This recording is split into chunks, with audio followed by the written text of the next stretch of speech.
They told me I'm going to lose my black card for this one. They told me that the black liberal groups would make sure to let everybody know that I was a COON, a Uncle Tom, a buck dancer, and every other slur that they used to tell me I only had to worry about being said by the white man. See, being a black man, growing up in America with black people, I was told a lot of things. I was told that white supremacy was my biggest enemy. That rhymes. White supremacy is my biggest enemy. We should make a song. Let's cut a track. But I've learned that the only thing that is consistent in my community when it comes to anything political is blatant hypocrisy. I live in a community that told me that immigration, illegal immigration, was the number one threat to black economics in the modern age. They told me that 16 years ago. But 16 years later, the same community, the same black folks are telling me that I should fight on behalf of illegal immigration to allow in an effort to allow 20 million or more illegal immigrants to come into the country. And when I say, wait a minute, didn't our black savior Barack Obama do a study that showed that black Americans are disproportionately disenfranchised or impacted in a negative way by illegal immigration? They say, oh yeah, that study might be true. But now our white lords in the Democrat Party have told us that we must sacrifice ourselves in order to further their agenda. We sacrificed our economy for the Democrat Party. We sacrificed our communities for the Democrat Party. We sacrificed our families for the Democrat Party. We even sacrificed our identities for the Democrat Party. Joe Biden told me if I didn't vote for him, you know what? I ain't even black. And you know what black people did? They agreed with him. They voted for old Joe at a clip of about 90%.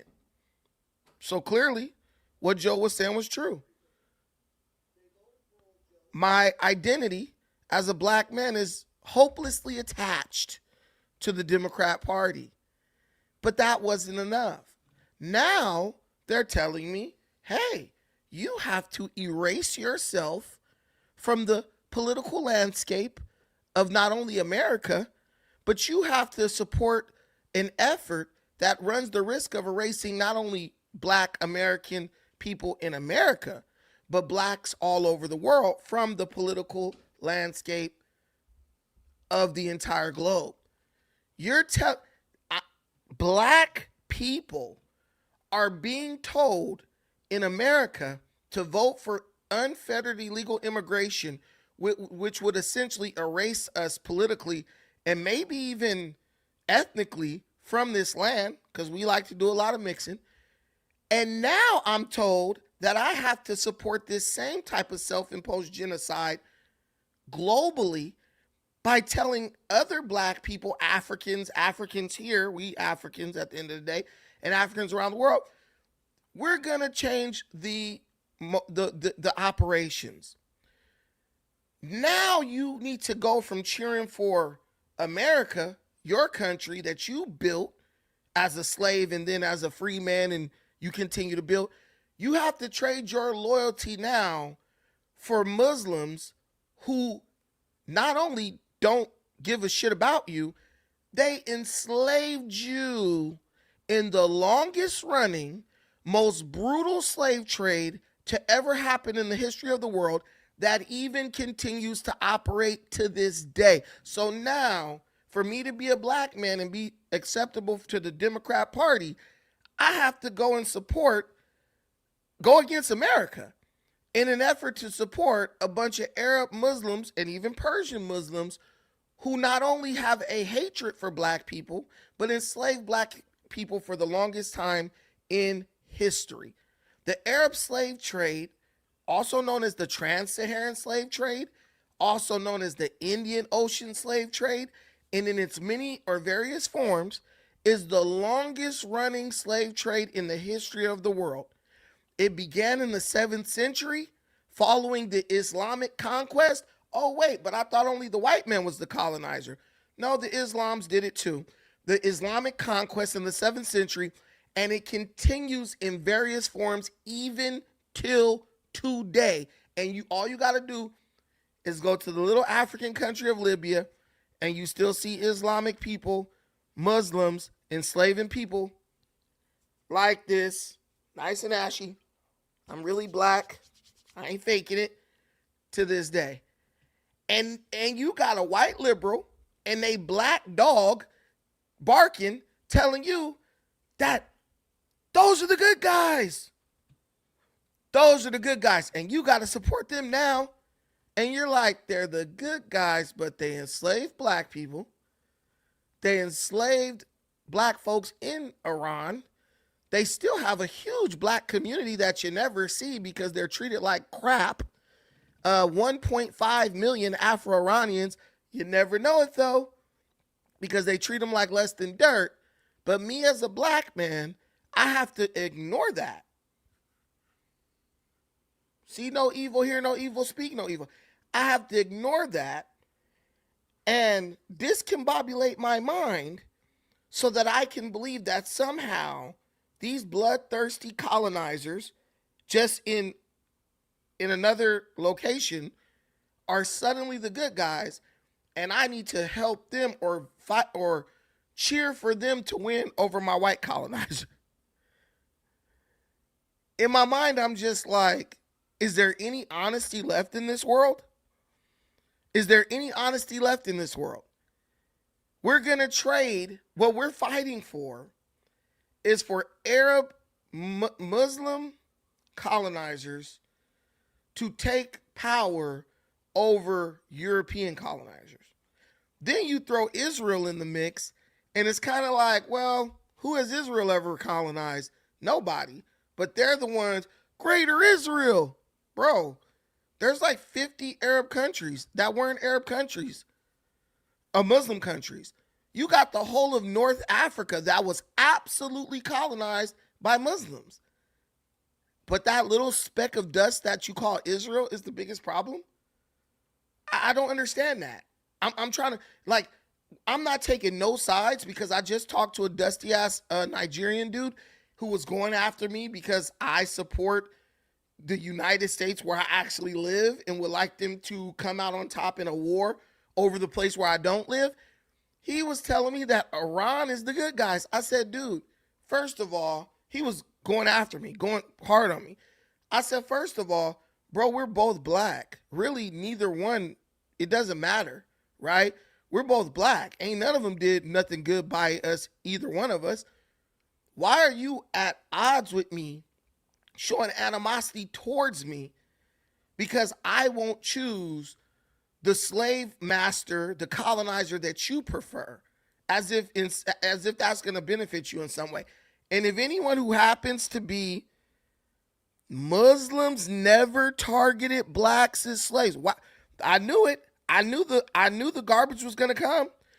Listen, what is the Trans-Saharan slave trade? Muslims never targeted blacks as slaves?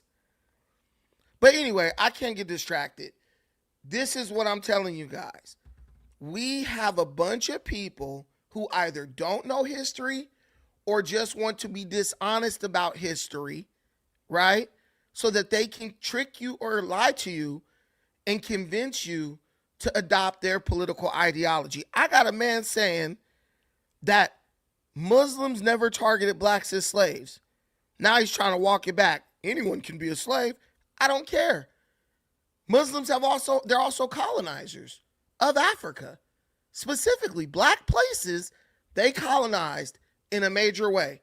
So I'm looking at the situation like, you want me to cheer for them, but I feel like they owe us about 40 some countries. I really don't get it. But I'm being told that Israel is the problem. And I look at everything based on history. Israel haven't done nothing to black people at all. Now, they've done a lot to Arab people. Hell, they've done a lot to white folks. But as a country, Israel ain't done nothing to black people. Black people not even thinking about Israel. And I don't even think Israel is thinking about black people. Now, Iran as a country, I can't say that they've really done anything negative to black America, right? I mean, other than the fact that they are Muslims and we have a very bad history with Muslims as far as slavery, castration, crazy things like that.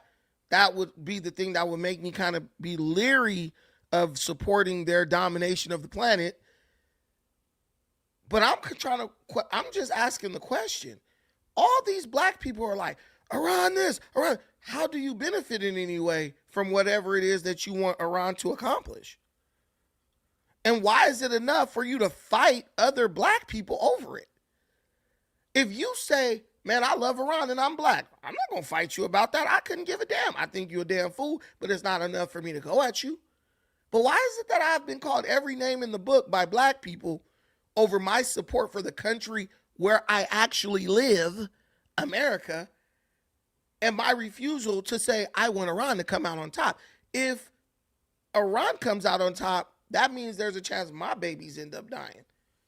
But if America comes out on top, there's very little chance that my babies end up dying. I think it's human nature. Right? To say, I just want the place where I live to not get bombed. I want the place where I live to have the advantage. Somebody's talking about they spit all over Officer Tatum. Look, he shouldn't have took his ass over there. That's the answer to that. I don't think any black person should be going to Israel. I don't think any black person should be going to Iran. I'm not saying that Israel loves black people. I don't think they do. They're trying to get a lot of black fake Hebrews out of Israel as we speak. But if both countries really don't give a hell about black folks, why are we cheering for either one of those countries to come out on top of our own, where all of our black people live at? That's all I'm saying.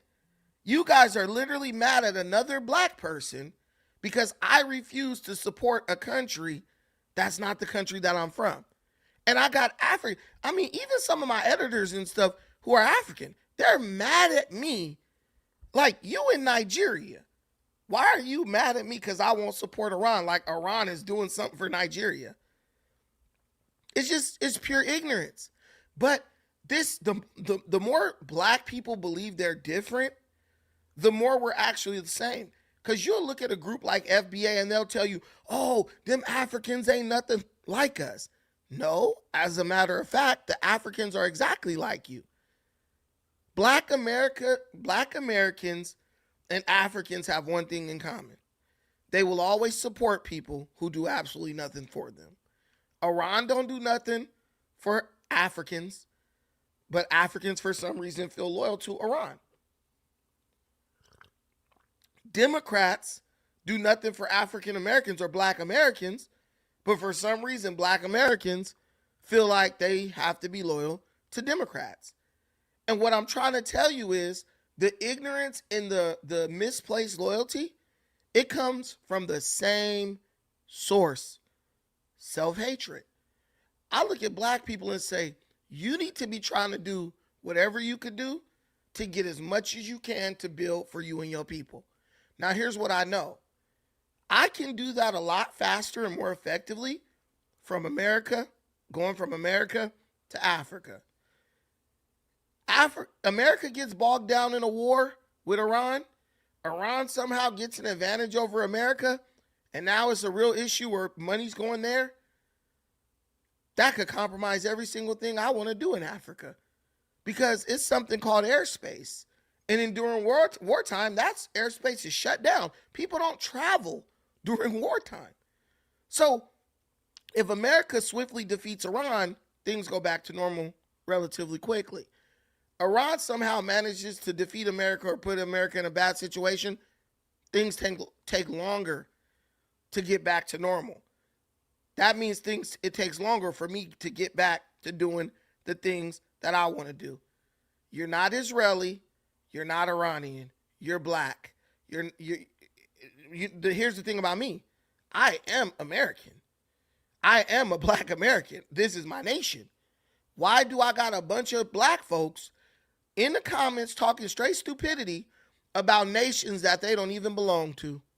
Cheering for them. Yeah, man, Iran. Bro, you can't even spell Ayatollah, but you think you support that. Oh, but America and Israel, they colonizers. Yep, and so are the Muslims.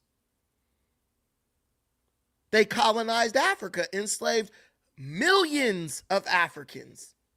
Treat them like shit too. Still enslave them to this day. So you're not going to get me with this like Iran being a Muslim nation, a theocracy ruled by Islam. I know what Islam has been doing to black people for thousands of years. So I will never support any Islamic nation in anything over the nation that is mine. Now, black Americans, we do have a very interesting and a very, what could I call it? A very, I don't even know what word I would use. I don't know the perfect word for it, but we have a very complex history or complicated history in America. But what I know right now, which is the only thing that I can really hang my hat on, is I believe that black folks will do better in America than they'll do in Iran. Because I can compare the quality of life of black people living in America to the quality of life of black people living in Iran. And I didn't want to stop here, but I would like to give that a visual representation. I'm just going soft Google search.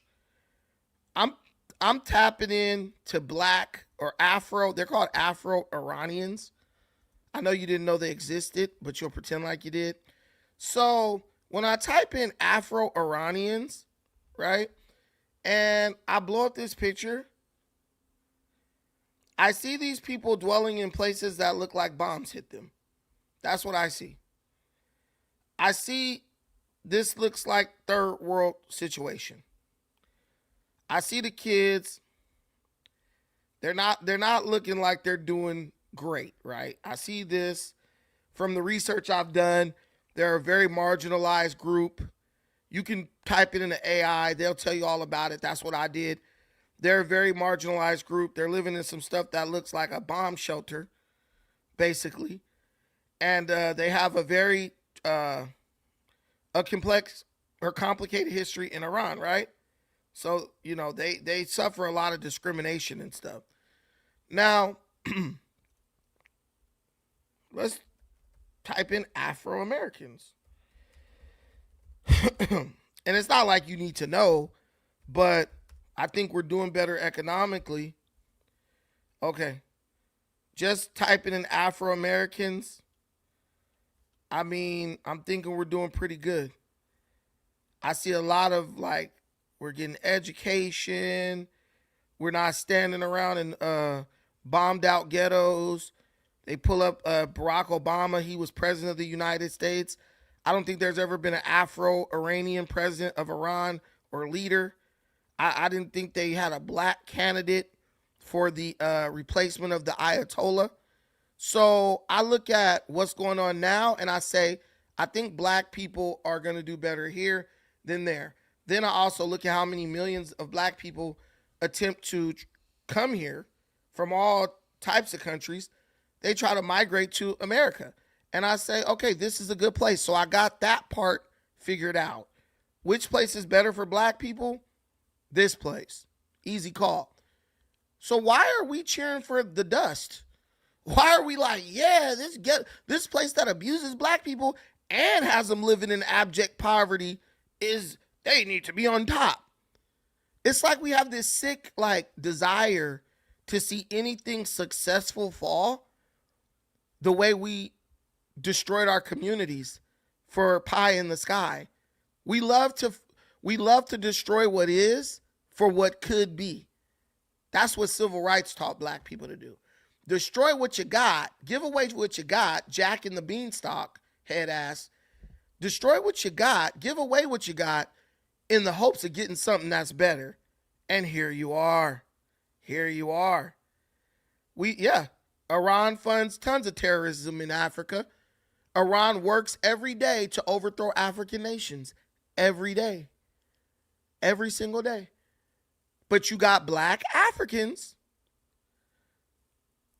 Somebody said, show us stats and laws. What I can do, because I'm not gonna get bogged down with all this, because I had other shows, watched other shows, I talked about this stuff.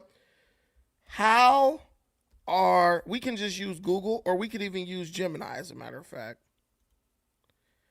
I wonder if you guys could see that. Shoot, sorry guys. Okay, what I'll do, I'll go here. Okay, yeah, this is good. This is real good. I'll go to Gemini.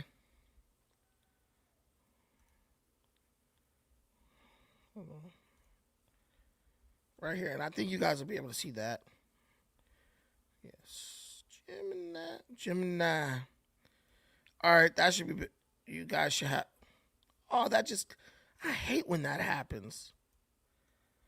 All right, so I'm going to do a screen share instead.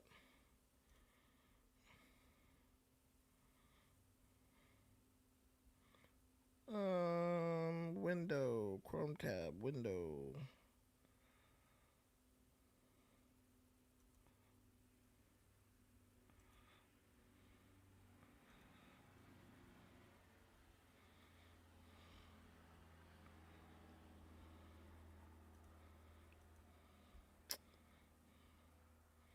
Hold on, let me see if I can do this.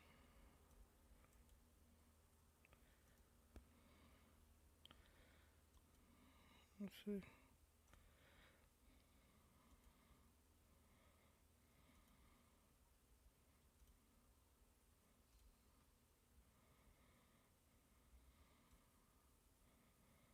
All right, so I made that a window.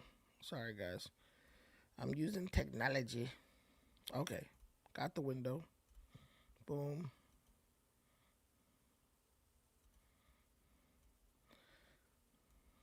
All right, so we got the window here. So, yeah, we got Gemini here. So,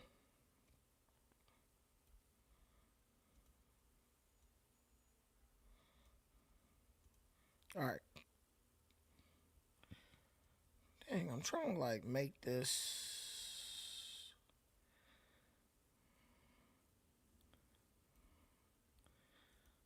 All right, this is fine. Okay, so what I'm gonna do, what I can do, since you guys can see everything I'm doing, I'm gonna just type in.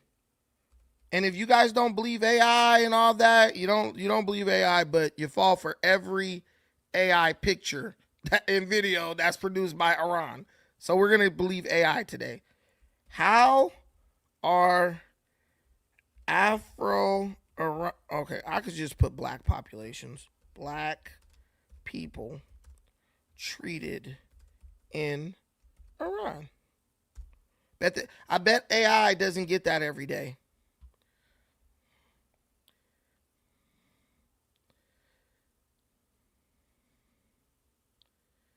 Okay, so this is what it pulls up, and I'm going to share that with you. The treatment of black and Afro-Iranian people in Iran is complex, often characterized by a paradox.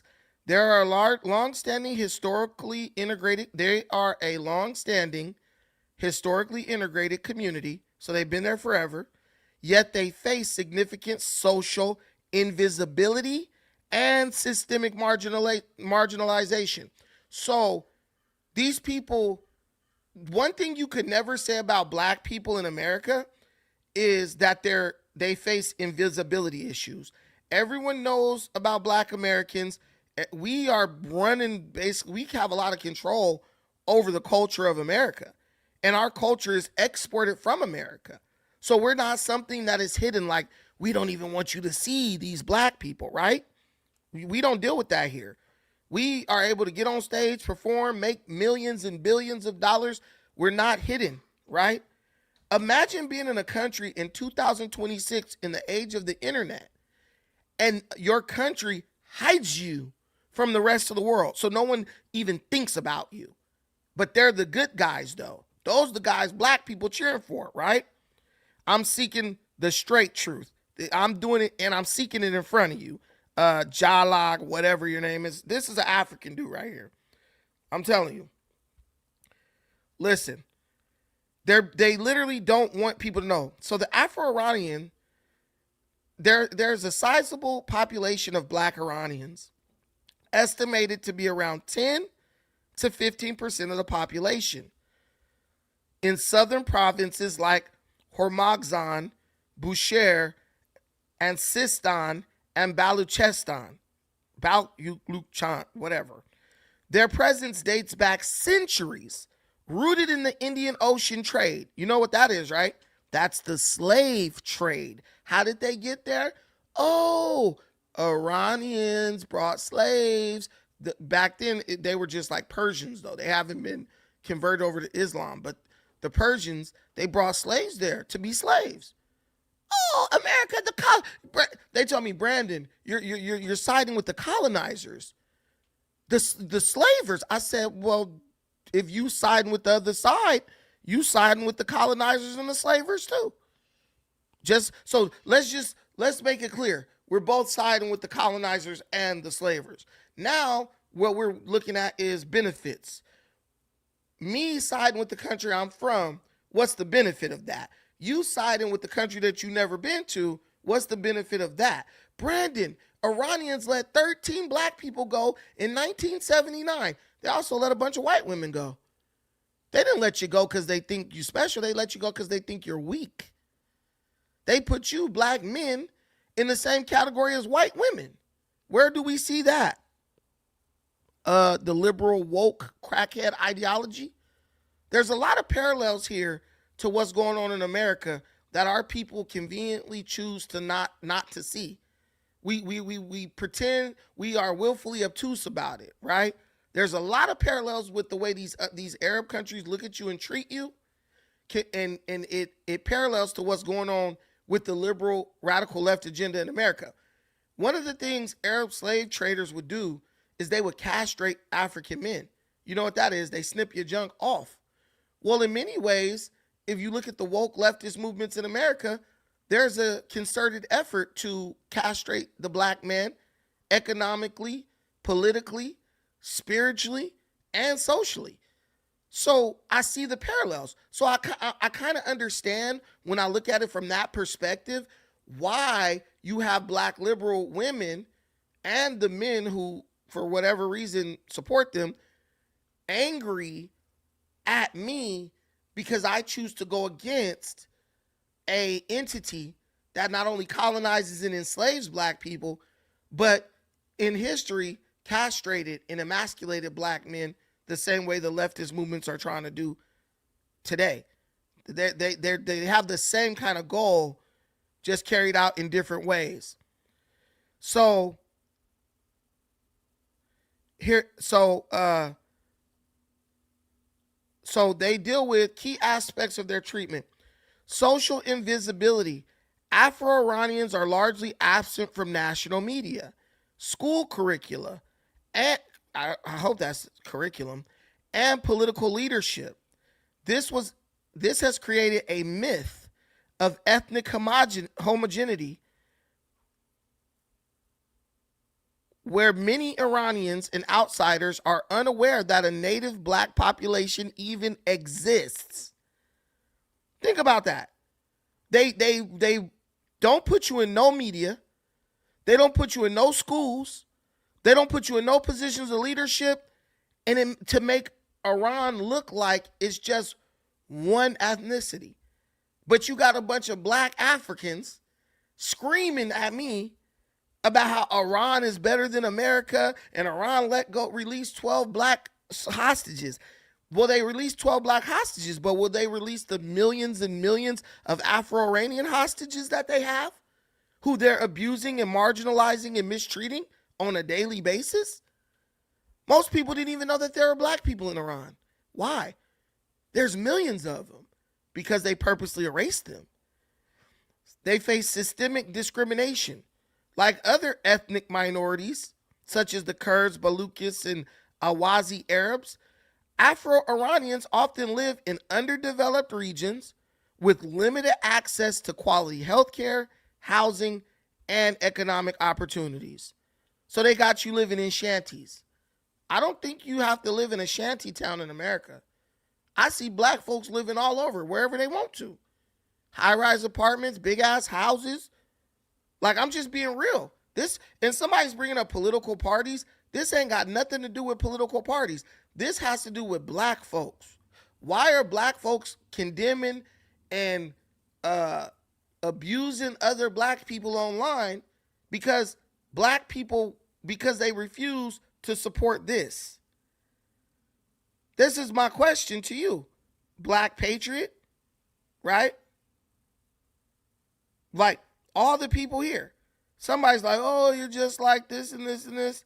Not black patriot, bongo dread. That's what I want to know. Why? Put the parties down. But why are y'all mad at me because I don't want to support this right here? Because I don't think this is better than what we got going on in America. Because it's not. Cultural paradox. While their culture, specifically music like Bandari and healing rituals like the Tsar ceremony, is a celebrated part of Southern Iranian identity, the people themselves often remain on the margins. So they do to them what y'all say happens to black people here, where they love the culture, but they don't love the people. Only difference is they do that to you here, but you have an opportunity to do whatever you want, economic, whatever. You can say, well, fuck you then. I'm not sharing my culture with you. They can't say that. The Haji Firuz controversy. A prominent symbol of the Iranian New Year, Nowruz, is Haji Firuz, a character in blackface. While many Iranians view him as a harmless tradition, critics and Afro-Iranian activists point to his origins as a minstrel or slave figure, as a form of normalized racial caricature. Current human rights context. As of early 2026, Iran is experiencing significant civil unrest and a deepening human rights crisis. UN reports indicate that ethnic and religious minorities are disproportionately affected by the government's crackdown on protests. So not only do they treat you like shit if you're black, when the protests happen, they disproportionately target you if you're black. So it's a bunch of Persians tripping, and they like, yeah, well, let's use this as an opportunity to go exterminate some blacks. I'm asking, all I'm asking you is, why is this place better than America? Why do you as a black person want them to win and want America to lose? What do you gain from that? I could tell you what black people gain from America winning. We gain what we always have gained and what we always have. We just keep our ability to operate as free, autonomous people doing whatever the hell we want to without bombs dropping on our heads and killing our children. Please help me understand. Please help me understand. What do you gain? And when it comes to geopolitics, it's all about what do you gain from it. It ain't about feelings. It's facts over feelings. And the fact is, black Americans, black Africans gain absolutely nothing from an Iranian victory. Oh, what do we gain if America wins? Well, all I know is just a couple of African leaders that then reached out to America for different things, aid, military help. The president of Congo, Tshisekedi, Nigeria. America's working with Nigeria now to deal with their Arab terrorist problem. Kenya, my favorite country and favorite place to go, works very closely with America AFRICOM to eliminate the threat of Islamic terrorists there. So I'm just asking, what do you gain from it? Africans? What do you gain from it? Black Americans? You gain nothing. And it's just like the Democrat shit all over again, where someone's telling me that I should fight and root for something that doesn't benefit me in any way. That's all I'm saying. You ain't got to be a Republican. You ain't got to be a Democrat. You ain't got to be none of that. All I want you to tell me is, in what way do you benefit? Oh, how do you benefit from America? Well, I benefit from being in America. America's a nice place. I built a pretty good life in America. I get to do what I want to. My daughter gets to do what she wants to. My family, they get to do what they want to. My wife gets to do what she wants to. I get to get on a plane and go to Africa whenever I want. I'm trying to figure out, in what way does destroying that benefit anybody? And what I would say is, I think a lot of it is just jealousy. At the end of the day, a lot of it is jealousy. And I don't want to believe this, but do you think that, like, people who are black in other places get mad at black Americans and want to see America fall because they feel like maybe they should have got the opportunity or got the luck that we got by ending up here? Well, you know, we have a very complex history. We built this country.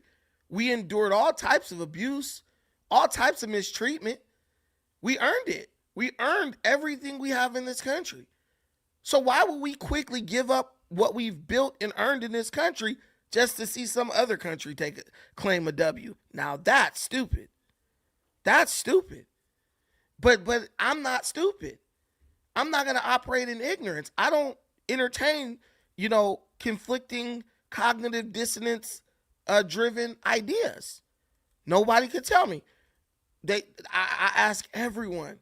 I'm telling you, I'm in a group with a bunch of African dudes, and this dude was cursing me out. Shut up! You know what you're talking about? Donald Trump this. How do you benefit? And when I tell him how I benefit, he get mad at me. The link is in the comments if you want to come up. You can come up and disagree with me, agree with me, whatever. I would love to make this like a little conversation. Just tell me, how is it benefiting you as an African? This is the question.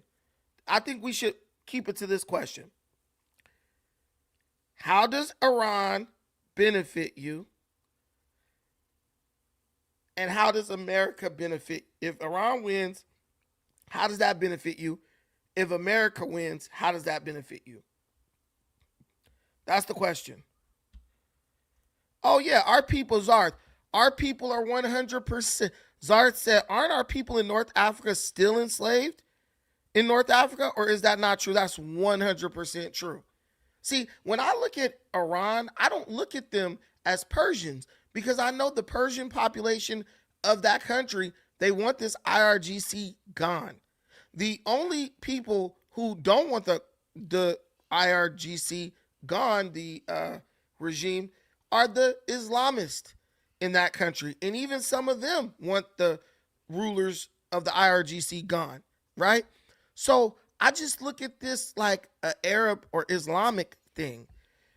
I don't understand. I got you, Ben Yosef. I don't look at this as like black versus white or whatever. I look at Arabs. I look at the way they treat black people. They constantly disrespect us. I've been to Africa. They disrespect us in Africa. And I shouldn't even just say Arab. I mean like Islamic people, right?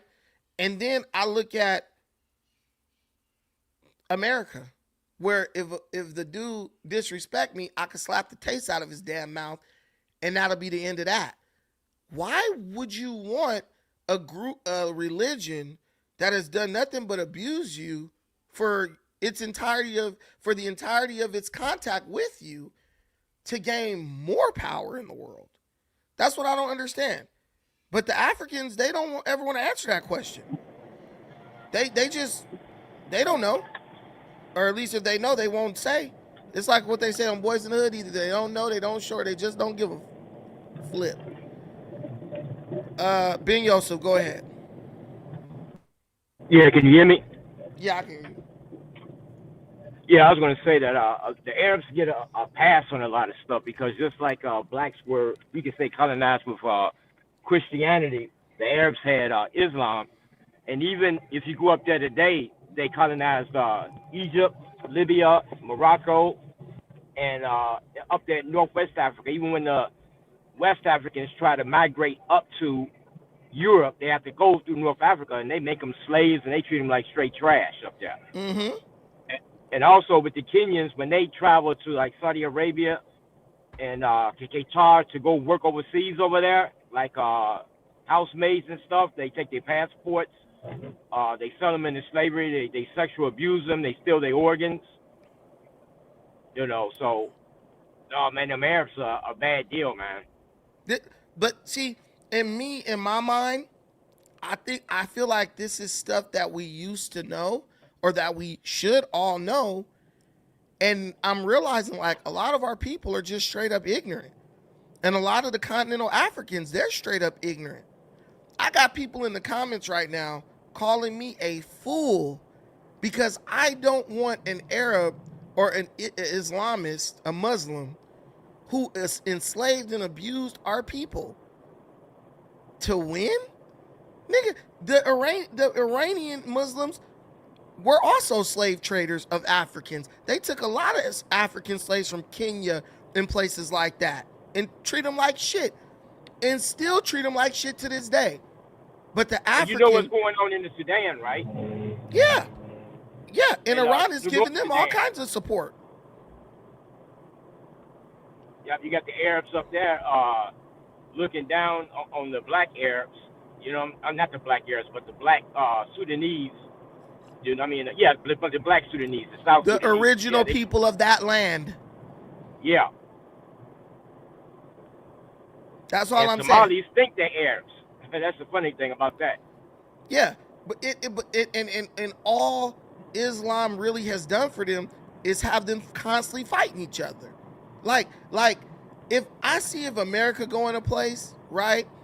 You see the place trying to like come up, like Kenya or something like that. Every black population that is majority Islamic, all they doing is fighting each other nonstop. It's like the Ishmael. Like if you make yourself a part of Ishmael, you will be like Ishmael. And the Bible tells you that Ishmael is cursed. His hand will always be against his brother, right? And go look at anywhere where the hand of Ishmael has touched down and dominated. They're constantly fighting with each other. Why would any black person anywhere want that for their country? That's the part that I just need somebody to explain to me. Go ahead, free game. Well, Brandon, now let me say this. The Jews are just as bad as everybody else. Listen, hold on. Okay, that's a good statement. Tell me, what have Jews done to colonize Africa? Hold on. Let me finish, Brandon. Okay, you said they But just as bad, so I'm just because it's if they're just as bad. This the history. You're telling me history that I don't know. So tell me what 30 damn countries in Africa Jewish people colonized and enslaved people in. Black people. none. So are they just as bad? Well, you got a point there. You got a point there. Uh, But let me finish. now, if you said But Christians, God, but I've been telling people this, bro. Only reason why we don't look at the Islamic whatever people, whatever they are, is because they poor. If they was rich, like white people, we'll look at them the same way.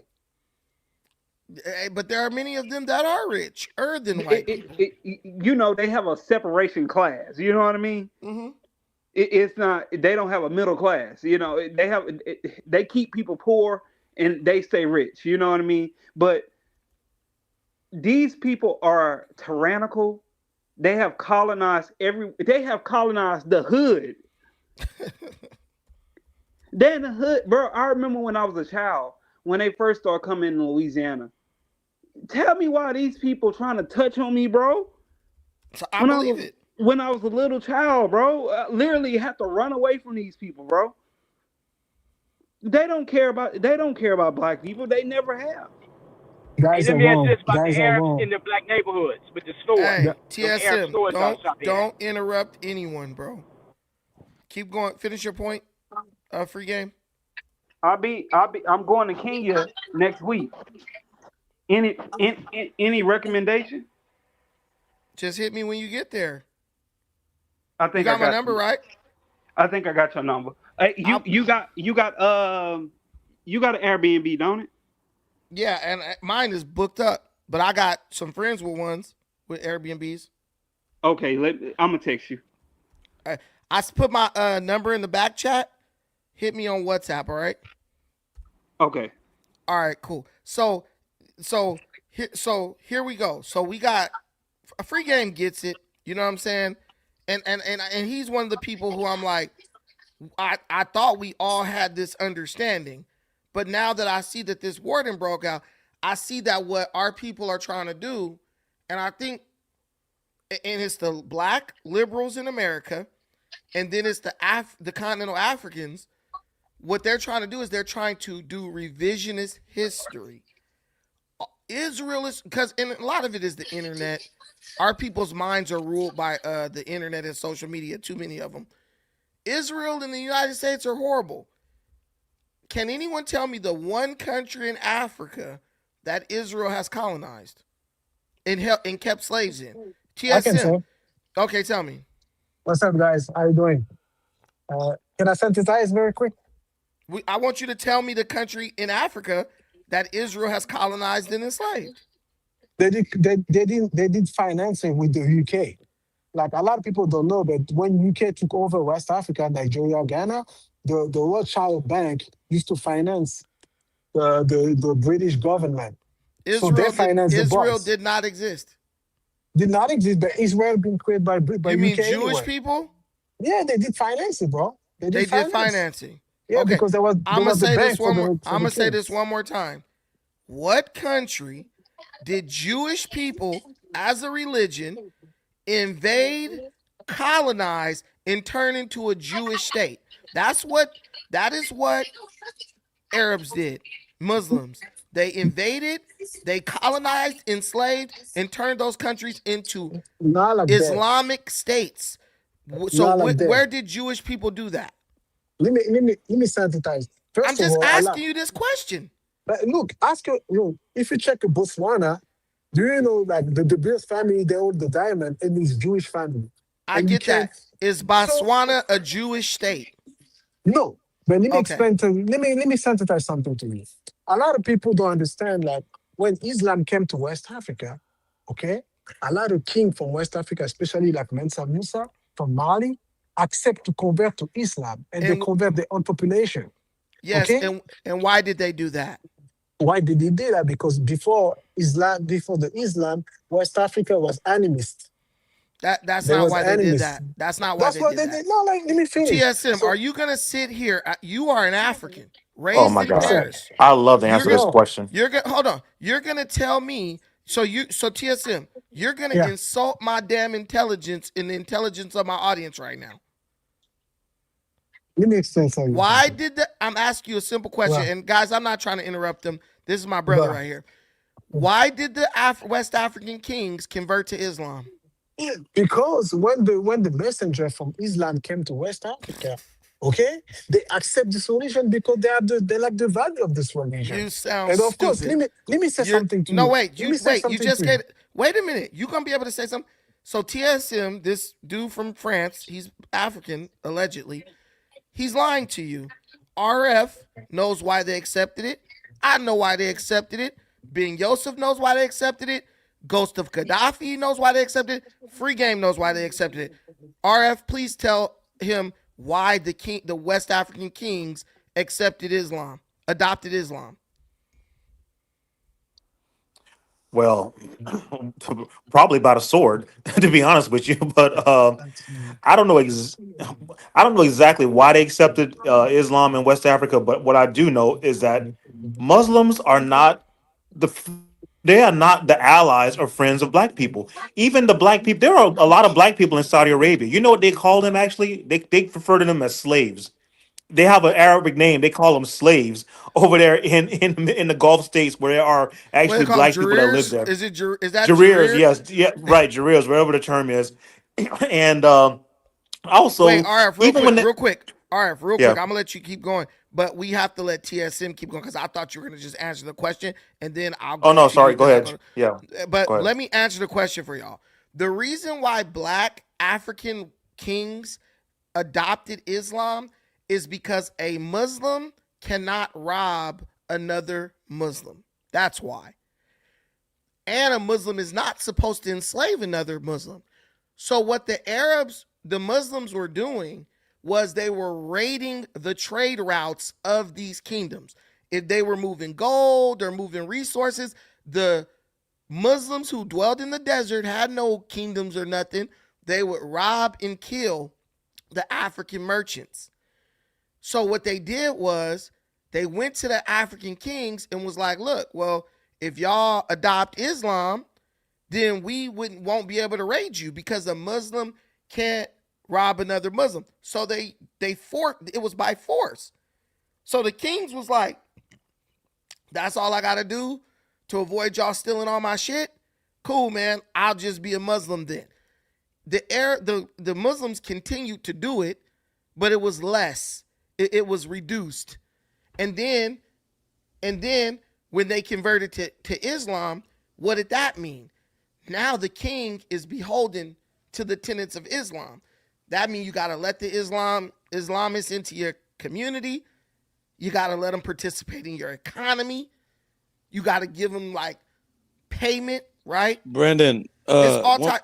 Brandon, one moment. I'm sorry to cut you off, but I'm really trying to understand the basis for your argument, because if I can't understand the basis of your argument, then I can't dialogue further. So are you trying to say that Iran is dangerous, or are you saying that Muslims are I am dangerous? saying that Iran, as long as it is run as a Muslim ethno state, Islamic ethno state, is a danger to black people all over the globe. Because I know what Muslims do to black people when they gain power. Okay, I've been listening. I've been listening for since you started the show. So let me say this: if you could go ahead and share your screen, not with myself, but on your own, you could use your own Chat GPT, and if Uh-huh. you could type in "Are black people slaves in Iran?"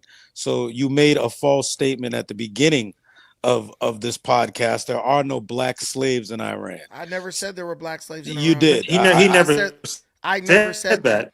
never said that. Okay. Okay. I never said We'll that. move forward. Okay, we'll move I said forward. there's black slaves in Libya. I said there Okay. are marginalized black populations in Iran known as Afro-Iranians, Okay, we'll move who are forward. the If descendants of the black slaves that okay, the okay. Persians once held during the Indian Ocean slave trade. Is that All okay right, with you? I'm gonna give it to you. All right, Okay, go ahead, maybe I TSM. maybe I Right, you misinterpreted. you But you did. then again, Go ahead, TSM. when you say when you say Arabs used to do like some business with West Africa, and that's the way they get in. I'm agree with you. The thing is like also after that, what's happening is like black Muslim used to go down by Congo, capture no Muslim black and sell them to the Arabs. They used to do that. For example, like they used to Nigerians, people from Mali, they used to go down south to grab it people, they sell it to Arabs, and they ended up in Saudi Arabia or they ended up in Middle East. We know that. But what I'm saying, I get what you're saying, but all those countries in North Africa used to be black countries. So didn't nobody well, have to go down to of Congo course, to get nobody. All the black people up in the northern region of Africa, the Sahara, there was a whole Sahara slave trade. So yeah. they were taking those countries don't even have like huge black populations anymore because they basically were either exterminated or enslaved by Arabs, and the ones who didn't get And exterminated, they fled to the south. look, and do you know actually even today it's happening in Mauritania. In Mauritania, this black Arabs country in Mauritania, some black people are still enslaved. It's a part of the culture right now. It's crazy. And even in Tunisia, they arrested a Tunisian woman activist. They sentenced her for 8 years because she was defending like blackness in Tunisia. Do some research. She's on the news today. So So she be right. What's so up?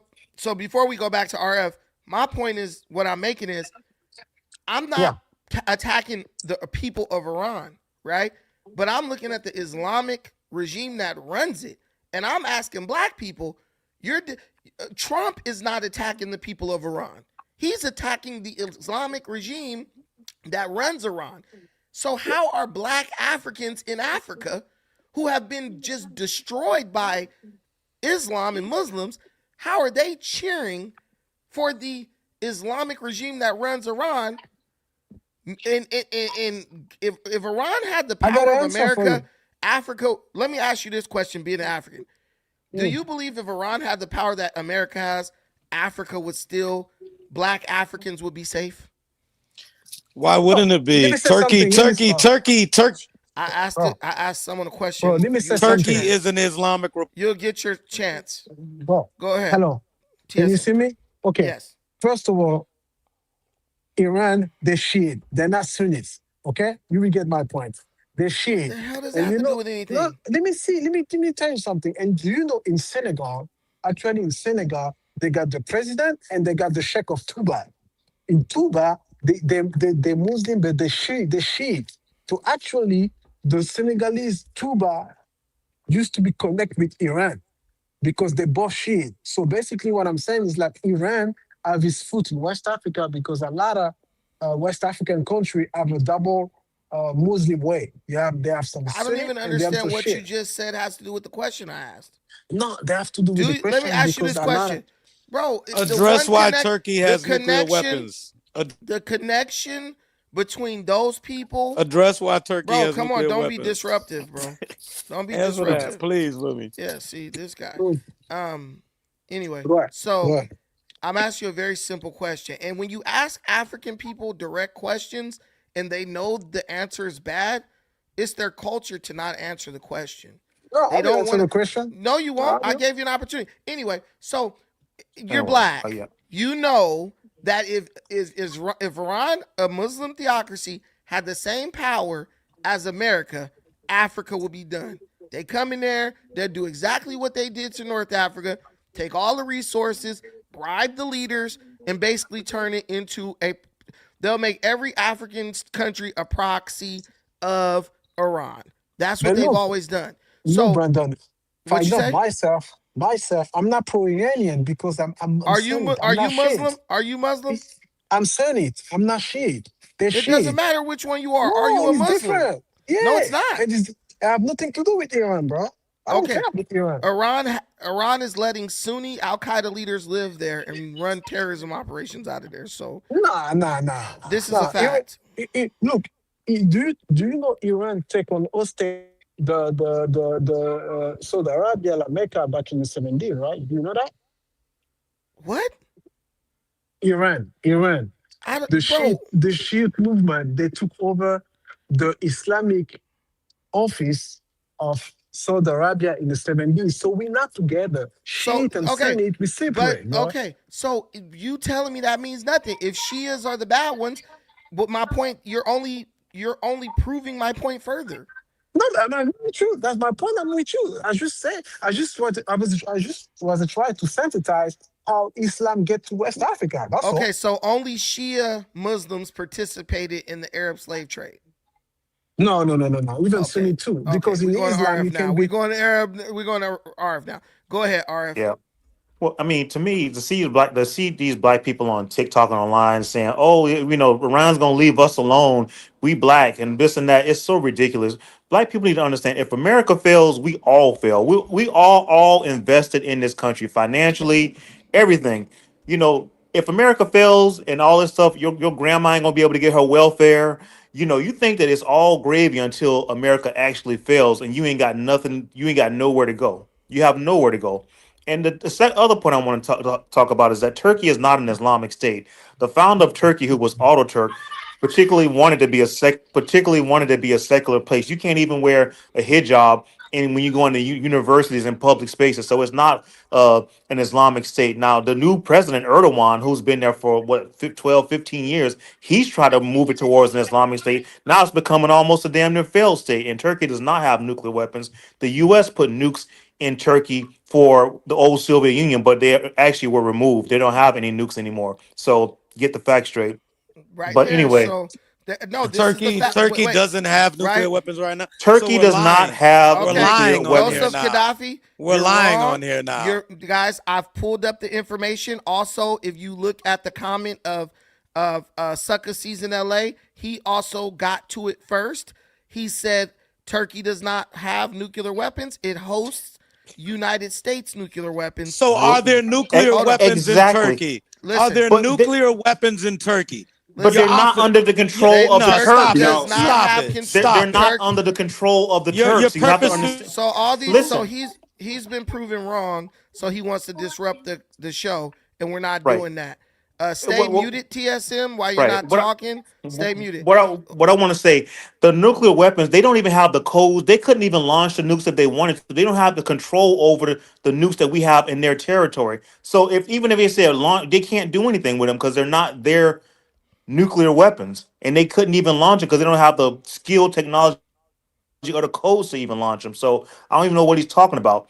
But anyway, Muslims, Arabs, whatever. I already knew they don't mix with Africans anyway because whenever I go over to Africa, particularly when I was in Dar es Salaam, they have their own separate apartment buildings, mosques, everything. They totally separate from the black Muslims and Right. black people in those countries. So I don't know what is this Greetings. fantasy in these people's head as if like the Muslims are all kumbaya, we love y'all. They don't.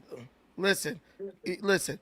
I just want for the people because I know there's a lot of people who are not physically watching the stream.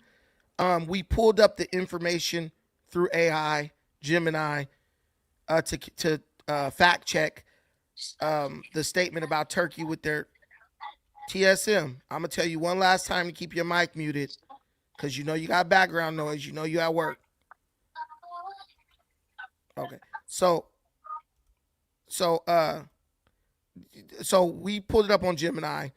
Says Turkey does not possess its own indigenous nuclear weapons, but it hosts approximately 20 to 50 USB 61 nuclear bombs at the Incirlik Air Base as part of a NATO nuclear sharing agreement. Turkey is a non nuclear weapon state member of the NPT Non Proliferation Treaty and does not have independent control over these weapons. So I just want the audience to understand you're going to have a lot of people out here who are willing to lie in an attempt to manipulate you. That's real. And they do it often. They'll lie to you to your face because they don't respect you. And I don't like that.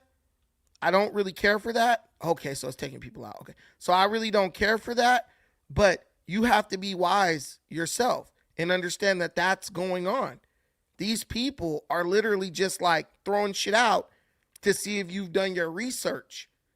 This guy Vaca, he's in my little group on the thing on Telegram, and he's constantly yelling and screaming over me because he can't beat me in a debate. He's trying to do that here, but I control this group. Go ahead. Wait a minute. RF, where's RF? Guys, if you guys are okay, there he goes. All right, RF, go ahead.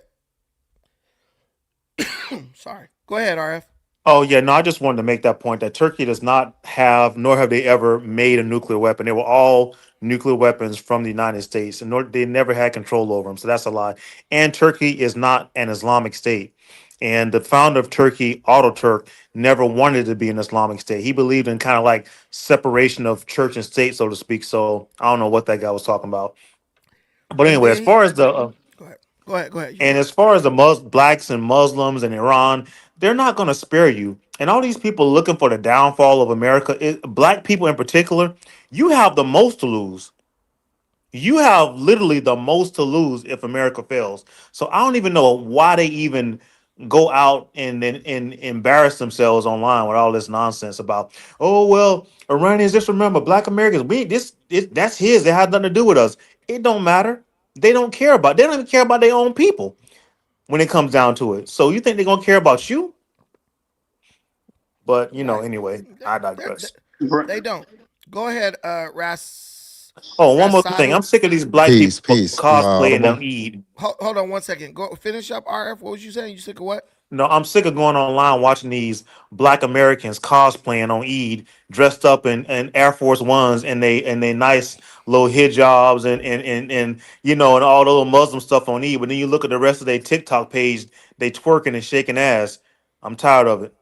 Man, it's bad. It's bad. It's real pathetic. Go ahead, Rasadu. Peace, peace. Am I Yeah, audible? yeah, you're good. You're audible. We hear you. Yeah. Respectfully, I think your sort of position's silly. I think it's a straw man. I mean, I think, to be against this military adventurism, this unprovoked aggression against Iran, I think is a rational stance for any American patriot, black, white, green, yellow. Right. I don't think this is necessarily support of quote unquote Muslims and problems with Jews.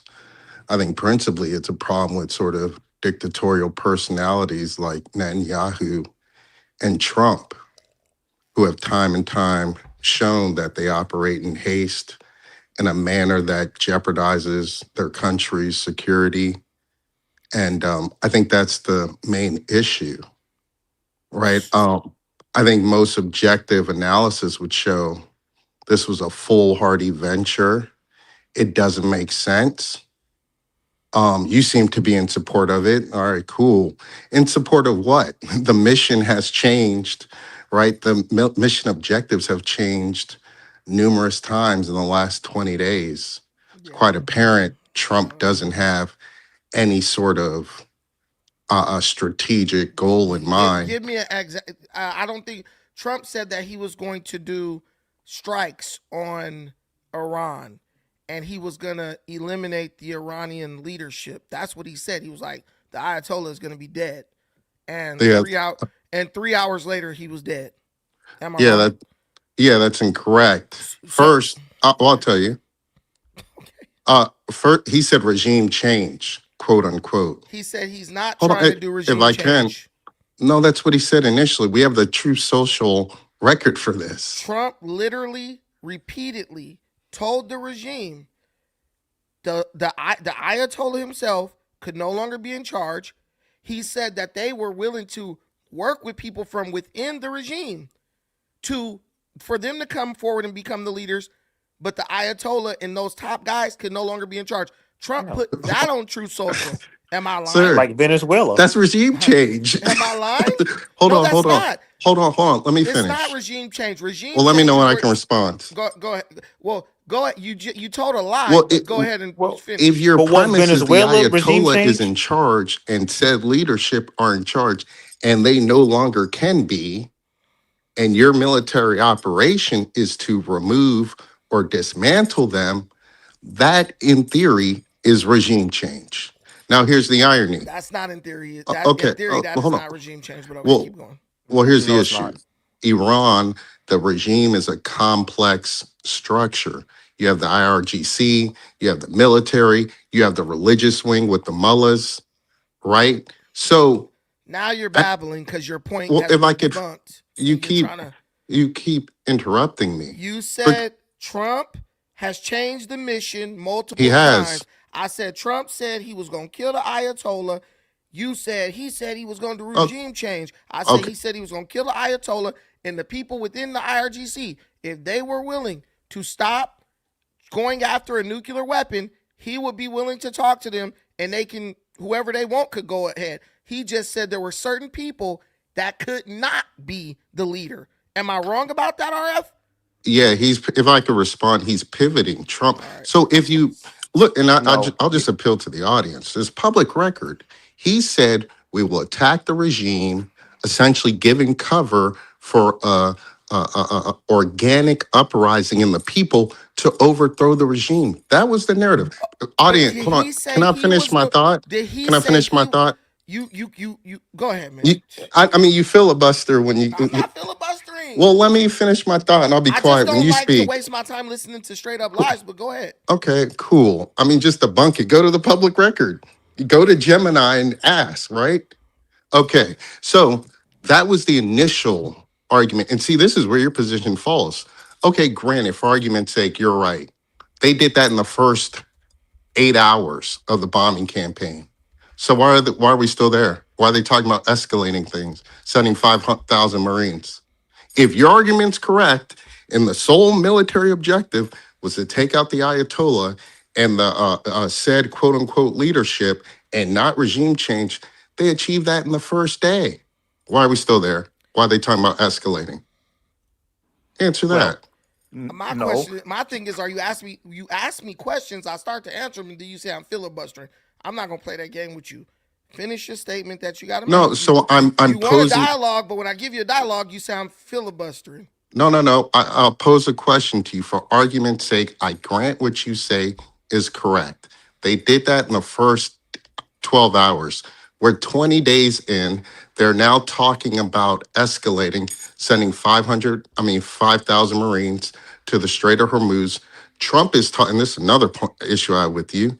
You talked about, oh, he's not going against the people of Iran, blah, blah, blah. Trump said, I think as it stands, they have 24 hours to open the Straits of Hormuz, or he's going to obliterate their power plants. Does that help or hurt the people of Iran? So those are two questions I pose to you. I'll mute up. I'll wait for a response. Okay, so this guy said, "Look in Gemini, see if see what it says." He was trying to do regime change, right? So I looked in Gemini, and I think I have to open this as a window and not a tab to make the Gemini show, because Gemini agrees with me as usual. Um, the whole idea of regime change is something that was speculated on by uh uh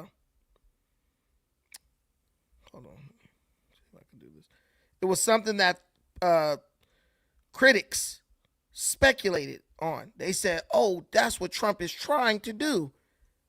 Gemini said Trump never. Gemini is not saying Trump said he was trying to do a regime change at all. Okay, so here it is right here. So you guys can see it now. And that's okay. So if you look right here, it says the administration's true end game remains a point of contention among experts.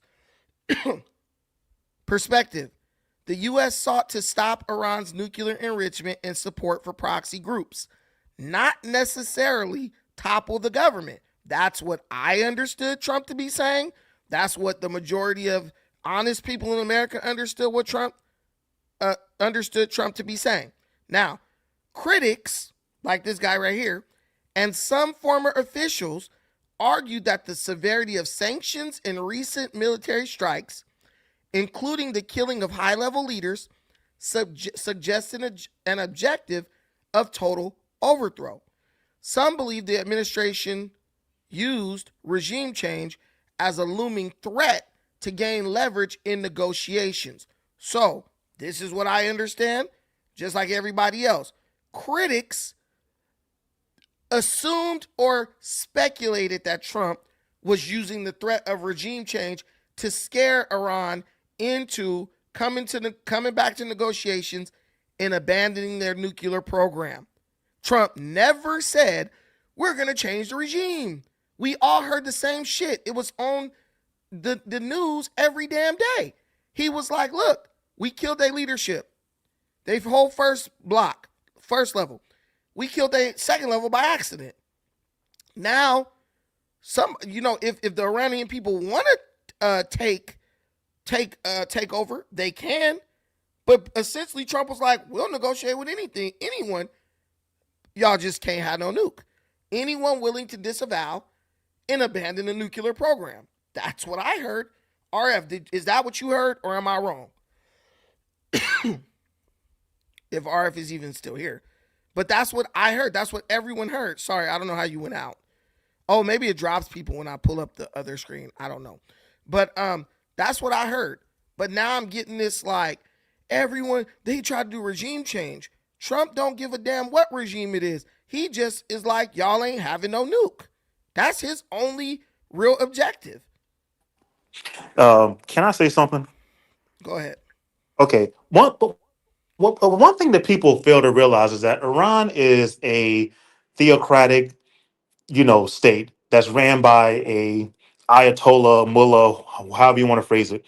Their version of Islam, Shia Islam, is an apocalyptic type of version of Islam, meaning they have to create an apocalypse. So whatever their form of God comes back and cleanse all the earth of all non-believers, and that's but they have to bring about this apocalypse. So if they have a nuclear weapon, you don't think that they would use that nuclear weapon to bring to bring about this so-called apocalypse that they want in order to bring in their version of Islam that they believe in, which is a fanatical version of Shiite Islam? Then I, also you got to think when Trump did not want this war, he told the Iranians, we'd have no problem with you having nuclear energy and stuff for your people. Do something for your people. All the money that they get from their oil, they spend it on arms, they spend it on financing terrorist organizations like Hezbollah, while the people are sitting there living almost damn near in poverty. One of the most educated populations of people in the world, but they are living like crap, basically. But he even offered to give them nuclear fuel rods without the enrichment for weapons grade material. They refuse that. And then also you got to think they have a ballistic missile program where they have these deep underground facilities where they're churning out hundreds of ballistic missiles. And you have to stop that capacity because once they get it to a point where they're cranking out, they have so many ballistic missiles, there is no defense that's going to stop them from tearing whole Gulf countries, turning them into fireballs. So it's the Gulf countries are actually happy that we're doing this because at some point you're not going to have enough defense to defend yourself from all these missiles that they're turning out to hit all your buildings, your oil facilities, and everything else. So Iran is not this benign state where, like, you sit back and you just let them, crank this stuff out. They're not going to do anything with it. They're going to hold you over a barrel and say, look, we're at a point right now. We have so much. If you attack us, we're going to destroy everything. So you got to Yeah, look at it from that point too. yeah, I think a couple things. A Trump said he will pick the leadership of Iran. He said this.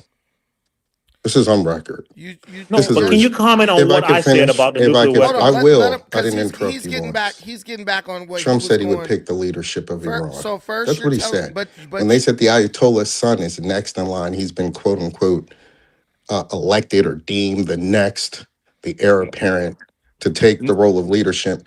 Trump said Nepo that's not. baby. If I could finish, let him Trump said finish, that's not please. acceptable.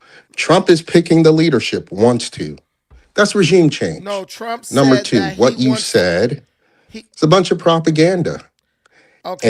A, when we look at it, Iran, like any other, I never said Iran's a benign state or any of that stuff. But A, they do have the right to protect themselves and sovereignty, right?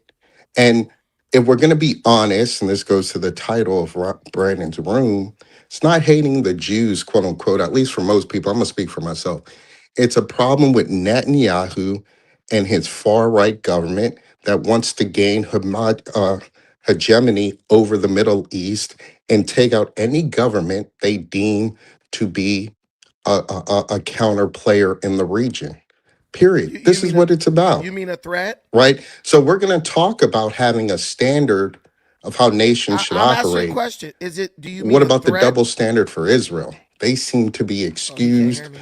Damona was struck for which reason? Apparently, there's a nuclear site where they have nuclear weapons. But guess what?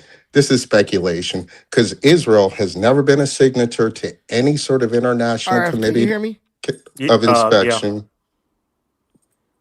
Rasad, can you hear me? Now I can hear you. Okay, because you can't. Okay, keep going. You're talking about Demona. Demona, where all the black people at? Why did Israel not? Why did Iran fire on Demona, knowing that's where the majority of the black population in Israel lives? The better question is why is Israel putting the majority of black folks next to their nuclear sites? But you Israel, won't you won't talk about that. Can I Israel, finish my point? Can I Israel's finish my trying to point? kick those. Israel tried to get those illegal immigrant Hebrew Israelites out of there. They've been trying to get them out of there for a couple of decades now. But and that's They even a chose problem. Dimona. They chose Dimona. No, that's the only place they're able to live. Now, mind you, these black folks, they've served in the military. They say they have a right to be there. They claim Jewish heritage, etc. But you won't talk about the double standard in Israel. Well, they But Jew. to my Go ahead. Go point, ahead. Go ahead. Go to ahead. my point, what I'm saying to you is this brother's trying to appeal to this, oh, Iran flouts the standards of civil governments that are in the international community. So does Israel. No, I never mentioned that. I said that Iran, their regime, their brand of Shiite Islam is an apocalyptic brand of Shiite Islam where they have to force some kind of apocalypse in order to bring back what they call the Mufti or whatever, that somebody to bring them back in order to cleanse the earth and make this, that, or whatever. But the problem is they want a nuclear weapon. Why do you have to enrich uranium to a grade of uranium to have a weapon? And you think once they get that enrichment and they have that technology where they can create a bomb, they're not going to export it to their proxies, to Hezbollah? They would have no problem with doing that.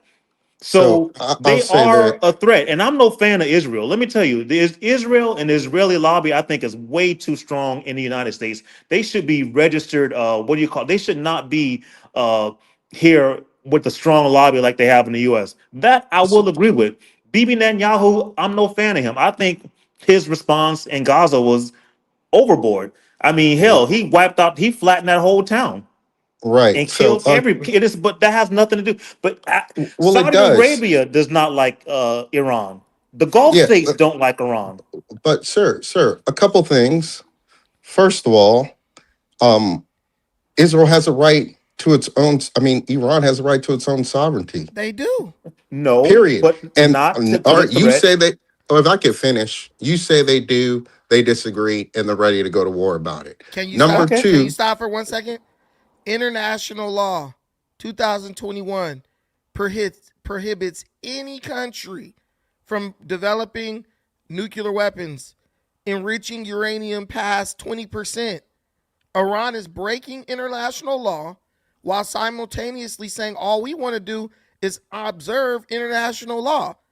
I had a show about that. You don't watch this show, So but I proved that Iran lies all the time, because if you want to observe international law, you want to stay in line with it. International law says you cannot develop or enrich uranium past 20%. Iran did that, and then later on said, well, we have a right to develop nuclear weapons if we want to. Here's the thing. You do not have the right to scream death to any country on earth and then start developing nuclear weapons and fund proxy terrorist groups to attack that country, and then expect them not to do what they got to do to knock you off the face of the earth, or in this case, eliminate your nuclear weapon capability, your nuclear weapon manufacturing capability, bro. You can so keep you like to argue between the lines. I proved several things that you said were not true. We like you do kind of what the liberal news does, where they try to spin something to fit a narrative. Trump never said he was trying to change the regime in Iran. He said that he was trying to eliminate their nuclear weapon building capability. He And said ballistic missile you program. said that he wants to pick the leader. Trump said, I want to be involved with picking the leader. That's what he said. That's what I heard. That's what everyone who's honest heard. You're taking that to mean you're trying to say he said he wants to pick the leader. They could pick their leader, but you're not going to pick the son of a radical terrorist who spent his whole life basically saying all I want to do is destroy America and destroy Israel. Now, I don't think Israel is a good guy, but what I know as far as Israel is concerned, Israel is closer to Iran than we are. So Israel doesn't have the luxury of saying, oops, our bad, like what we did with the recent missile that Iran launched, where they lied and said it could only go 2,000 miles, and the bitch went 4,000 miles. Iran's leadership are a bunch of liars. They don't operate honestly. So what person, and this is my question to you, and I'm not going to interrupt you when you respond.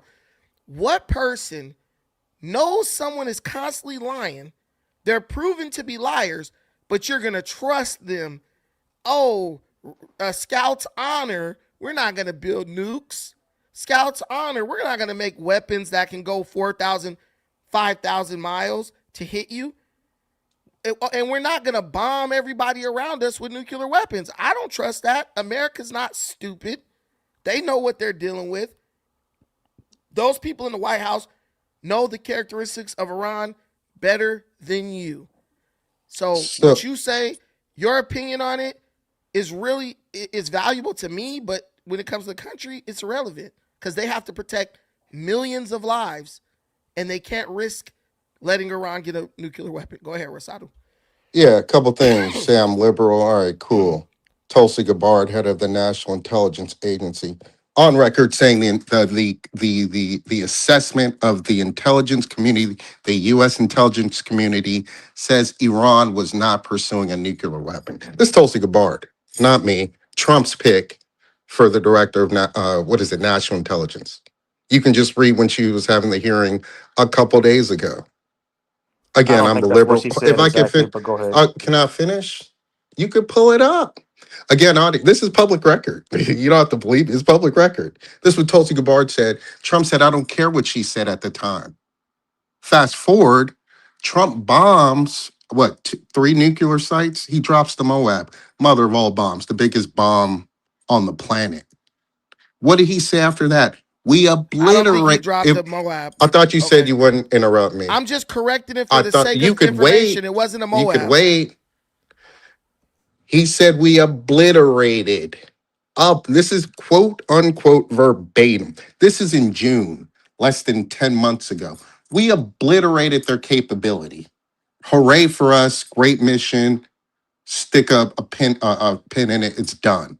You're telling me 8, 9 months later, oh, it's a nuclear threat in Iran. You just said we obliterated them. Come on, bro. Furthermore, let's turn the clock back a little more. And I'm just appealing to public record. Brandon says I'm a liberal. People can just look this up. In his first administration, he certified that Iran was not proliferating and they were operating still in conjunction with the Obama plan, which said they could not proliferate but beyond a certain percentage. The Trump administration certified this. But they And were. if I could finish, so Iran was operating within international court. Guess who ripped that up? Through sanctions, more sanctions against them. And Iran said, okay, it was Trump. So this weird notion and narrative, oh, Iran, and again, I'm not a cheerleader for Iran. I'm just calling balls and strikes. Yeah. Brandon's talking So you're about it, and that, can dang I man, just you finish you real quick? you made like 4 points, brother. And so do And I you. didn't. I'm a I'm the land right host of here. the show. I'm a land. Can I land right here? Do you want me? Do Trump, you want to host the show? and that's what you did. Can I just land right here? I beg. He talks about how the mullahs are liars, and I don't disagree, but so is your own president. On 2 occasions, Iran was literally negotiating this most recent time in Oman. They said, we'll give up everything. Then Trump says, oh, and the ballistic missiles. That's a lie. Simultaneously, the US starts bombing Iran in the middle of the negotiations. This is the second time they did that. You're talking about dishonesty? Floor is yours. Okay, so here's the thing. This guy, after he says all that, he admits that the mullahs are liars. We all know that they tell lies. So once someone lies to you, they show you who they are, and you better believe them. You could say Trump is a liar. That's fine, but Trump's not threatening to blow me up every day. That's the difference. The liar who's threatening to blow you up and wipe you off the face of the earth every day, and the liar who's just basically like, look, man, you're fired. I'm a celebrity, right? It's an easy call. They were dragging out those talks. Even the people who were a part of the talks for the United States said they were just like stringing us along while they were steadily trying to enrich uranium. It doesn't take a long time to enrich uranium past 20%, bro. So when you're like, well, they obliterated Fordo and all this other stuff. Oh, but then 9 months later, it don't take 9 months to enrich uranium. And if you hit uranium enrichment facilities, you don't know. China could have shipped them some more uranium. Like, hey, here goes some more. Just keep working with this. Or they could have other places where they were storing it. So saying, I thought we wiped it out. They probably did wipe out the capability at that time. But 9 months later, it's a whole country with billions of dollars to pour into enriching uranium. The whole point is it's a proven fact that Iran had uranium enriched at 60%. That's a fact. It's a proven fact that you only need uranium enriched to 20% for power. Beyond 20%, you're only doing it for weapons. So if someone's enriching uranium past 20%, they're screaming, I'm going to just give a few facts and then you could say, I want the audience to like think about this for a second. I'm enriching uranium past 20%, which means you only do that to create a weapon. Every day you wake up, you screaming death to America and been screaming that for 40 years. On top of that, you're building all these ballistic missiles, which you can attach your nuclear warheads to them, right? So you're building up like you're preparing for a war, right? When you're preparing for a war, you're building all these missiles because you're getting ready to do something. Right. A The hostage next, situation. right? Right. The next thing is we can accept what Tulsi Gabbard says. Oh, they weren't pursuing a nuclear weapon. Fine, right? But do we also get to accept what Trump's negotiators said? They said inside the negotiation where they said we have enough uranium for 11 nuclear warheads right now. Now think about it. We got a fact that they're enriching uranium past 20%. Why are they doing that? Then they go into the meeting and allegedly say that they got enough enriched uranium for 11 nuclear warheads. Then they've been escalating, building bombs, building drones like they're in the middle of a war. I'm putting the pieces together and I'm telling you based on my assessment. Oh, and then there's one more thing. This is a fact too. They're supposed to be letting UN inspectors into the country to inspect their uranium enrichment facilities. Right. The And reason why, cameras. They yes, disable the cameras. the reason they got bombed in Operation Midnight Hammer was because for years, not for months, not for weeks, for years, they have been playing games with the nuclear enrichment inspectors. They won't let them go into the facilities, or they'll say, you can go into this facility, but you can't go into these other facilities. That's called playing games. When you're dealing with a fanatical regime that screams death to America every damn day before they eat their Ayatollah flakes, I'm not taking any damn chances. You play games, I'm coming, I'm hitting you fast, I'm hitting you hard, you pick up the pieces. I have no problem with that. Now, the stuff between them and Israel, that's between them. That ain't none of my damn business. Couldn't care less what happened to either one of those countries. But I know as far as where my kids lay their head at, you're screaming you gonna kill my, basically they screaming they gonna kill my kids. Death to America. Right. At that point, I'm down to make a mistake. Just like I'll make a mistake to take somebody out if I think they trying to kill my kid in my day-to-day life. There's no way Ratsiru or whatever, or any other man is going to tell me, yeah, Brandon, you should wait until they get the bombs to Well, react. There's no can way you can do that. It's they either they wanted got a bomb or they don't. But Go Brett, ahead. can I say that they wanted to pull a surprise like Pakistan? They wanted to be like, surprise, we got a nuke. You know what I mean? And once you have the nukes, then you're in a hostage situation. Okay, so you attack us, we're gonna have no choice but to defend ourselves and use these nukes. So just like Pakistan went nuclear, and they did the same thing that Iran is trying to do right now. Pakistan went nuclear the same way Iran is trying to do right now. They want to hold them over. Okay, well, we got the nukes now. Once you got them, there's nothing you can do about it once they got them. And then guess what? Once Pakistan declared and they had their nukes, India, it proliferated. Then they had to have nukes. So once Iran has nukes, you don't think Saudi Arabia is going to say, well, hell, they got nukes and they are a threat to us. So now we got the whole region is going to be nuclearized. So Right. they had to be, however you slice it or dice it, their program had to be taken out. Call it But regime change or whatever. And it's not, first of all, it's not even regime change in Venezuela. The same apparatus is there, but under the leadership now that is more favorable to the United States. It's the same regime, but different leaders.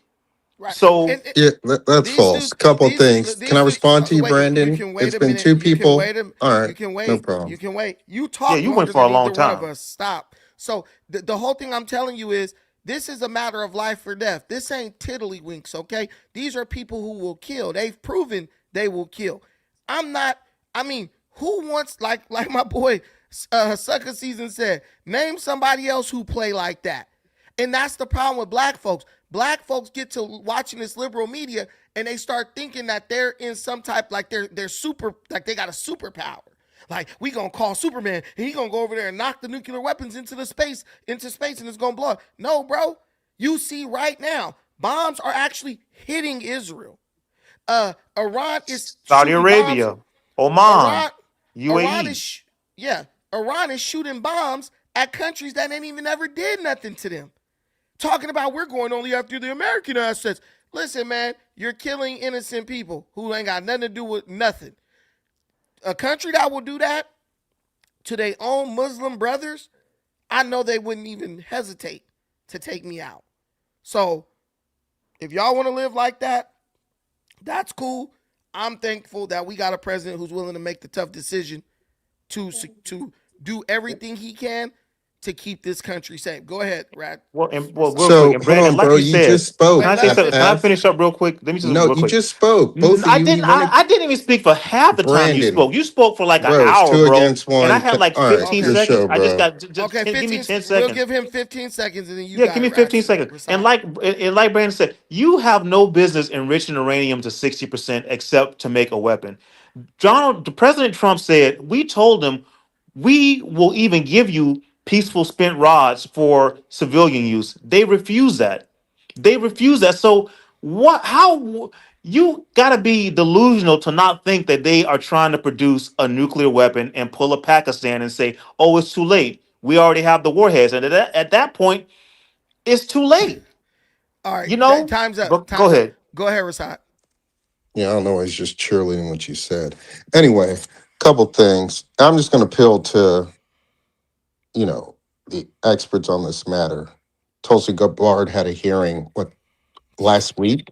What'd she say? Quote, as a result of Operation Midnight Hammer, Iran's nuclear enrichment program was obliterated. There has been no effort since then to try to rebuild their enrichment capabilities.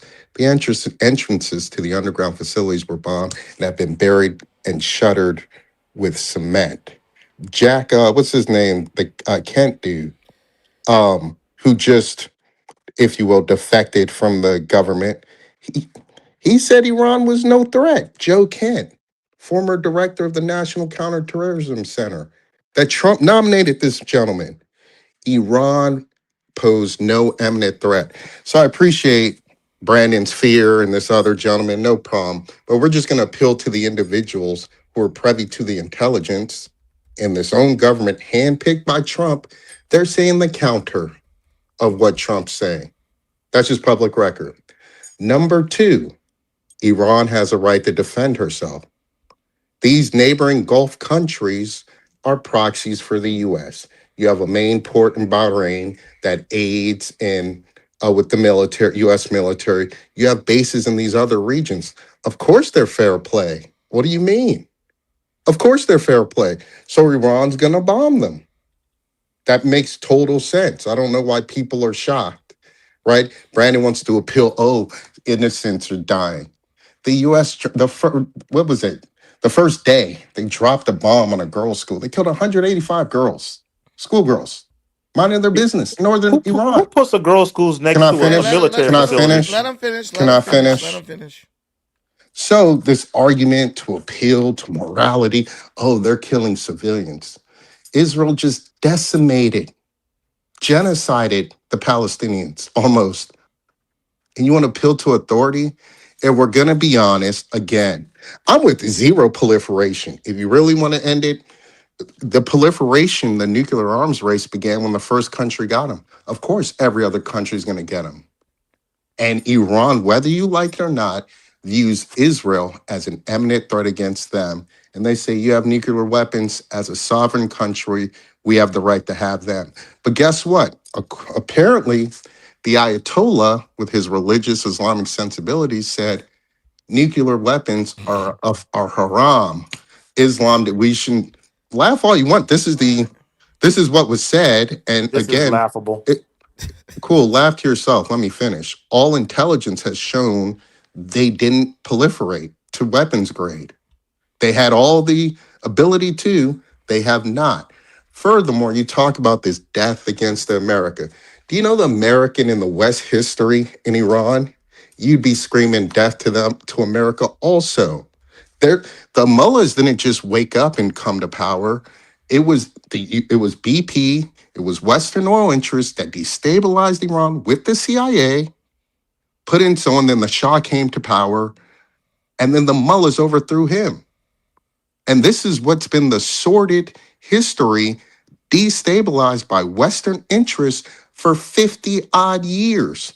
The US has been meddling in Iranian sovereignty for over 50 years. Of course, they're going to say death to America. I would too. You act like they're just harmless. Oh, we just woke up and we hate America, quote unquote. Come on, bro. This is what I'm saying. So you say I'm parroting a liberal narrative. You're parroting some oblivious right wing, just delusional narrative if you're not going to be honest about what's going on. But, and I'll land here, where we are now, this has been a poorly executed military adventurism. Trump has no clue. There was no contingency plan for almost a quarter of the world's energy supply being cut off, the Straits of Hormuz.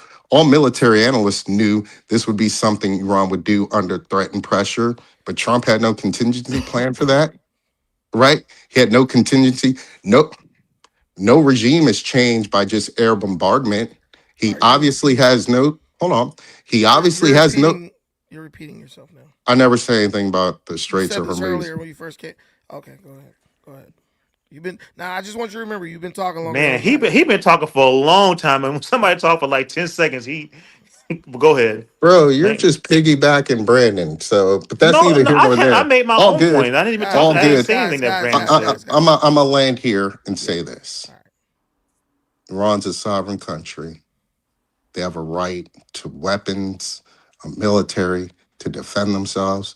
U.S. don't like it. Cool. They're going to war. Right now, seems like an utter disaster. It seems like Iran is a caged animal backed against the corner, and they're about to fight. And as a patriot, if you think if you're on the West Coast, whatever it is, I know y'all are paying exorbitant amounts at the gas station. On the East Coast, it's crazy. If you think this benefits America in any way, articulate that. How does going to war with Iran benefit America? I'm curious. All right. So the whole thing, you said a lot, and that's why I try to stop you, um, so I can like respond to points before, because I'll be forgetting some of the stuff you said. But the whole point is this: Iran, the country of Iran, is a bunch of liars. Their own officials have said that Iran is trying to build nukes. They've told our negotiators, "Yeah, we got enough to make this many nukes." It's a proven fact that they are enriching uranium past 20%. You can't argue that, Rasad. My question is, if you're not trying to build a nuclear weapon, why are you enriching uranium past 20%? Now, one thing people don't understand about being in like intelligence briefings and stuff like that, you have to speak to what the absolute fact is at the moment, or what the facts that you have gathered say. If Tulsi Gabbard doesn't say Iran is not currently pursuing a nuclear weapon, later on she can be held in she can be tried for perjury, saying that she lied about, Iran's capabilities. So she has to go with whatever intelligence has been gathered at that moment. So I learned that when the other black dude, the dude who used to be the leader of AFRICOM, when they were interviewing him about the state of the situation in Africa, he had a lot of stuff he had to say because that was based on the intelligence that was 100% proven fact. And this is all like speculation and it's assumption. And it's like, dude, based on them doing this. But of course, no one has walked into a facility and watched Iran develop nukes. But we can look at the evidence. We could be like Columbo. So what I looked up was this, which is what I already knew, but I keep saying this. but nobody seems to want to listen. Rasad, he's doing his liberal talk news stuff. Like what they did with Joe Biden when we knew he was cognitively impaired, but the news kept saying, "Nah, man, we can't tell he's impaired. He's better than ever." Why? Because they know nobody was in the doctor's office with him, so we couldn't say for an absolute fact, but we could look at the clues based on what we see, and we would know that something was wrong with him. This is the world that liberals and like anti-American citizens, that's the world that they exist in. Well, you can't prove it for an absolute fact, but what I can do is tell you this, and this is how I'm going to prove this, as if I was in court. We know for a fact, these are the facts we have. Iran is enriching uranium past 20%. Rasad even knows that. Iran, right here for fact, Iran has been severely restricting the International Atomic Energy Agency's inspectors from accessing key nuclear facilities. Can you read that, RF? Do you see that, RF? So in my mind, I'm saying, if you're not building nuclear weapons, why are you enriching uranium past 20% and simultaneously restricting the International Atomic Energy Agency's inspectors from going into your nuclear facilities? Following June 2025 attacks, Iran barred experienced inspectors, suspended cooperation, and blocked access to bomb sites, limiting the IAEA's ability to monitor uranium enrichment stockpiles. That's all I need right there. You could say whatever you want. Tulsi Gabbard can say whatever she wants. I'm not building nukes, but I'm enriching uranium to the point where I can use it for nukes, and I won't let the inspectors who are international, it's not America's inspectors, I won't let them, the ones who are experienced, the ones who would immediately be able to tell if you're doing something funny, they barred them. And then the ones they let in, if they even let them in, they suspended cooperation, and they would not let them go to the bomb sites where the United States bombed and buried the enriched uranium underground. If it walks like a duck, quacks like a duck, and looks like a duck, it's a duck. If I got nothing to hide, come on in. You could look, like I remember one time, I got dogs and stuff. I remember one time the animal control came. Somebody said, "You back here abusing your dogs." I opened up the gate. I said, "The dogs are in their kennels. You're welcome to go back in." I opened the gate. I took my ass to the house. Go back there and look for whatever you want to. I don't got to supervise you. Ain't shit back there. Go look. Lady went back there, checked everything out. She said, "Man, your dogs are in exceptional condition. They look good. They look nice. They got water. They got shade. They got everything they need. Thank you. I appreciate it." And she said, "Next time they call us, we'll let them know that it's just a baseless complaint." That's, if I'm Iran, that's what I want. That's what I'm striving for. These are facts. You can't argue with the facts. If you're screaming death to my country every day, right? And you're enriching uranium past 20%.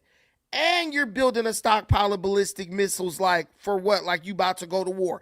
And you won't let nobody come in and inspect to see what you're doing with all that uranium you got. Listen, man, I'm going to just have to bomb you. I'm just going to have to come in and keep hitting you because you won't let us go in and see what's up.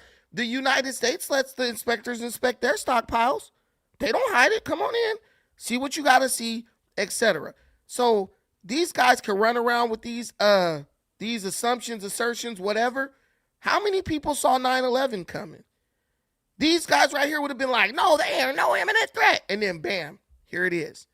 That's the whole point. You didn't see the guy in Texas. You didn't know he was going to shoot something up. That's how terrorism works. The element of surprise.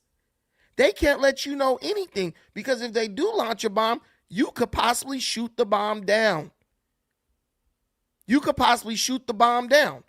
So why would we just take your word for it? If they not building a nuke, they can say, F the United States, we not letting them in to nothing, but we'll let China in. We'll let South Korea in. We'll let Kazakhstan in to check. They won't even let that. They won't even let them do that. So I must be a total damn fool or something for you to think that we just going to sit over here in the dark. We just going to sit over here in the dark as to what they doing over there when they wake up screaming death to America every damn day. No, it's a radical regime that supports terrorism. They sell weapons to people who kill Americans. They gave money to Hamas so Hamas could attack Israel. And like I said, I don't care about Israel or Iran, what they're doing with each other. I only care about the fact that, oh, let me give you the latest lie. They said that they didn't have a missile that could go over 2,500 miles. They just shot a missile 4,000 miles. So that's to me, those are three things that tell me, yeah, these people can't be trusted.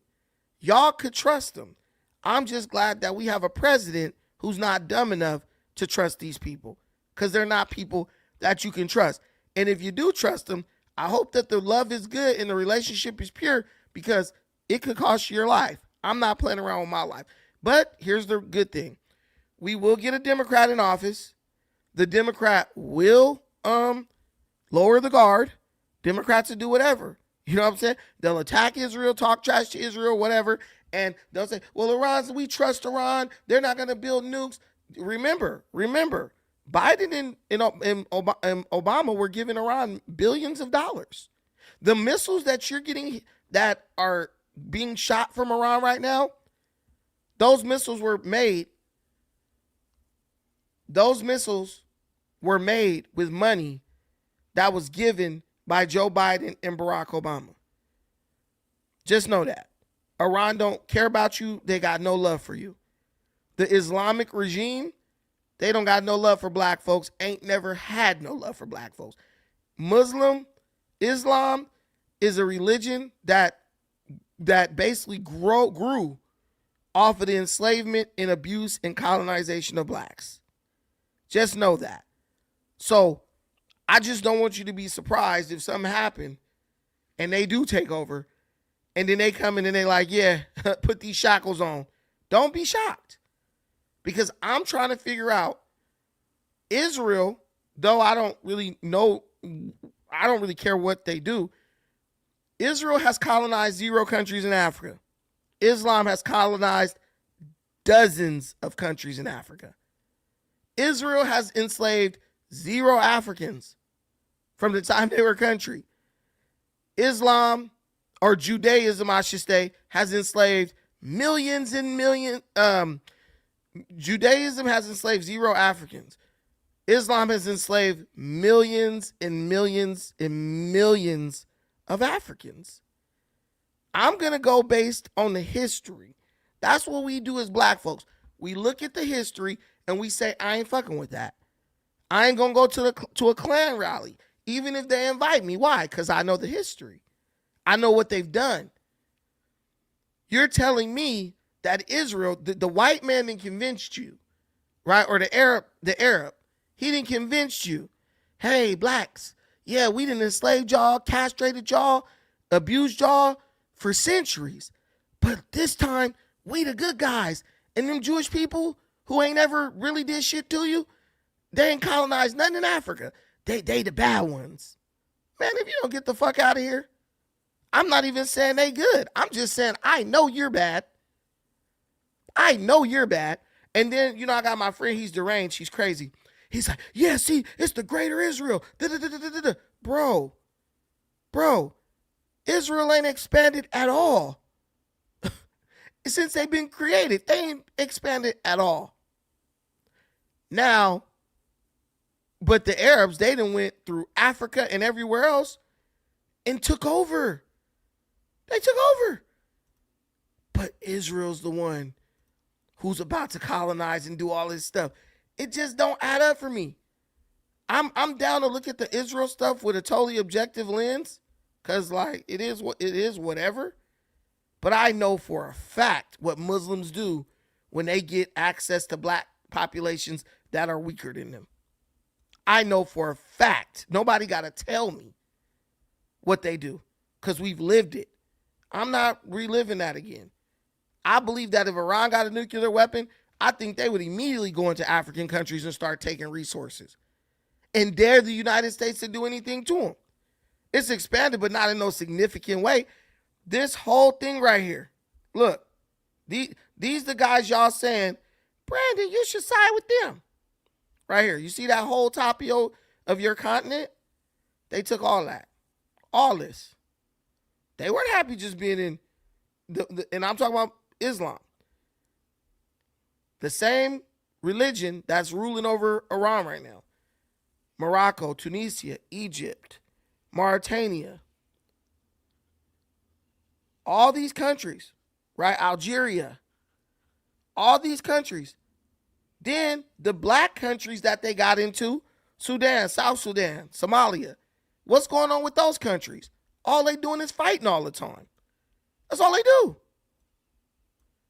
Oh, shoot. May I respond? Hold on, I lost my page.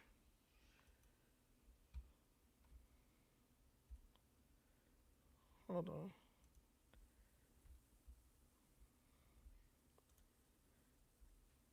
That's all they do. This is all they do.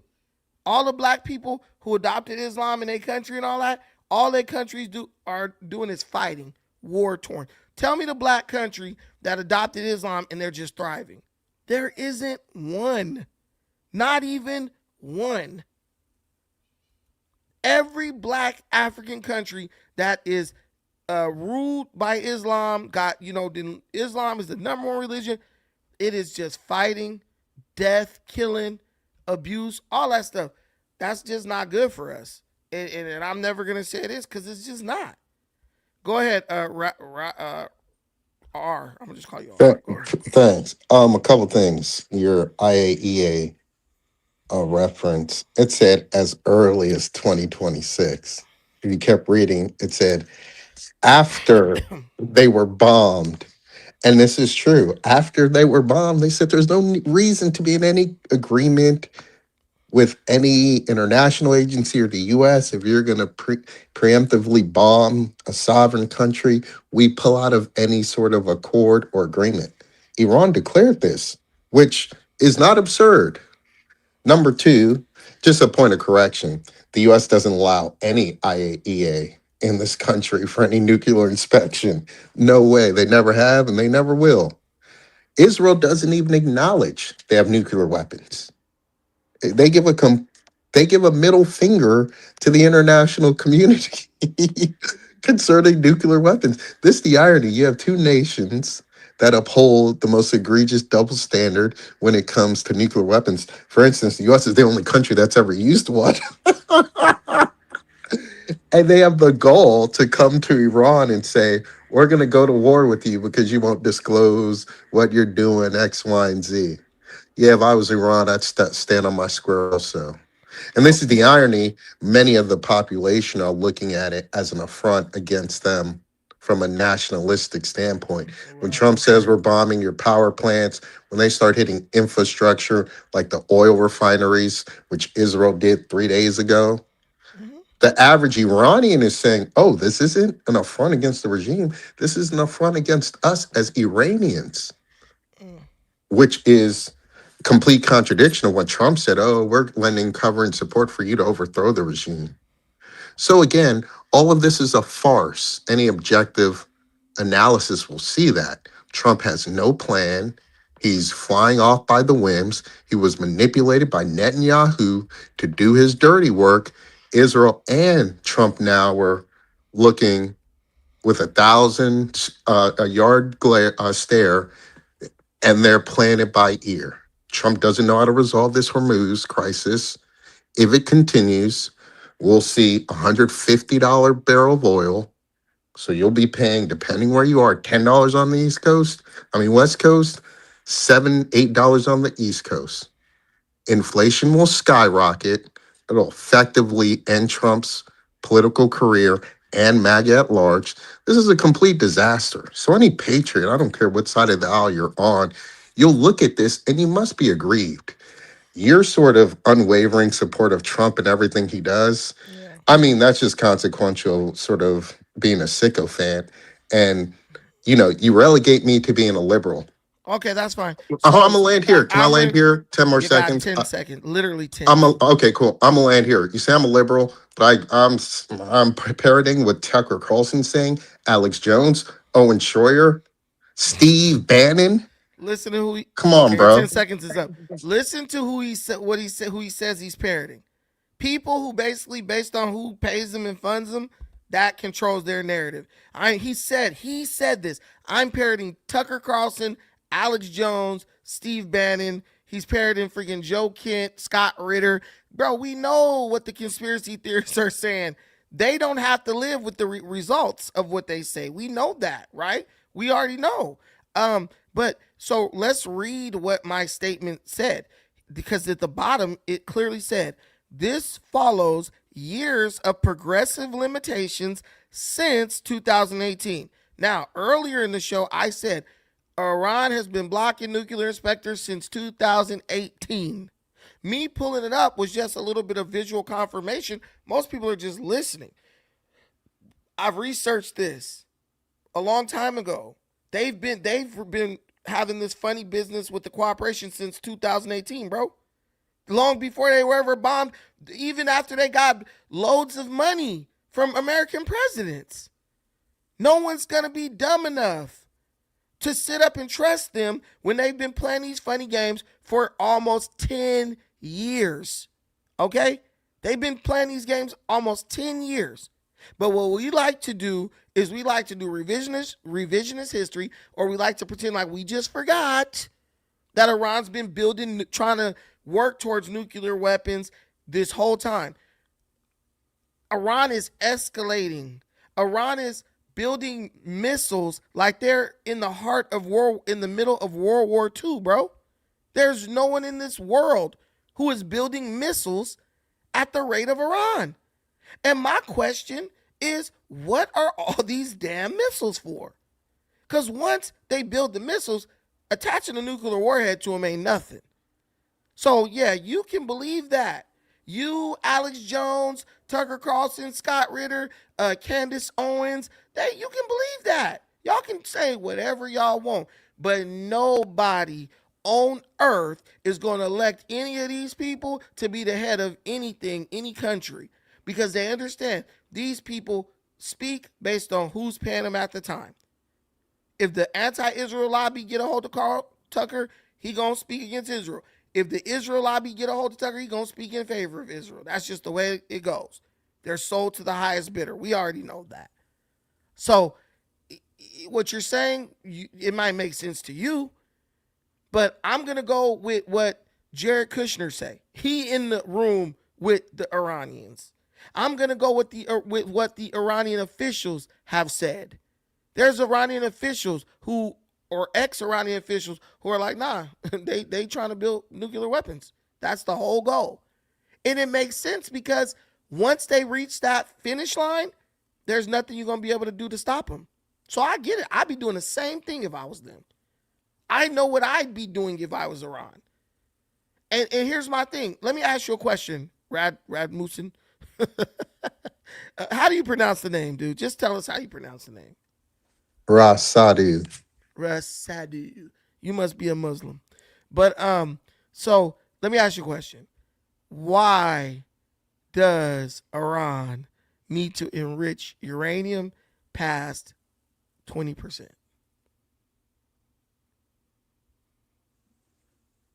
I'm not sure.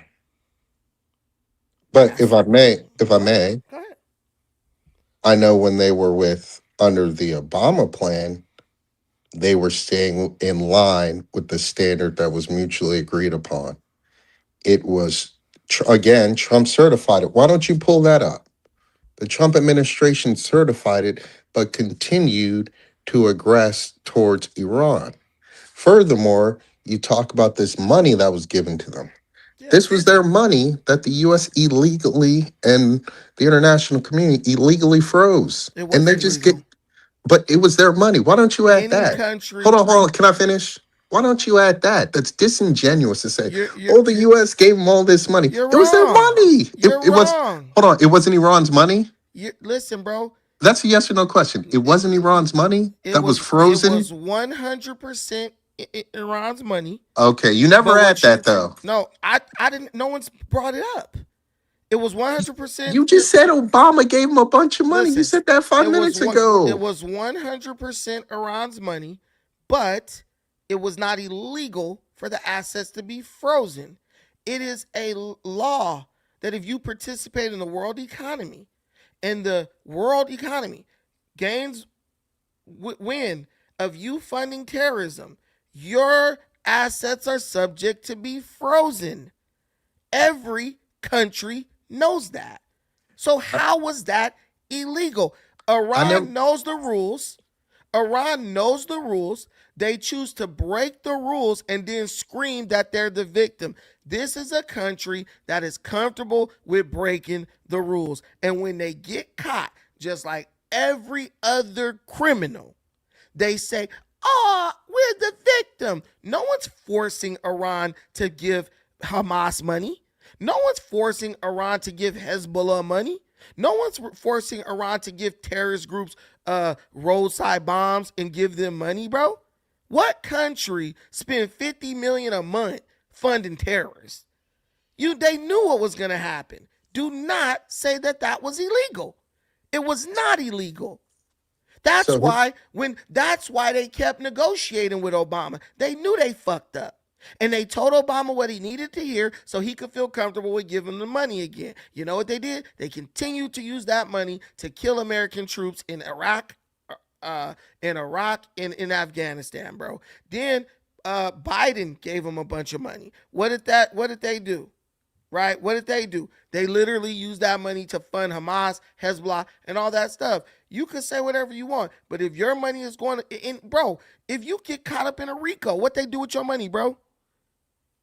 What they do with your money? They freeze your assets. Is that illegal? No, fool. That's a part of the rules of the game. You're not going to use our monetary system to do terrorism, to fund terrorism. If you don't like that, you don't have to trade in our dollars. But the oil in this motherfucker getting traded with dollars. That's the yeah, rules. well, actually, and that's the wild card Iran just hit folks with. They're letting certain nations go through the Straits of Hormuz if they will trade in the yen. So Nobody wants to trade that bullshit. okay, they're not doing it. Just pull it up, bro. They're doing it right No, now. Certain I said nations. no, but bro, you're too emotional. I said nobody wants to trade with that bullshit. I don't know what China that does means. I China know does too certain much. countries. What it means is China is constantly doing currency manipulation, where they artificially inflate and deflate the yen, and that will change. They basically will be able to control the price of shit that you buy with it. That's Cool. not. Nobody wants to do that. People want the market to control. China manipulates their currency. No They're the number problem. one currency manipulator on earth. That's why all their reserves are in U.S. dollars. Cool. No problem. Just pull up if Iran are letting certain nations go through the But Straits I of never Hormuz. doubted it. That's a Okay, fact. so your conjecture is your conjecture. I just stated a fact, a material fact. I just agree with you that it was a fact. Okay, cool. No problem. Second point, when we talk about rules-based order and terrorism and all this, you do understand all of this is a double standard. You do understand. Well, and I'll tell you how. We know you brought up Scott Ritter, the only American at one of the only Americans, former IAEA inspector, who said I was one of the last. Him and Hans Blick. We were in Iraq. Guess I what? They don't don't listen to have. pedophiles. Cool, no problem. Scott But they, Ritter's a pedophile. no problem. Cool. They were some of the last inspectors in Iraq, and they said, guess what? Saddam doesn't have nuclear weapons. This is a total farce. The U.S. going to war over it. It's a total farce. Guess who? History has shown to be absolutely correct. But I think So even Trump was like there were no weapons if of I mass could destruction. finish, Like if any, so all I'm saying to you, when the U.S. goes to war in Iraq under false pretenses, hence making it an illegal war, and Iran There's nothing under illegal about it. fear, well, of so here's the issue. There's nothing illegal Well, about it. let me finish. Let me finish. So we know it's false pretenses. So they're going to war over a lie, right? No, they're not. Can I, you keep interrupting? Can I just make my case, then you can argue against it? Go ahead, Okay. man. So they go to Iraq under false pretenses, right? Iran, that is an imminent threat to Iran because in the 80s, it was Donald Rumsfeld under the guise of the US government. They gave Saddam chemical weapons to use against who? The Iranians. So this same military power is coming next door to me. Yeah, I'm going to fight them. So you can paint people that don't know history and the intricacies and the nuance. You could say these things. Oh, Iran had militias fighting the US and Iraq. Oh, how dare them. But you won't tell the other side of the story where US funded, gave Saddam chemical weapons that were used against the Iranians. All right, man. Oh yeah, no. So I don't begrudge Iran for doing that, right? You talk about black folks in Iran. I know in 1979, that same Ayatollah that was assassinated, he said, "Black folks, go home. Y'all are oppressed enough in America. We don't got beef with you. Bye bye." He let all the black folks go, and guess what? They faced discrimination when they got here. People were hating on them. That same Ayatollah, those same mullahs looked out for the black folks. They said, "Our beef's not I with don't you." understand how you're gonna That's a lie. fact. I That's don't a understand how fact. you're gonna lie and say that that the United States gave Saddam Hussein chemical weapons. They did Donald not, bro. Rumsfeld did. Bro, they did. That's not what he said, bro. It's not what he said. You just be saying shit. What Donald Rumsfeld said is that the United States allowed the export of precursors to chemical weapons. That's what they did. They didn't block certain materials from leaving the United States and going to, basically they didn't block Iran from purchasing certain materials from United States private companies that he would then use to make chemical weapons. Bro, that's a huge difference, man. There's a huge difference. You're saying that our country broke a law and gave chemical weapons to another country. That's not the case. That's like saying CVS gave me crack cocaine. No, but CVS just didn't stop me from buying the ingredients I needed to cut the damn cocaine and make it crack. That's the difference. Y'all see the game Brandon No, plays? I'm not playing no games. That's the facts I'm Let playing. me ask you that. Let No, me am ask I you this. lying? No, I No, want you no, to you're answer this. right. Am I lying? You're right. You're right. Okay. Let me ask you this. Did the US support Iraq against Iran in the 80s Yes, they when they did. went to war? Yes, they did. Okay. So you're telling me when the same country comes and you know they're going to take over Iraq, you don't think that's an imminent threat to the same country you supported their nemesis against decade before? That's That's all no. I'm that's all I'm saying. So I'm not But you going to be keep but you keep making this a history lesson, and what I keep trying to appeal to you and others is this. There's a simple solution to all this. You cannot have a nuclear weapon.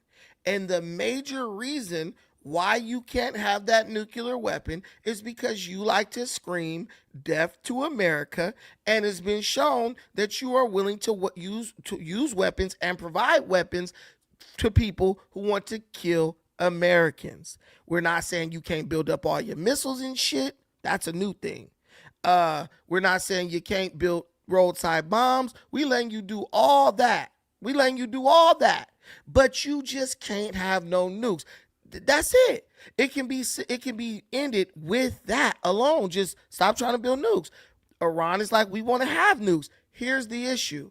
If you want to insist on building nukes, we're going to bomb you. So there are no victims. There are no victims here. There are no good guys and there are no bad guys. It's like a football game. You want to get on our touchdown, we not going to let you. We want to get on your touchdown, you going to do your best to stop us. If I blow your ass out by 50, don't get mad. You got on the field and agreed to play. That's what Iran's doing. That's why I don't see why all y'all are sitting up here crying, oh, and wouldn't you? And wouldn't? No, I wouldn't. If it was me, I would say, all right, let's work with the U.S. so we can make money and our people can have a life. So let me ask you a question. If it was you, would you kill somebody and hang them? Would you shoot 35,000 people for protesting about the economy? Would you do that? No, you wouldn't. So that's so propaganda, bro. okay, that's fine. That's fine. So let's say it is, and what they say about the United States is propaganda as well. Hanging the young wrestler, talking about he killed 2 cops and all this stuff. All this stuff. We don't even do that. If you kill 2 cops in America, you don't get hung in the street. So You will people get say, executed. no, States you that have will the not. death penalty. You're telling me if you kill What state? two Which state? cops, Which state? Mississippi. I don't know if Mississippi. it. There's states where. Hold on. You're telling me you can Google it. There have been prisoners executed for killing cops in this country. Are you serious? So the fact they do it in a more immediate way, we want to begrudge that. That's what I'm We saying. we've Hold on, largely real quick. This argument, you're trying to appeal to some moral standard. No, I'm Is re- not. yes, No, I'm you not. are. No, Yes, I'm you are. what I'm appealing to is familiarity. We know what the United States does and doesn't do. We don't know what Iran. We know what Iran does and doesn't do. But now all of a sudden it's like, oh, they're so good, they're virtuous. Me, I'm just like, dude, I don't feel sorry for them at all. Yeah, I that feel like they're getting what they want to. The Bible say you're a Muslim. The Bible say if you live by the sword, you die by the sword. Iran is choosing to live by the sword, and they are dying by the sword. The Bible says if you dig a hole for somebody else, beware that you don't fall it. Iran is trying to dig a hole for the U.S. and they're following it, bro. They killed U.S. troops. They've so made it clear this is the kind of game we want to fucking play. And so now that we playing it with them, they want to start complaining, and y'all want to start belly aching and shit. I ain't with so that. so a couple things. I'm not Muslim or Christian. You can appeal to those sensibilities if you want, but to the argument, a couple things. First of all, in this country, there are people that have been executed for killing an average individual, let alone a cop. That's number one. But we've Number moved away from two, that largely. it, there's still executions in this But we've country, moved away bro. from that largely. But there are still executions in this We country. know That's that. a fact. But Okay. So we now ain't you're executing begrudging. Olympians. Hold on, We're hold on, not hold on. executing Olympians, bro. Even if an Well, Olympian kills two you cops in this cutting me country, off. I can't finish. I can't even in finish. even in this I can't country, if finish. an Olympian kills 2 cops, it's a low chance that he's gonna get the death penalty. Go ahead. Well, Lady Justice is supposed to be blind, and everyone should be treated equally under the execution of the law, pun intended. So, if an Olympian does something egregious, they should have be held to the same standard. So, I don't even know what that's an appeal to. Nonetheless, Iran, you need to tell me where they're picking fights with America.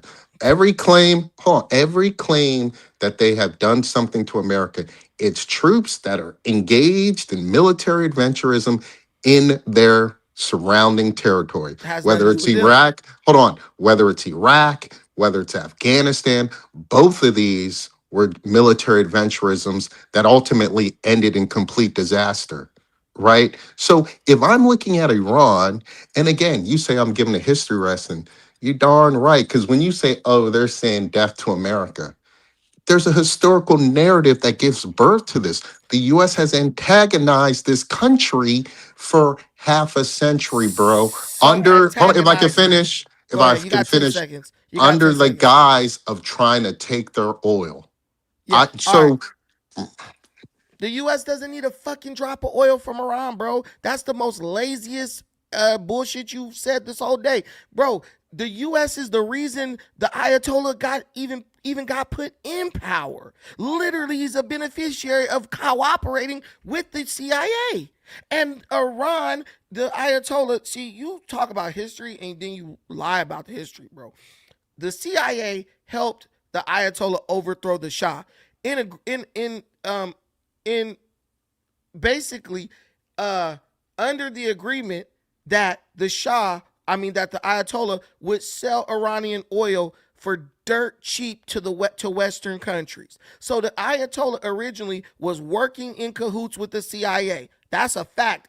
Nobody wants to remember this, but this is a fact. CIA, American Intelligence Agency, worked in cahoots with the Ayatollah. The Ayatollah agreed to do something that the Shah would not do, which was sell oil for dirt cheap. The Ayatollah is only in power because of the USA. But once he got into power, he became an enemy of the United States. His true feelings about the United States came out. So if anybody did a bait and switch, it was the Ayatollah. But here's the funny thing: he continued to sell the United States and other Western powers oil for dirt cheap. So you screaming death to America every day, but you still collecting American dollars. That's how America was able to freeze his assets, because he was selling America freeze their assets because they were collecting money from America through, the selling of oil and stuff like that. So what I try to tell everybody is this: if someone starts kidnapping your people, killing your people, y'all got beef.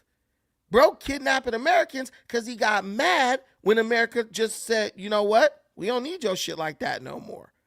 That's when a lot of the hostility started between America and Iran, when we started to move away from Iranian oil. And a lot of Western nations did. Then he started ratcheting up the bullshit. But my whole point is, if somebody goes in another country that's not your country and you trying to kill them, it's not your business. What's going on in Iraq don't got nothing to do with what's going on in Iran. If America's in Afghanistan, that ain't got nothing to do with what's going on in Iran. But if you want to make smoke, if you want to say, yeah, if you mess with this Muslim country, I'm going to come and kill troops. Well, don't be mad when we start dropping bombs on your ass. Everything you say when you're like, oh, America's been antagonizing Iran for this long. Nigga, Iran is killing Americans over a business that ain't even theirs, bro. They've killed thousands of Americans, kidnapped Americans. Also, by proxy, they've killed thousands of Americans, bro. That, to me, they're an enemy. They're a legitimate enemy. We have every right to do what we want to do to eliminate that enemy. And if you got a problem with that, then that's your problem. Sticks and Stones, LA. So, Wait, one real quick. I got to read this. The Treaty on the Prohibition of Nuclear Weapons, TPNW, which legally bans the development, testing, possession, and threat of use of nuclear weapons, was adopted on July 7, 2017 and enforced. Okay? So basically this there's a ban. You can't even develop, test, or possess, or even threaten to use nuclear weapons on another country.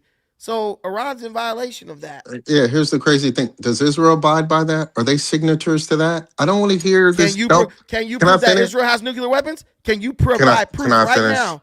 No, Can I'm I? asking you a question. Can you provide proof right now that Israel has nuclear weapons? Yes, Okay, yes. pull it up. Let's pull it up right now. You can just Google Mm-hmm. May I? Mordecai Vanunu, the defector who, if I could finish, who was working on the nuclear sites, who disclosed all of this, who was kidnapped when he fled to Europe by the Mossad. He will tell you. So we have proof. We have evidence. Oh, so we have So we have a guy who's long dead. We have something he said, but we ain't you seen asked him. for evidence. You don't want to believe it. So be it. Let me continue.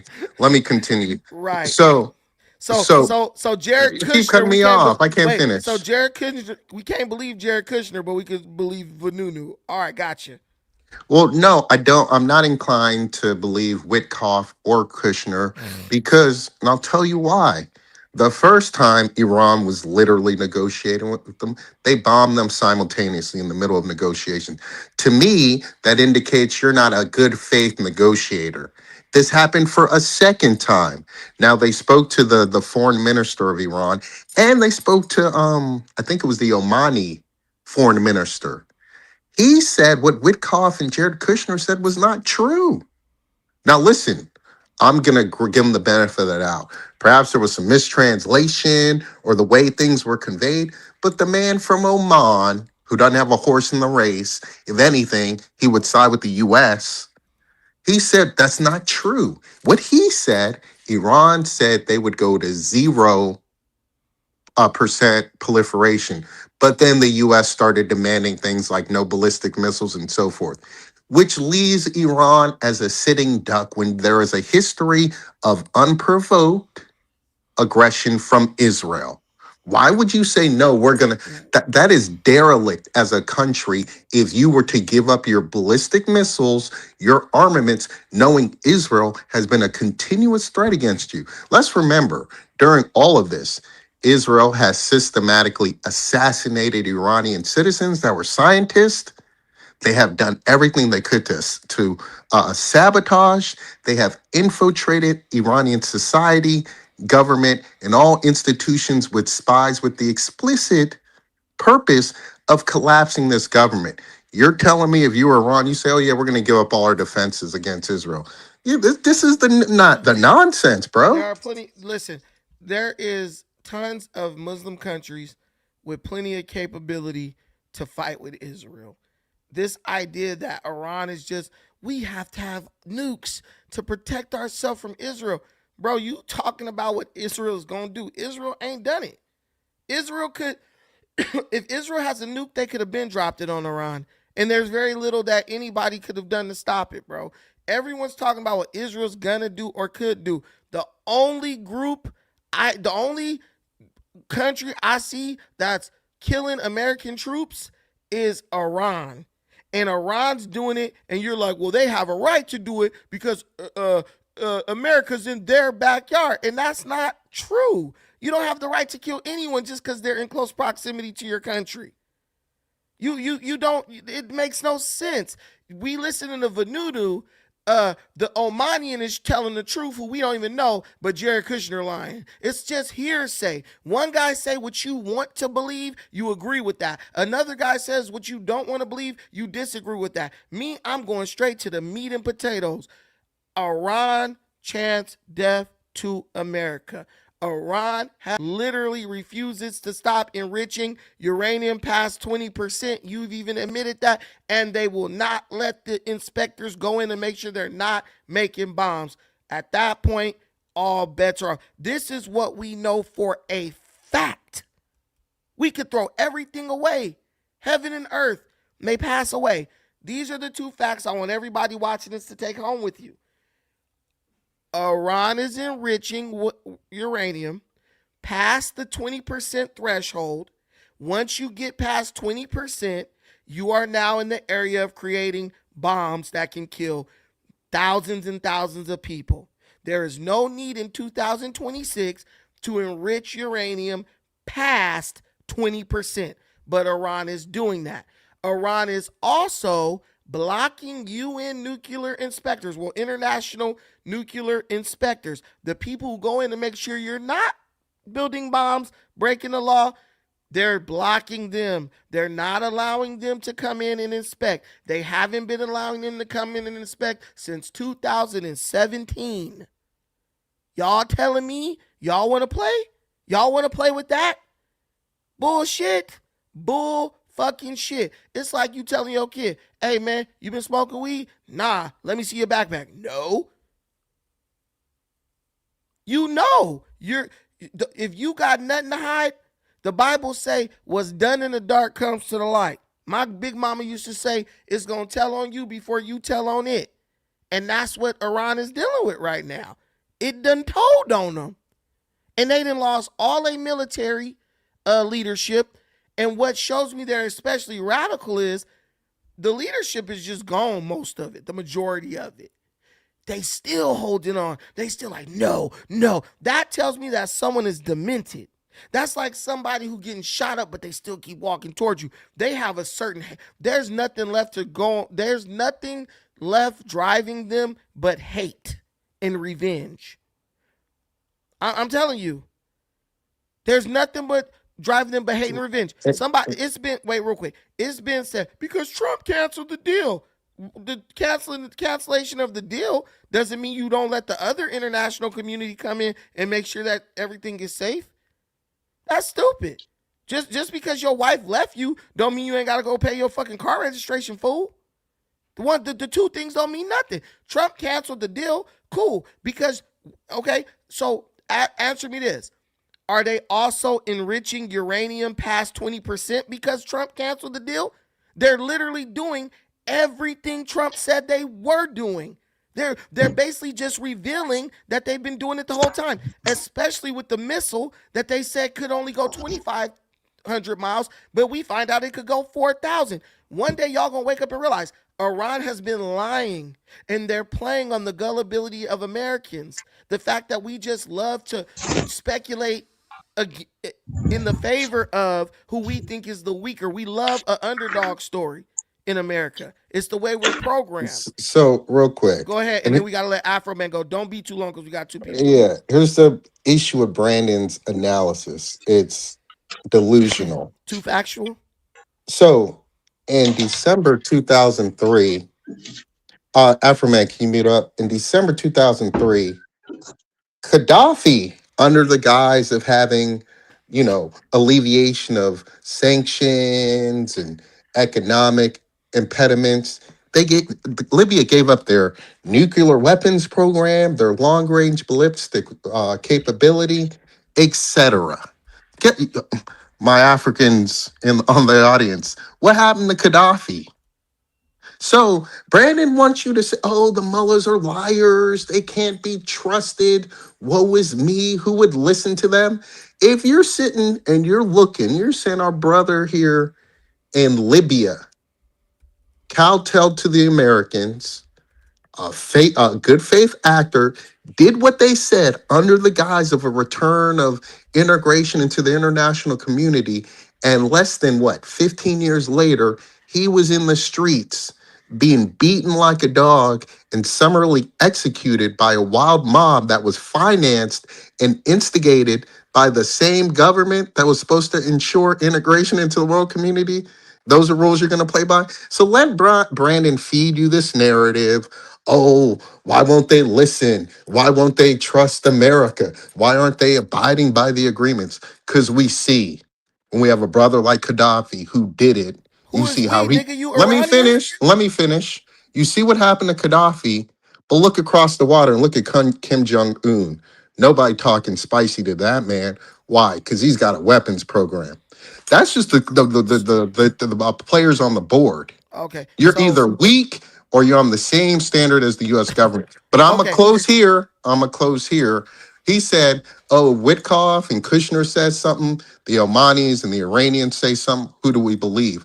I'm gonna listen to Tulsi Gabbard, this Kent dude who were handpicked by Trump, and they're the ones in the intelligence sectors who have who are privy. I mean, to Kabard is responsible for the collection of the assessment, and she said there was no evidence of them trying to get a nuclear weapon. But Brandon wants to tell you different because he knows yeah, better. no, I Brandon. land. Wait, okay. I want to use common sense here. He's like Tulsi Gabbard, not Gabbard, said there's no evidence of a nuclear program. Guys, let me ask y'all a very simple question that any man with a twig and two berries would come to. How could Tulsi know what there is? She said there's no evidence, right? How do you get evidence if they won't let you inspect nothing? If you come to my house and you knock on the door and say we want to search for evidence that you committed a murder, and I say you can't fucking come in. When you go back to your chief and report and he say, did you find any evidence? He gonna say, nah, there's no evidence because we couldn't get in the front door. But on an official document, it's just gonna say there was no evidence found. Most times when you do reports like that, they're not gonna be like, there's no evidence because also what Iran is doing, they're letting them in certain places, but they're keeping them out of certain facilities. So yeah, we didn't find any evidence in the places where we searched, so there was no evidence found. Not saying that it's not there. They restricted us from going to this place and this place and this place. And then also remember, when these people go for hearings, the people doing the hearing, especially the Democrats and stuff, they ask the question in a way to kind of pin you in a corner. And as we learned from Gabbard before, she don't play that game where she try to cleverly figure out a way to answer it and all that. She just answers straight and she just go. Because they know that it's a dog and pony show. That's it. But how can you find evidence if they won't let you into the facilities? So that's that's one where this guy's logic is not really making any Can I sense. enter here, please? But hold on real quick. Hold on, Afroman. 1 second. Um, and then, so dang, you made me lose my train of thought. So this is how people try to manipulate your thought process. They know less than you, but they trying to act like they know all this stuff. I'm telling you, let's just go off the facts that we know for sure. Iran is enriching uranium past 20%. and they're blocking inspectors from going into the facilities to see what they're doing and why they're doing that. Go ahead, Afroman.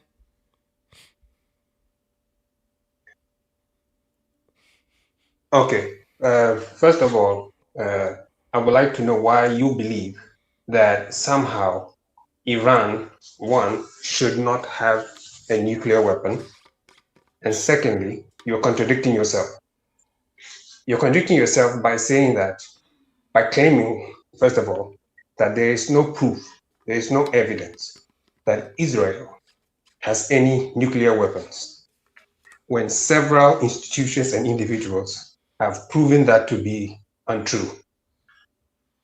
Thirdly, Israel itself, if you're talking about countries that are dangerous having nuclear weapons, then Israel is one of those countries.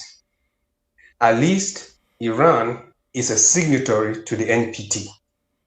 Israel is not. Of all the countries that have nuclear weapons, only one has ever used it, and that's the USA. So this notion that a nuclear weapon in the hands of Iran is somehow so dangerous when Iran hasn't got a history of posturing outside of the Middle East, whereas America has over 800 military bases dotted across 70 countries. Iran doesn't have a single military base outside of Iran. So you are clearly buying into propaganda as if it is somehow evident that Iran is a dangerous country that threatens the whole world. The average human being walking on this earth has never been affected by Iran, but has definitely been affected by the US. And so let's not, befuddle the waters here, or dirty the waters. Iran is not a danger to the world. That is Western propaganda. And let's also remember that when you say that Iran has disallowed inspection of their nuclear program, that's not true. Iran, until 2015, was allowing nuclear inspectors into their country. It was Trump, as you know, that derailed that process by removing the US from the group that was, from the deal that was on the table that Obama put in place. So you're saying so many things, but you're confusing issues and you're contradicting yourself. So if you could answer those questions, I'll be happy. Yeah, so I got two questions. Why is Iran enriching uranium past 20%? Past 20% means you're trying to develop a nuclear weapon. They continue to do it. They refuse to stop. If you're no threat, And why why shouldn't can't they? you? Because in 2017 they agreed that they would not build nuclear weapons. There is a law that was just brought up on the screen that bans countries from developing, building, threatening people with nuclear weapons. And Iran said that they want to abide by international law. That's why they shouldn't. You could say They what you are a want. signatory to the Listen, NPT. I let you talk. Israel is not. I let you talk Africa first. I know it's you. I let you talk, and now you're interrupting me. They agreed that they It's would not build Afro-Man. whatever. Okay, sorry, Afro man, my bad, dude. Okay, yeah, all that. But they said they want to abide by international law. International law prohibits them from building nuclear weapons, but they're enriching uranium past 20%. Uh, Iran sponsors terrorism. They're the number one sponsor of terrorism on the That's a planet. lie. No, it's That's a lie. not. No, it's not. And That's a Africa. lie. Listen, you what? Wait. What did you say? Who said in Africa? I said and in Africa. Okay, see, right. This is a common knowledge, right?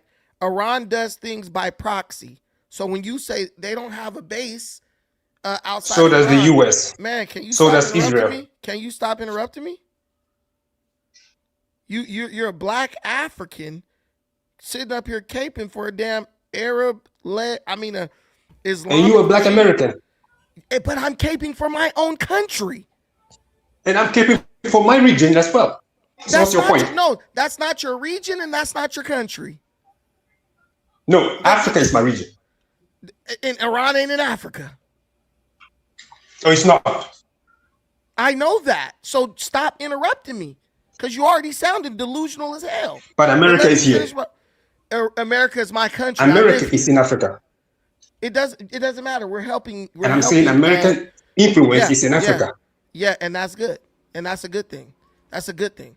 Anyway. So that's how we are affected in Africa. Yeah, and we ain't hurting you. We ain't doing nothing to you. We ain't doing nothing but making your place. All America is doing in Africa is making it safe to travel there so y'all can make some money. You say you're not hurting. That's it. We ain't hurting you. As a matter of fact, African countries are begging America You have to come there removed and help them. governments across Africa. Yeah, and which ones Nobody's have we begging removed? America for anything. Which ones you have we removed removed? governments. All right, man. You listen. Have you heard of Dr. Kwame Nkrumah's government? Listen, here you go, bro. Dr. Kwame Nkrumah. All right, man. Look, you talked. I didn't interrupt you. Please stop interrupting. Go ahead. Me. There you go. Go ahead. Okay. Iran operates by proxy. They fund terrorist groups. They give terrorist groups $50 million a month. So when these groups are killing Americans, Iran is responsible for that. That's just the way it is. So America, yeah, we do shit too, but Iran is not going to get a nuclear weapon when we know that they got a hard on for killing Americans. They've agreed to all these international laws and rules, so they can get into the UN. So that they've agreed to not develop nukes. But from what they're doing, what we know they're doing for a fact, we suspect that they're developing nuclear weapons. They won't let anyone in to inspect, so they got to get bombed, brother. That's it. So you could say Iran's no threat. That's in your mind. Every other Middle Eastern country, the reason why they allow American bases in their country is because they fear Iran, bro. Iran not only carries out violent attacks against the United States, they carry out violent attacks against other countries. 1983, U.S. Marine barracks bombing in Beirut. 241 U.S. service members killed by an Iran-backed Hezbollah. 1994, AMI bombing, Buenos Aires, Argentina. 85 people killed in the bombing of a Jewish community center. Several senior Iranian officials were convicted. They were indicted, and they were convicted of being a part of that. 1996, Khobar Tower bombing, Dhahran, Saudi Arabia. 19 U.S. airmen killed in a truck bombing orchestrated by the IRGC. 1998, U.S. embassy bombing in Kenya. U.S. courts found Iran liable for providing technical expertise and support to Al-Qaeda. 2012, Burgas bus bombing, Burgas, Bulgaria. A suicide bombing targeting Israeli tourists attributed to Hezbollah, Iran-backed Hezbollah. Bro, what are you talking about? We've just, in that quick time, I've listed 5 different countries that aren't America where Iran has carried out or funded the carrying out of bombings and everything else. And you're like, no one's been affected by Iran outside of at all. Bro, these dudes are like the foremost. Can you do the same for the U.S.? So here's the issue. Okay, let me do this. So I'll go into my Gemini and I'll say terrorist. Okay, I'll put the same thing. Violent Afghanistan in attacks. the 1980s. Wait, hold on. Violent attacks. That was a war. Violent attacks carried out. No. I'm talking about funding of terrorist groups by the U.S. Okay. Okay, that was a war. That Russia invaded Afghanistan, and the United States funded and trained Afghanistan inside of their country to fight inside their country. They didn't give And never, Afghanistan, yes. they did not give a No, no, terrorist no, group, no. We are they did talking not give, about funding of bro, terrorist they groups. did not give a terrorist group bombs to go blow up a bus in England. They did not give They gave them terrorist groups, funding to go and buy those they bombs. gave them weapons to fight the Russians in their own country. That is a And then difference. they turned the weapons against the very That's what people they in did Afghanistan later themselves, on. creating a civil That's what war. they did So, later. This is what they did later on. But guess what? It was a civil war yes, but that's inside what their happened own. anyway. Listen, bro. It was a civil war inside their own country. They didn't. United In States did not give it. 2010, in The Syria, United. they The funded United terrorist groups in States. Syria. The United. They listen. In The Latin United. America, they Listen, funded man. Listen. You terrorist can't keep groups. interrupting me. You can't keep interrupting me. The the United States did not give a terrorist group a bomb to go blow up something in Beirut or in freaking Thailand. They don't need to give the bomb. That's They give the terrorism. funding for the They bomb. give It's the listen, same bro. thing. Listen, bro. If someone gives you weapons and funding to fight a war in your own country, that is not terrorism. Even the situation, what Of you're course, talking it's about, terrorism. that's not You're terrorism. terrorizing the citizens of that country. What? Okay. What Afghanis have committed a terrorist act outside of Afghanistan? Okay, so if it is not I'm asking you a very simple inside, question. No, outside of and I'm Afghanistan. saying, so if the terrorism is contained inside the country, then in your eyes, that is not terrorism. If the terrorism is taken, if it's attacks done in the middle of a civil war or a war against an outside force, that's not an act of terrorism, brother. That's an act of war. Now, Of course, it's terrorism. if someone's blowing up innocent civilians in a country 50,000 miles away, that's an act of terrorism. No, I'm that not you are moving no damn redefining what. goalpost. You never Look gonna up the agree, Kong definition of Bungo. So terrorism. here's the issue with Brandon, respectfully. The US doesn't have a quote unquote issue with terrorists. The president of Syria now is a former Al Qaeda Exactly. ISIS leader that went to the White House, bro.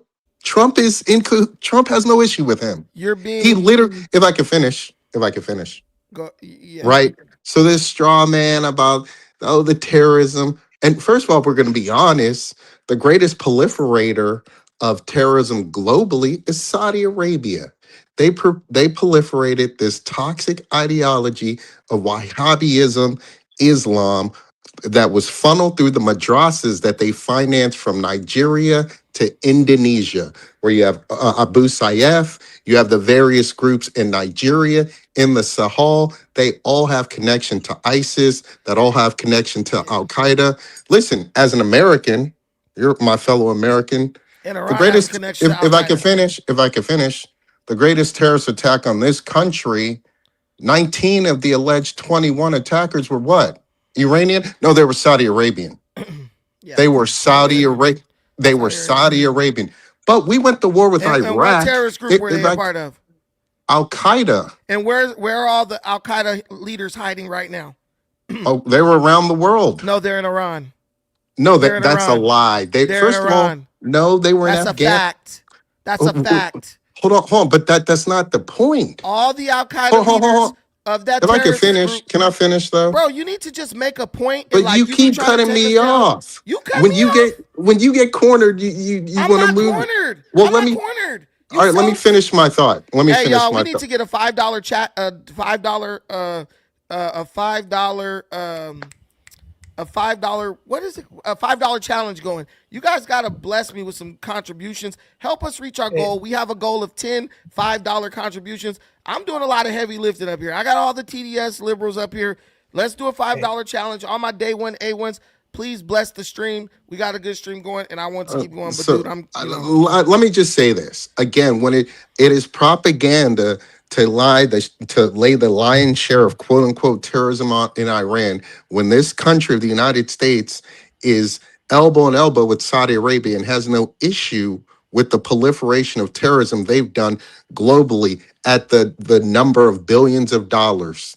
Right. So we're going to talk about proliferators of terrorism. Why don't you say anything about Saudi Arabia? Okay, because it doesn't fit the narrative. Now I'm gonna land here. When it comes to Hezbollah and these sort of groups, It's a bit more nuanced than you are allowing for discussion's sake. There's ongoing conflict between Hezbollah, Israel, and I'm gonna be honest with you. I think the IDF's a state-sponsored terrorist organization. We can have a dialogue about that. So if we really want to parse out what quote unquote terrorism is, when you decimate the Gaza Strip and kill 60,000 innocent civilians, you are a terrorist organization. You're doing it for political means and a political agenda. That is the definition of Didn't quote Iran just unquote kill terrorism. Hold on, 35,000 hold on. innocent civilians That's the in their no, own that's country? propaganda. That's Now, oh, that's propaganda. Show me propaganda. evidence of Okay. that. Show me evidence That's of that. propaganda, Hold on, huh? hold on.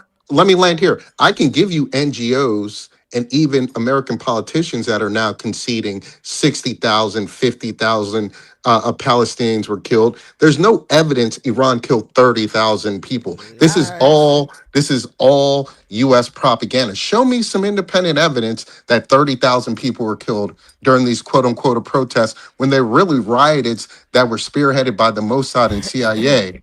Come on, bro. Hey, man, everything is propaganda that you don't want to believe. My whole point is this. So we talked about the first. Uh, so first, uh, we talked about the president of Syria. The president of Syria was someone who was a member of the group that eventually would become ISIS. He left that group. He joined Al Qaeda. He ended up leaving Al Qaeda to and forming his own group. And the group he formed actually fought against Al Qaeda and fought against ISIS, right? He was a person who was a fundamentalist, but he became disillusioned with the idea of, terrorist attacks, killing innocent people, all this stuff.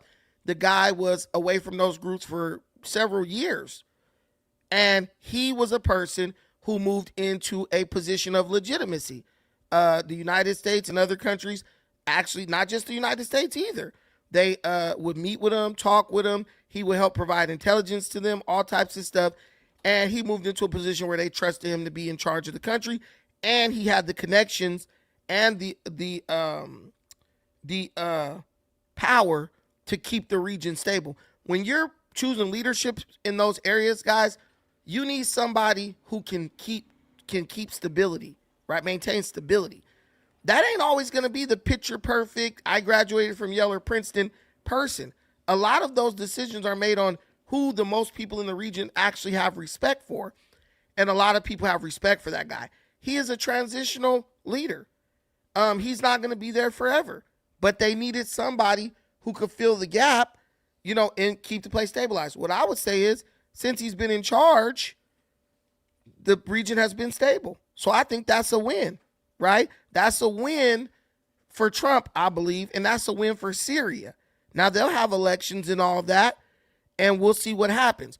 Number two, this guy talks about, how do we know that they killed 35,000 people in Iran? Well, bro, the Iranian government said let's start here. The Iranian government acknowledged that they killed 3,117 protesters. They acknowledged that, right? But there were leaks in their government. There's dates, literally, from the leaks that provided dates of how many people were killed.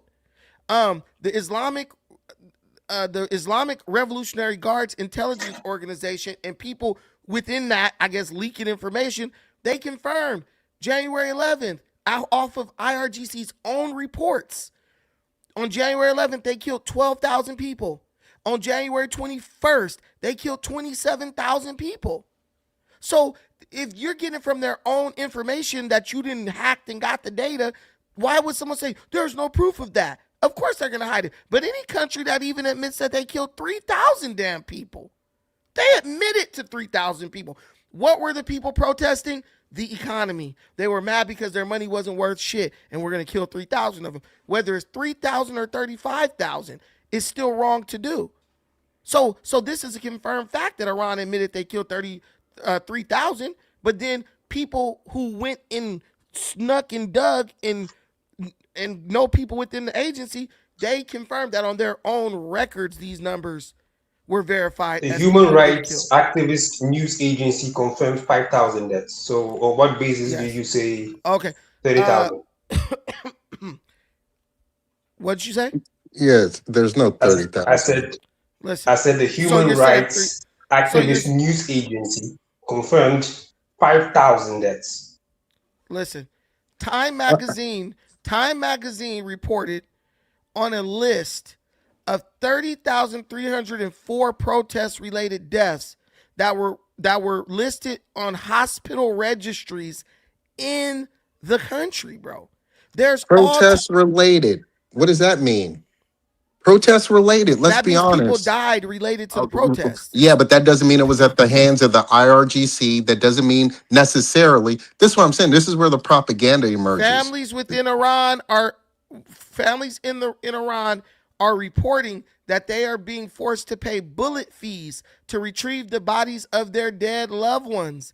And there are verified reports of secret burials, mass graves that they had to hide the bodies. UN experts, right? This is described by UN experts as the deadliest in the history.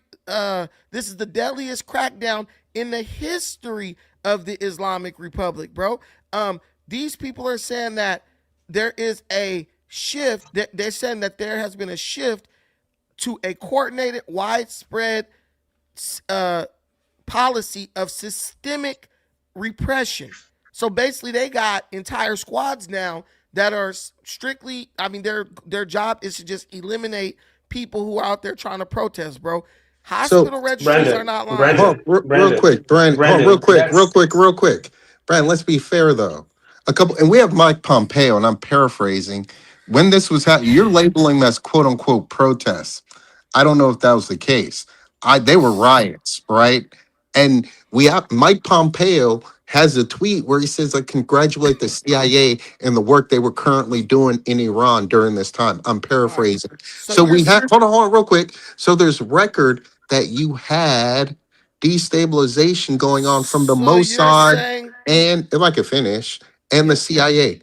So Number you're one. so you're saying just stick with number one for right now. So you're saying that if there's a riot, it's okay to kill 35,000 people. No, I never. If I can clarify, I never said that. You I'm said not. these weren't protests; they were Let me riots, as if finish. that Let me. justified it. Well, no, because you're painting a particular narrative when you frame it as a quote unquote protest. Okay, let's That say wasn't. For instance, we have records of individuals attacking mosques and so forth. This is quite peculiar behavior of a Muslim dominated country. This right. is speaking to something insidious going on. Again, we have acknowledgement by Mike Pompeo that the CIA was actively working at the time in for Iran, fomenting what was going on. Same with the CIA. So what I'm saying is you had foreign actors that were rabble rousers that were inflaming the situation. And I think till all of that is accurately parsed out, it is premature to say, oh, Iran killed 30,000 protesters and that's what happened. Iran, No, if I Iran could admitted. finish, come on. No honest analyst would say that. And I'm going to land here. January 2026. January 2026, the U.S. military launched a large scale retaliatory airstrikes dubbed Operation Hawkeye Strike in Syria. Why? Because ISIS killed U.S. military men. This was a couple of months, bro. So this rosy picture you painted, oh, he's the Paul of Muslims and he turned a new leaf and he's no longer a But terrorist and he's a good leader and he all right, you brings said you were stability. landing. The You said you're military, okay. U.S. military He was was a just part of bombing the. Syria, He was bro. listen. He was a part of the group that later became ISIS. Bro was never a part of ISIS, so I don't even know what that has to do with anything. Bro, Iran has admitted to killing 3,000 people, bro. If the United States killed 3,000 protesters or rioters, do you know how much bullshit you guys would be talking right now? But guys, you know what? It's okay to kill protesters slash rioters by the thousands. You know why? Because Iran's doing it. That's what these guys are saying. And I'm only talking about the number that Iran has admitted to killing. Why is any country in the modern world killing 3,000 protesters or rioters, bro? At that point in America, they just say let them ride until they get tired, and then we'll arrest them afterwards. So, but it's okay. Do you see the double standard that these dudes create? They want America to hold up to a certain standard, but then Iran can constantly violate the standard, constantly violate, and then when you hit Iran, oh, but they're innocent. No country killing 3,000 of his people for protesting, whether they think it's a riot or not, is legitimate. That country is an enemy of its people. And if you kill 3,000, I think you'll kill 30,000 because it ain't nothing to you. Because my heart, as the leader, would have to be. Hey, My heart would be impacted seeing 3,000 of my people getting killed, bro. I'd be like, dude, that's whatever it is. We don't got to do that. He didn't. The Ayatollah saw those people die. He just was like, I don't give a fuck. Bury him in mass graves. These are the people who Assad is defending. Go ahead, Sam. Thank you for being so patient, bro. hey, no problem, Brandon. Hey, man, I'm not gonna be here too long, man. I just want to say thank you for having me, man. Big fan of your channel, bro. I've been a fan of you since like been subscribed to you 3, 4 years ago, somewhere around that time, man. Um, I love this. What you're bringing up, you're not just talking about like Africa, or more so just like black people. You're more so spanning into like news and broaden into like what's happening around the world. I really every time I listen to your videos, I get more so understanding of what's more so happening outside the world, and you give a great explanation of it. But like more so, like I really come up here to just speak about like how I don't know all of a sudden how just like black people or more so in general, more so Africans, right? Who I really want to get into. I'm African, just want to let you know that. Born in America, but I'm African. Um, about Iranians, right? No disrespect to them. I'm not saying every Iranian is the worst person in the world, or anything to that degree, but the history to actually think that that black people actually thinking that Iranians or Arabs have a deep love affection for black African people. You guys don't really see the world. And Afro man, bro, you're from Nigeria, man. Wake up. I'm not from Nigeria, please. Where you from? Where you from? Where you from? Don't assign me a country that I'm not from. West or east? Don't I matter. am Where you from? my Farafun Ogun. He's from Iran. You're from Iran, Afro man? Are you And then serious? secondly, Iranians are not Arabs. So don't make They're that mistake. Persians, but they're Persians. Islams. It's most likely the same thing. Like we know what they have. They're How is not it the the same same thing? thing. Brandon, I just It's wanna not know the same thing. It's a world of Man, difference. listen, answer his Brandon. damn question. Where you from, Afro man? I'm from Ghana, not from Nigeria. So And that's the thing I'm more so speak about, man. Same How difference. how black people, more so Africans, they have like a superiority complex for Arabs. I just don't tend to get it. You have African scholars who all day, every day, always tend to talk about the slavery that happened within Europeans or white people, which is understandable. But when it comes to Arabs, and I'm African, man, I'm telling you the dead truth. I seen it in rooms. Where are you from in Africa? Uganda. Okay. Way closer to Iran than Ghana. West Africa be killing me, bro.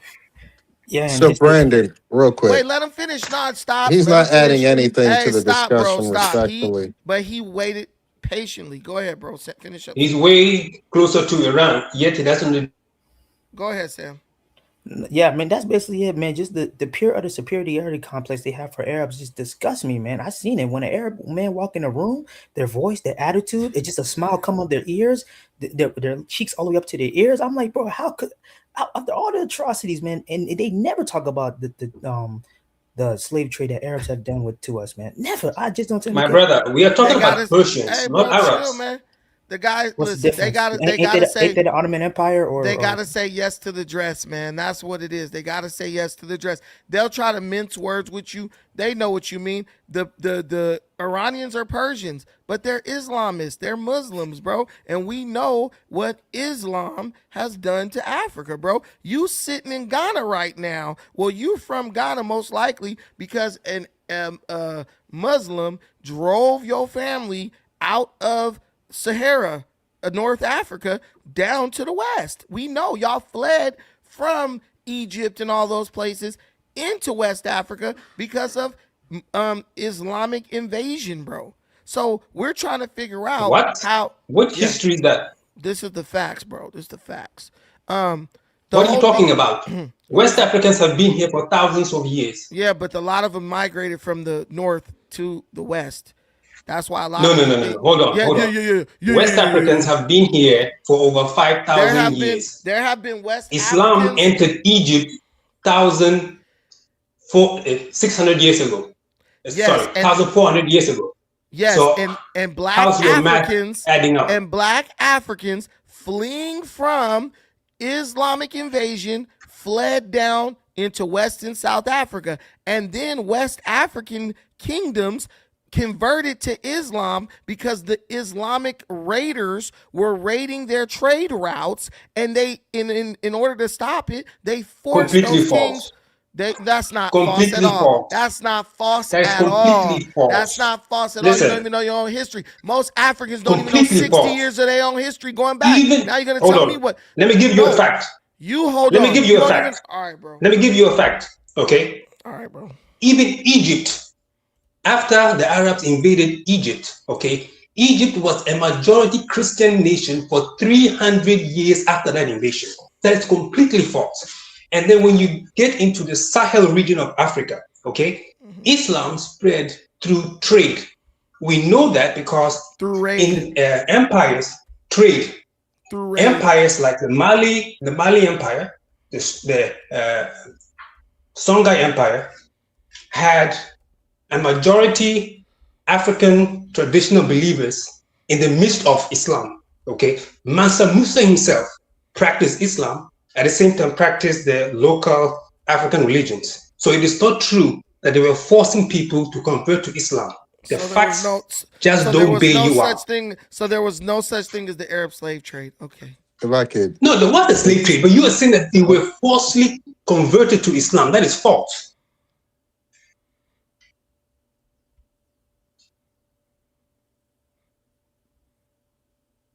That's not completely false.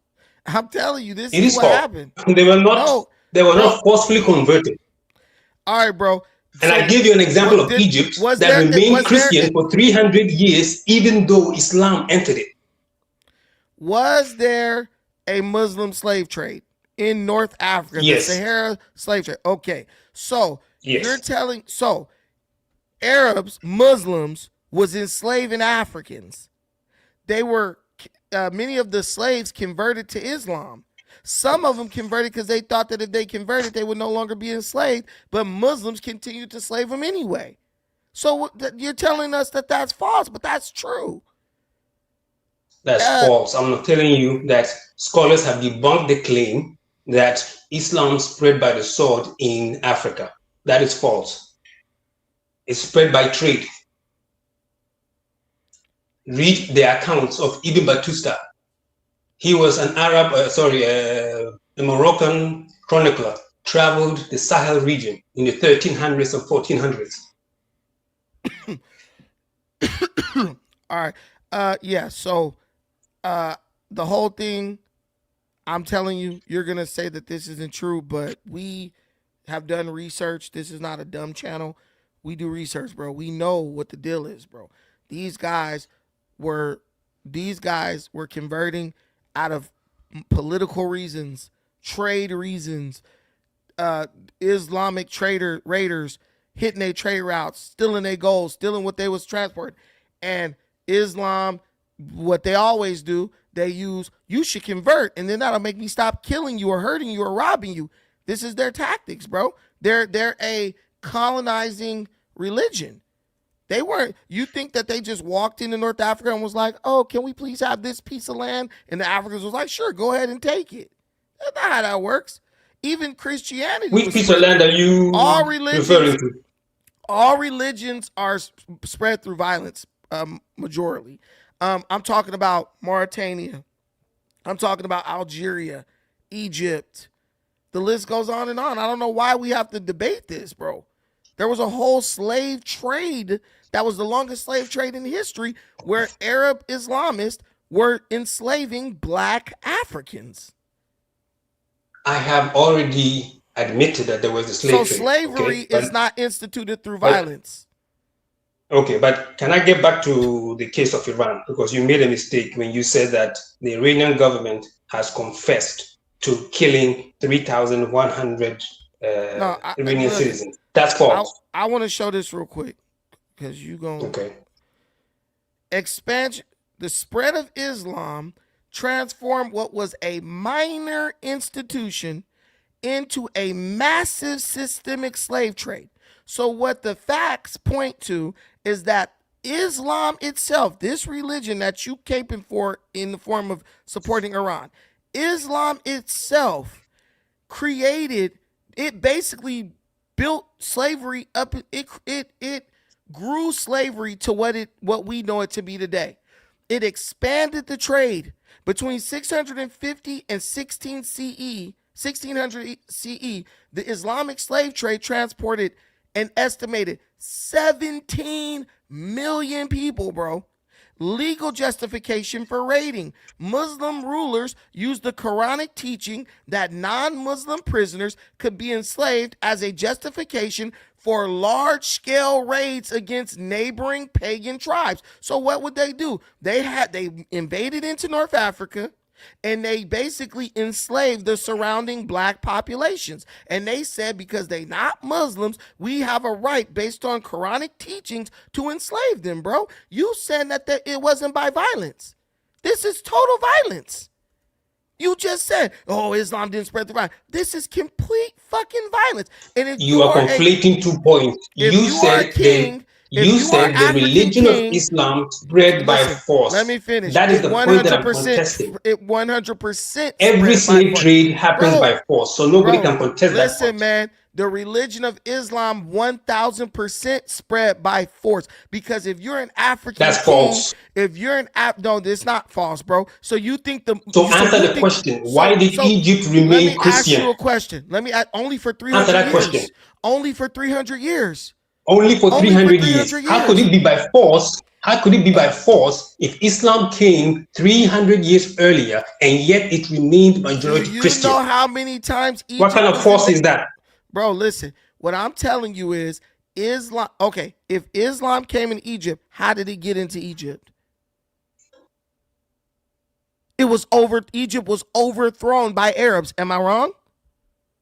It was first of all. I'm asking a simple question. And also the Ottoman Empire. Were those Arabs? Listen, were not Arabs. Were those Arabs? They're Islamists? Were they not Muslims? Yeah, but they were not Arabs. Oh, listen, whatever they were Muslims. And when you invade a country, if you know anything about conquest, you don't go in immediately and be like, yeah, y'all changing up y'all religion. All you do is systematically implement your religion by giving people who honor your religion more preferential treatment over their traditional religions. But the religion. So answer the question: how did Egypt remain Christian for 300 years after 300 Islam? 300 years is not a long time. 300 years is not. It is a long time. Not for 1,000 years. It is a long time. Not for an empire that's thousands of years old, bro. Not for an empire that's. How is it thousands of years? How is it thousands of years when it's Islam? No, I'm talking about Islam. Islam came 1,400 years ago, out of which 300 years Egypt still remained a Christian majority.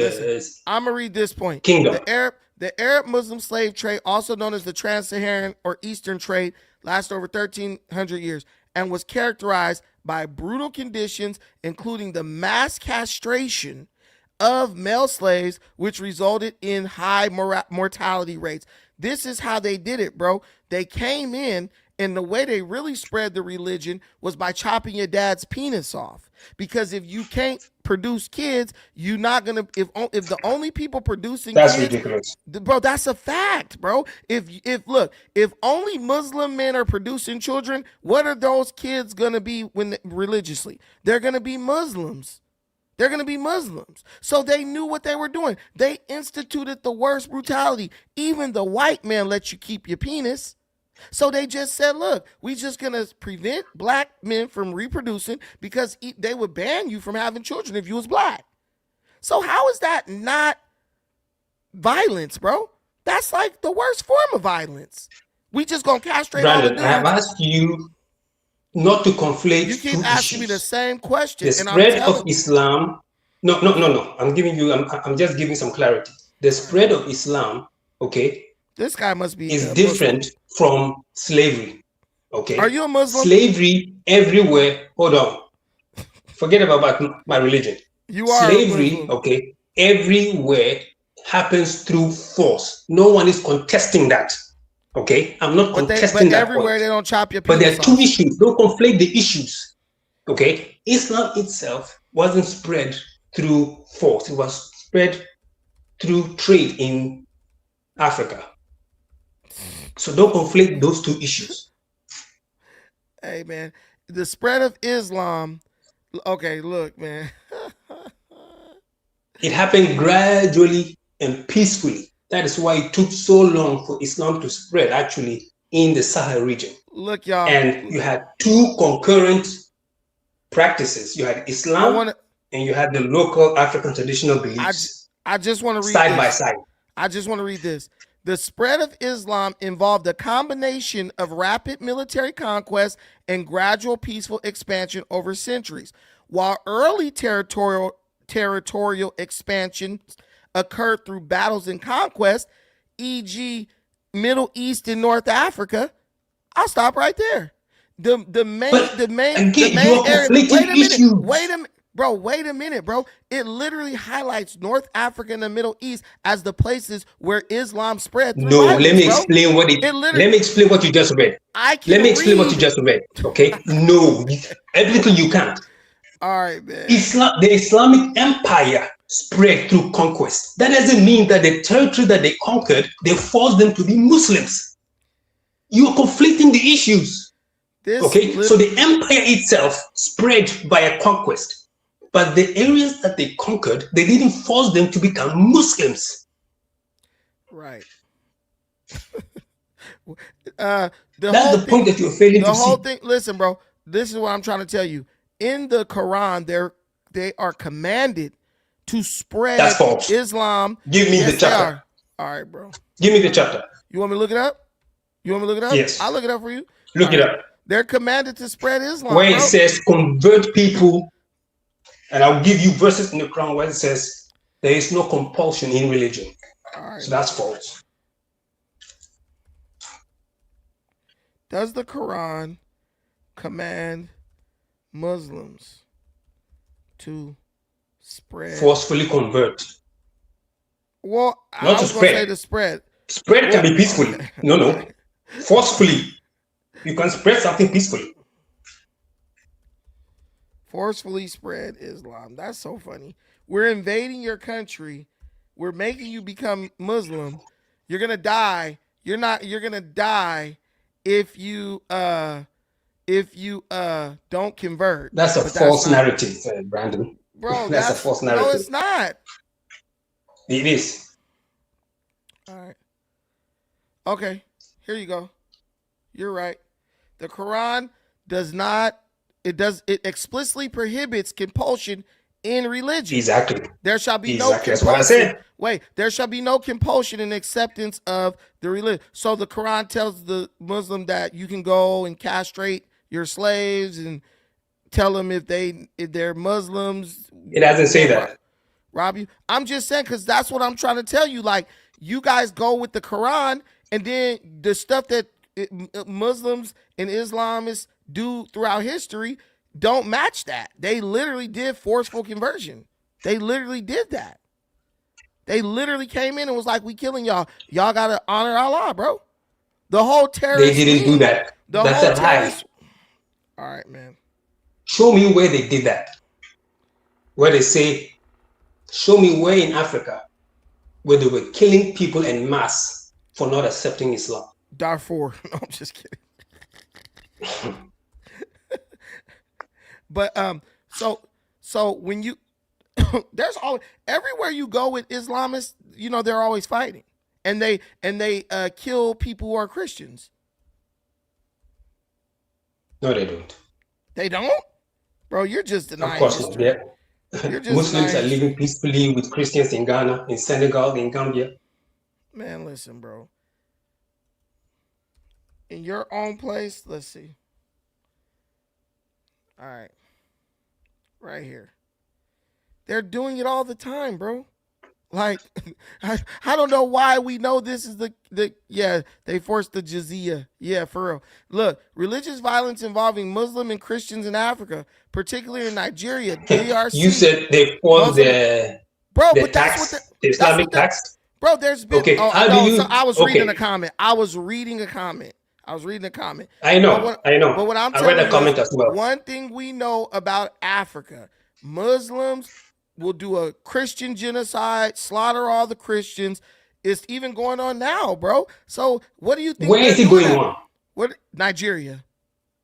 Yes, but Listen. Look, Nigeria, the Democratic Republic of Congo, even Mozambique. even Nigerians themselves will tell you that Boko Haram is also killing Muslims.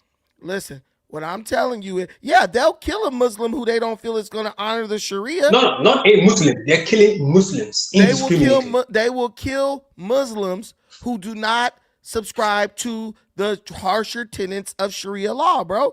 We I know what know you subscribe to we the know. view that Trump. No, I I know, don't think that yes, has there's nothing to do. even white genocide in South This is Africa, according before to your Trump. Trump. This is There's before Trump. genocide. There's What we white know, what we genocide know. in South Africa. I Listen, know. bro. What we know We know. is We that know. what we know is that Muslims, radical Muslims, they want to put Sharia law. They kill Muslims who they feel are not on the fundamental side. And they kill Christians and people of any other religion. And the only way they're not going to kill you, bro, is if you convert to Islam and you ascribe to the same Sharia laws as they do, bro. This is not no mystery about Muslim people, bro. Like, we know this. I don't know why you're arguing against what's a proven fact. It's not a fact. Okay, It's so your propaganda. Muslims don't do violence, but lead the world in terrorist attacks. All right, dude. Whatever you want to say. There are over 500 million Muslims in Africa. How many of them are killing Christians? That's the question that you should answer. There's 500 million. Over 500 million Muslims in Africa. I thought you said billion. In Africa. No. Million in Africa. Yeah. Okay. And then you cite a small and every terrorist incident group in in Nigeria. Africa is Muslim. Is that a coincidence? So the Christian Liberation Army in Southern Sudan, when it was part of, was Islamic? No. Oh, no, okay. You got one. The white supremacists in South Africa were Muslims. What white supremacists? In South Africa, they were having. I don't even want to hear about killing I don't South even Africans. want to hear about a white supremacy group in Africa, because if y'all let that go down, that's on y'all. There's too many black people in Africa to let that happen. But if they let that shit happen, they wanted it to happen. I've been to Africa too many times. It's black folks all over that motherfucker. Ain't no white person really do nothing over there to white, unless an African let them. Man, listen, Al-Shabaab, JNIM, ISWAP, Boko Haram, ISGS, Ansar al-Sunnah. These are a few of the terrorist groups in Africa. And what do they all have in common? They're Muslims. Yes, apart from that. That's what I'm saying. They're all the majority of those groups, okay, follow or are inspired by Wahhabism. Wahhabism that was funded and propped up by England and America. Here we go. Wahhabism. Blame it on America. You don't want to discuss that part. I'll discuss it, but it's like you're blaming America, bro. Like, Islam came. Who funded it? Who funded it? Hey, man, I guess America. Wahhabism was the bedfellow of England and America. Listen, what I'm telling you is Muslims are carrying out all these terrorist attacks. They want to convert the whole world to Islam. And even the terrorist attacks in the Sahel region, we have America to thank for that. Here we go. Now we're blaming America. When they bombed Libya and removed the stable government of Gaddafi, we haven't had peace in the Sahel region since then. Why don't all the Muslims come together and say Islam is a religion? It's so funny how when, America killed Gaddafi, leaving nothing but Muslims. Muslims then start carrying out violence, and the Muslims, the religion of peace, starts carrying out violence against Africans, and that's America's fault. If someone walk in this house and kill me, my family is not going to descend into chaos and start killing each other and blame somebody and say, if they would have never killed daddy, we wouldn't be doing this. That's stupidity, bro, and you know it. Islam is an No, inherently whenever there violent. is a Islam, leadership vacuum, bro, people stop, take stop, advantage of it. bro. That's No, common but sense. there's no religious vacuum. The religious leaders aren't dead. The religion. That's I can what's tell you funny. right now, if the government of America collapses today, tomorrow people are going to riot. You're going to have groups that are going to arm themselves, take territory. It happens. The government of America won't collapse because if the president dies, there's someone who's going to take his place. I said if. I'm giving you a hypothetical. Yeah, but I'm telling you, an African person who's a Muslim telling me that Gaddafi dying led to Muslims carrying out violent attacks against Africans and enslaving them is bullshit, bro.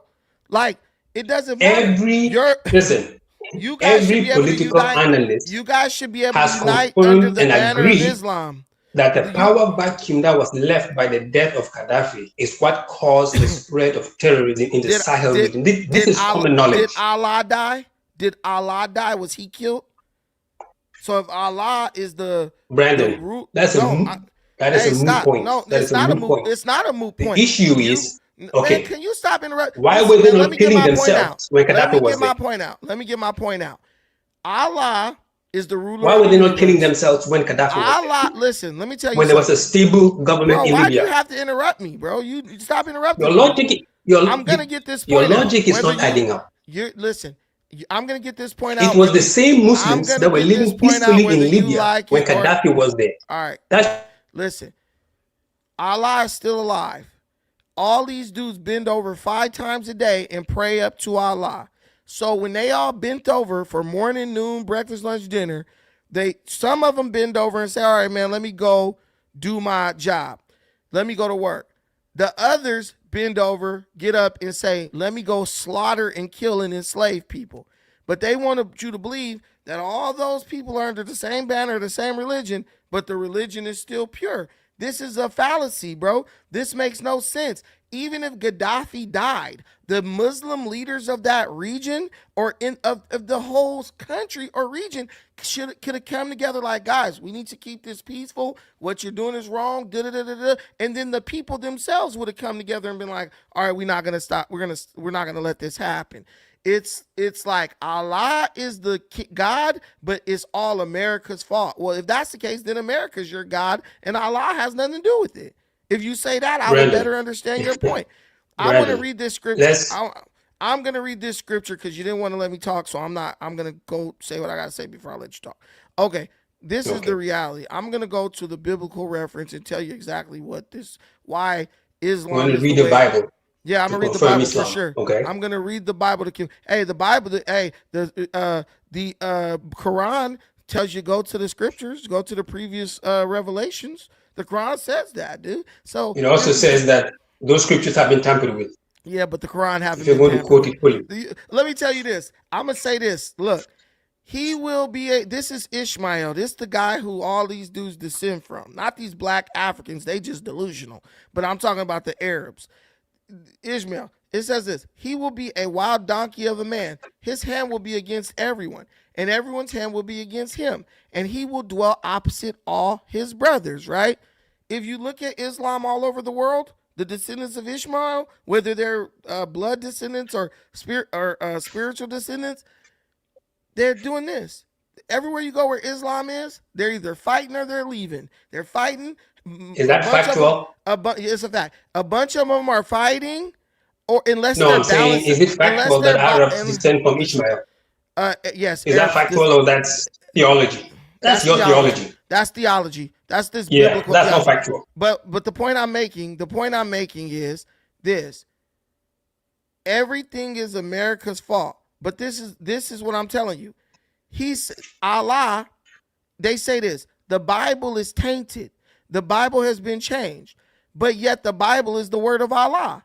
And the Bible says that Allah preserves his word and can't nobody change it. So the truth in the Bible is the word of Allah. Listen, bro. Again, let me expose the hypocrisy without interruption. Muslims lie. They say that they worship the same God as Abraham. They say that they worship the God of Abraham, Isaac, and Jacob. The God of Abraham, Isaac, and Jacob authored the Bible, right? They also say that the God of Abraham, Isaac, and Jacob No, he sent. didn't. They say that. Listen. They say that the God of Abraham, Isaac, and Jacob sent the angel Gabriel to give Muhammad revelation in a cave. Right? They say we worship the same God, but if it's the Bible, God's word ain't shit and it's been tainted. But if it's the Quran, God's word is perfectly preserved. Muhammad was a blind, illiterate person. How do you even know that he told the truth about what he heard from that angel in there? He was a criminal. He's a thief. He stole. My mom used to tell me, my granny He used to tell stole. me, if you lie, Okay. you'll steal. And if you steal, you'll kill. So the Bible is tainted, but the word of a dude who heard some shit in a cave is perfect and pure. These people are delusional, bro. But they say God is all powerful, but God can't preserve his word in the Bible, but he can preserve his word in the Quran. Do y'all see how ignorant that is? They not worshiping the same God. These dudes are worshiping pagan gods from the desert, trying to lower your defenses by making you think they're worshiping What's the name same for God in the Bible? Jehovah El Yahweh. What's the name of God Okay. what's the name of God in Islam? Okay. Have you What? No, I'm done asking you. an I just asked you a etymolo- question. That's What what is I'm the asking name of the you. I'm God? asking What you. is the name of the God I'm in answering you. Islam? No, you. I want you to I'm answer answering this. you. I want you to answer this. What is I the am name of the answering God? you. You're not. You're Brandon, I am trying to answering you. explain. I am. All No, right. no, no, no. I'm answering you. Okay. The name for God in Islam, okay, is Allah. Okay. And I'm But asking you, have you Allah done, is not a name. hold on, Allah is a title. hold on, Allah. I'm gonna hold say on, this again. You hold can say on, hold on all you want to. hold on, Allah hold is on. not a name. Allah is a It is title. a name. It is a Allah name and a is a title. title. It is not a name. Now, Allah is a title let me like ask you Lord. this. Why It's do you keep funny asking how you don't allow questions? me to speak, but I actually allow you to speak. You Okay, I'm don't. asking you a question, okay? You don't answer What none of is my the questions. what is the etymological relationship between the Jewish or the Hebrew name Eloh and Allah? Do that and then come back to this discussion. Allah is the Arabic word for God. That's it. It's the Arabic word for In God. Arabic, how do you say it in Hebrew? You would say God. You You would say say Eloh. You say in Hebrew, not in English. You yes, say yes. Eloh. Okay. Yeah. Exactly. Yeah. But So before you want to, Allah is Jehovah or Yahweh. That's the name. That's the title. Elo is Eloh the is title. Allah. Elo Allah is is the Hebrew for Allah. And that listen, man. name Allah is in your Elo Hebrew is Bible. Elo is the Hebrew word for God. That is the title. Do you understand? If you look at It is the Hebrew, same word in how do you Arabic, you in clearly don't Hebrew. know, so I'm going to explain it to you. Elo stands for the Elohim. The Elohim was a group of Elohim is gods. simply plural All of right, Elo. man. I know that. It's It is plural for Elo. I know that, bro, but it was a group of gods. Elo just means God. Elohim means multiple gods. But the names of the gods have specific names. You're praying to just God. The Bible says there are many gods and many called gods. Which God are you praying to? You're saying you pray to God, but what God? What's his name? Your God doesn't even have a name, bro. You just bowing down to it. You could be Okay, worshiping a all right. demon for all you know. Let me ask you this question, okay? When Jesus was on the cross, did he say, Yahweh, Yahweh, why have you forsaken me? Or He he said, said, Father. Elo, Elo? What? He said, Father, why No, have no, you he didn't say forsaken Father. me? No, no, no, no, no. All He right, said, all right, Elo, all right, Elo. all right, Okay? right. But Check do it we up. know? But do Check we know it. that? But do we know that Jesus knew the name of his God? Yes, we do. So when he said God, it was clear He what said, God he was Elo, talking Elo, to. why have you forsaken me? If look, okay, There's say no this. need to argue. No, I'm His not words arguing. are written I'm in not. the New No, Testament. bro. Yes. Listen, bro. Listen. You're not gonna. You can't trick me. No Muslim can trick me, bro. The only person that a But you are Muslim unable to answer listen. the question. The only person a Muslim could trick is someone who doesn't study. That's why you guys had to make up fatwa and a hadith to explain That's your category. to make You fall into up. that category. No, I don't. To make up reasons to explain things that are inconsistent in the Quran. Elo is That's the why I asked term. you. Okay, if you stop interrupting me. Elo All is right, the go term ahead. it means God. Lord God, all these are just titles. The Bible says even ye are gods when he's talking about men, right? Because this is just a title. God just means a powerful being. That's it. But when you ask a Muslim, what is the name of their God beyond the title of Allah, they can't tell you because they know, trust me, the ones who invented it, they know that they're worshiping ancient desert moon gods, right? They know that that's what they're doing. But Okay. they know that if they Okay. tell you that they're hold on, but they know that if they tell you they're worshiping moon gods, you won't buy into the lie that they tell you that they're worshiping the God of Abraham, Isaac, and Jacob. I can prove it to you All right. in the Bible right You can now prove it to that me I now. can prove it. Wait, One question. bro, I'm not just One talking to you. question that would I'm dismantle your also whole talking to my premise. I'm also talking to my audience, but listen, go ahead. You can ask the question, but I'm still going to prove the point that I'm proving. Okay. Why do Arab Christians, no Muslims, Christians, okay, refer to God as Allah? Why does the Bible, hold on. Why does the Bible, okay, translated in Arabic, wherever it says God, it is Allah? Answer Right. that question. Because the title in many Bibles, the name has been replaced with the title. But every Christian understands that if you go back to the original You're making writing, things up now. I'm not You're making making things anything. up now. Bro, there are Bibles where you can look at 20 different, there are websites where you can look at a scripture in 20 different Bibles, bro, at one time. It's very I don't need simple to, because bro, all the right. Arabic I'm good.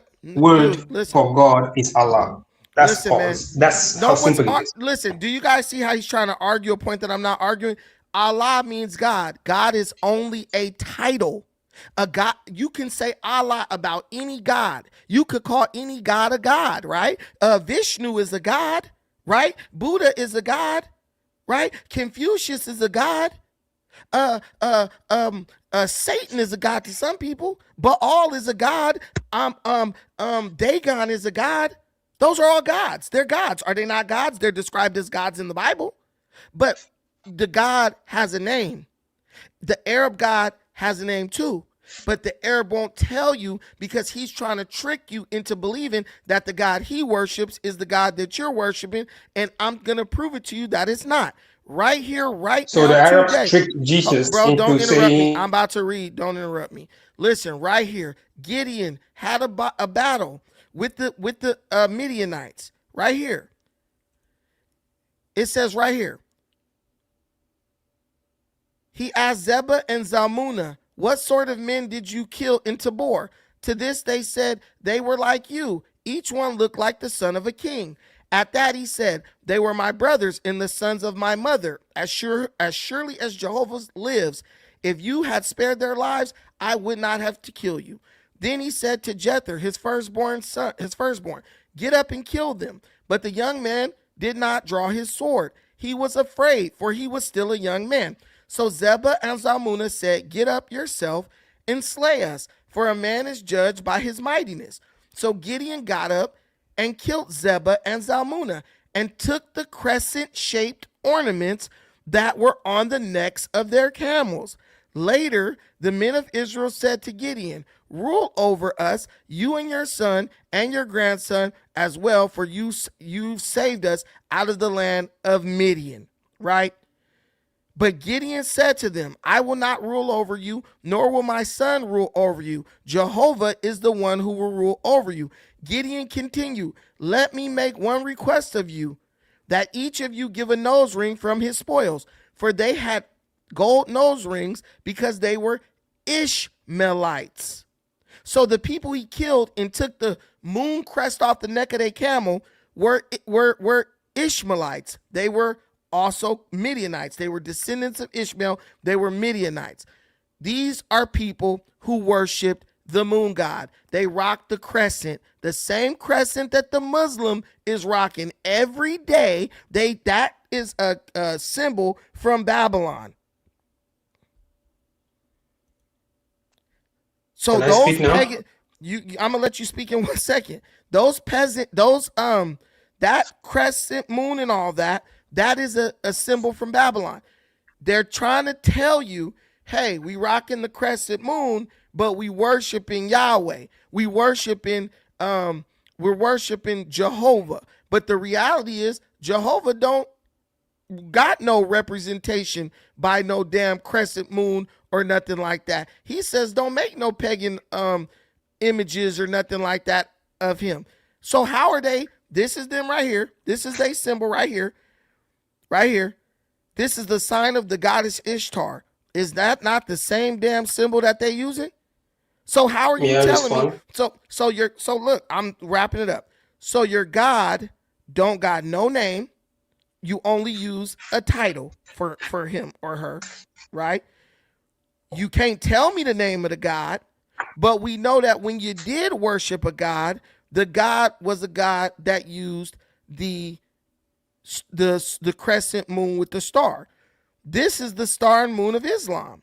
So are you going to today as a Muslim admit y'all not worshiping the same God as no damn Christian or Jew, that y'all got your own God that y'all worshiping? His title is Allah. That's God, just the title, but you not going to tell the name? I'm going to say something that will shock you. All right, man. Can I proceed? Go ahead. Okay. So the earliest attested name for God in Canaan is El. Okay, that's point number one. Not Yahweh, El. I know that.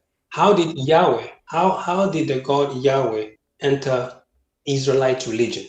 It came from the south. Now you can fact check this, okay?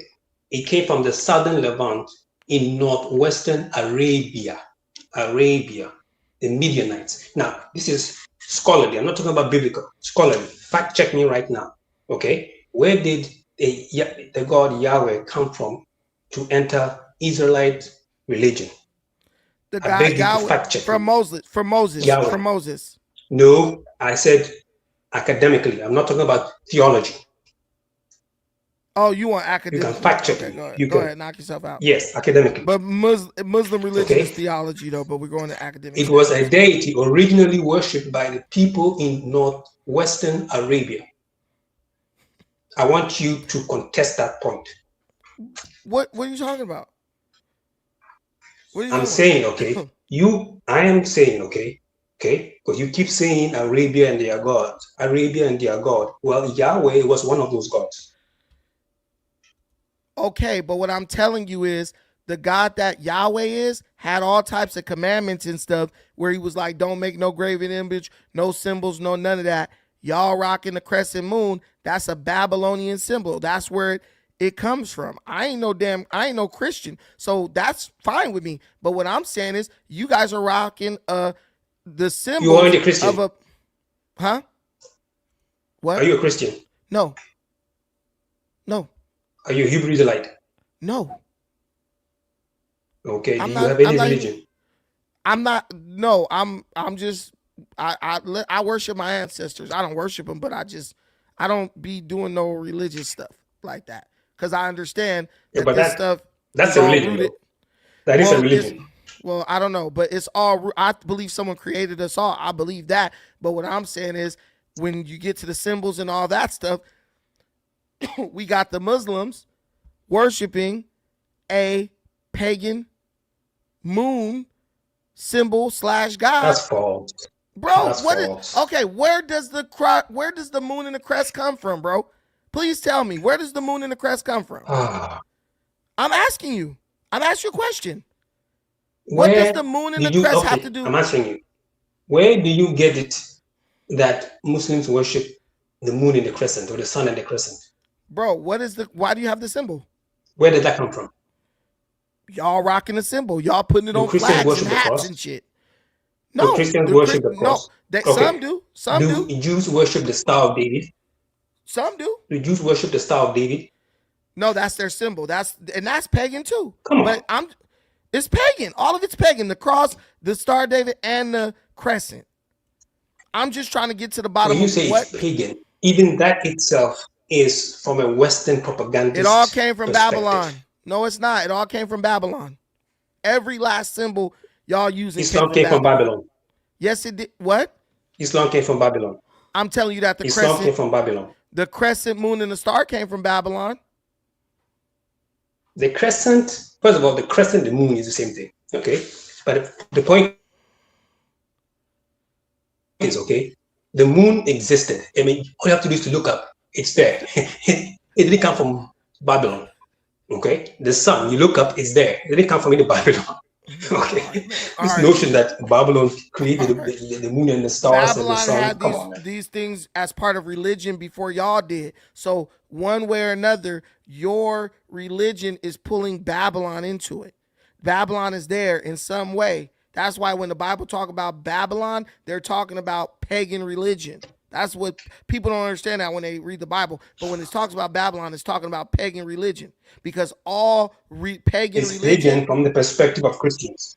You are not a Christian, so I don't know why you. In fact, from the perspective of Christians, your ancestors, your worship of your ancestors is pagan. Yeah, and also from the You perspective of believe that? Islam, they're Do you pagan agree? too. From the perspective of Islam, Yes. they're pagan So- as well. So that label paganism itself is loaded with Christian propaganda. So I prefer you not to use it, since you say you are. Do not tell me what to use on my damn channel. Now you cross. No, I say I would prefer. I would prefer, and the reason why I say that is because you are coming from a Christian perspective, and you're not a Christian. Anyway, Brandon, I have to go. It's late here in Ghana. All right, yeah. Don't let was a those pleasure. Iranian missiles hit you. They coming for you. All right, thank you. I'm far away from that. Have a good one. All right, guys. I'm just telling you, they do not want to admit the reality of it. Like they can't listen. A religion that cannot tell you the name of their deity is you only get a title. You only get the title. Oh, Allah is not a name. I promise you that. Allah is not a name. It is simply a title. Lord, God is not a name. The Most High is not a name. What's the name of this God? I'm waiting for a Muslim to tell me that.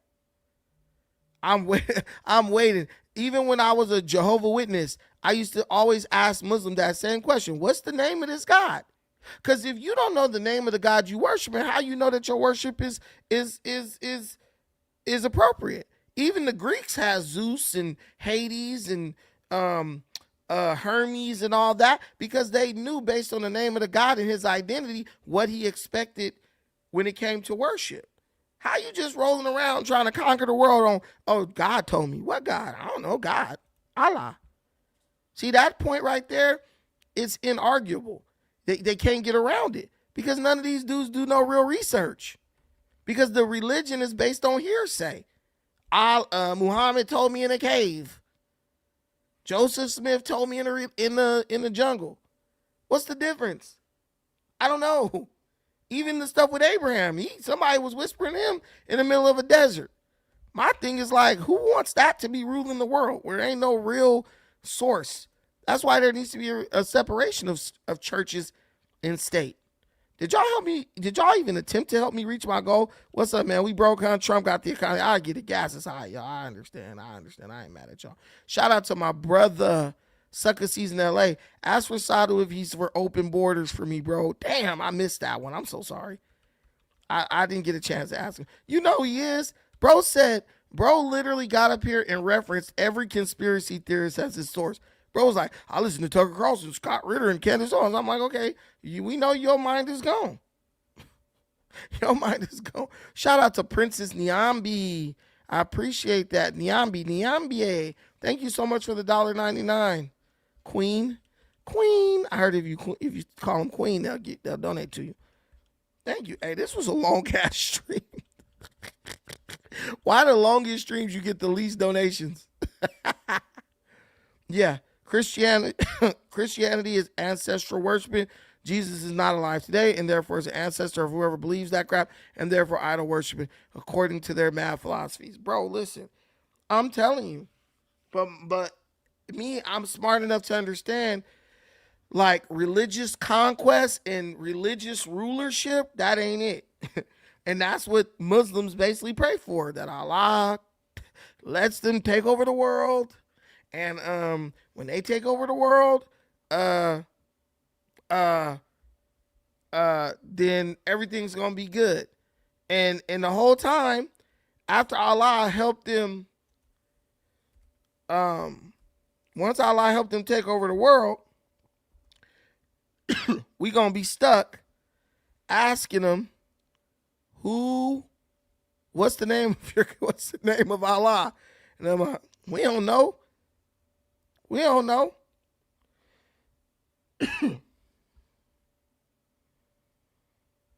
So yeah. They're never gonna talk. And I encourage you, when they talking to you and trying to get you to convert and all that, just ask them, who was the God? Where was he at? Before the rise of Islam, Arabs in the Arabian Peninsula practiced polytheism, worshiping a pantheon of deities, with Hubal considered the chief deity of the Kaaba in Mecca.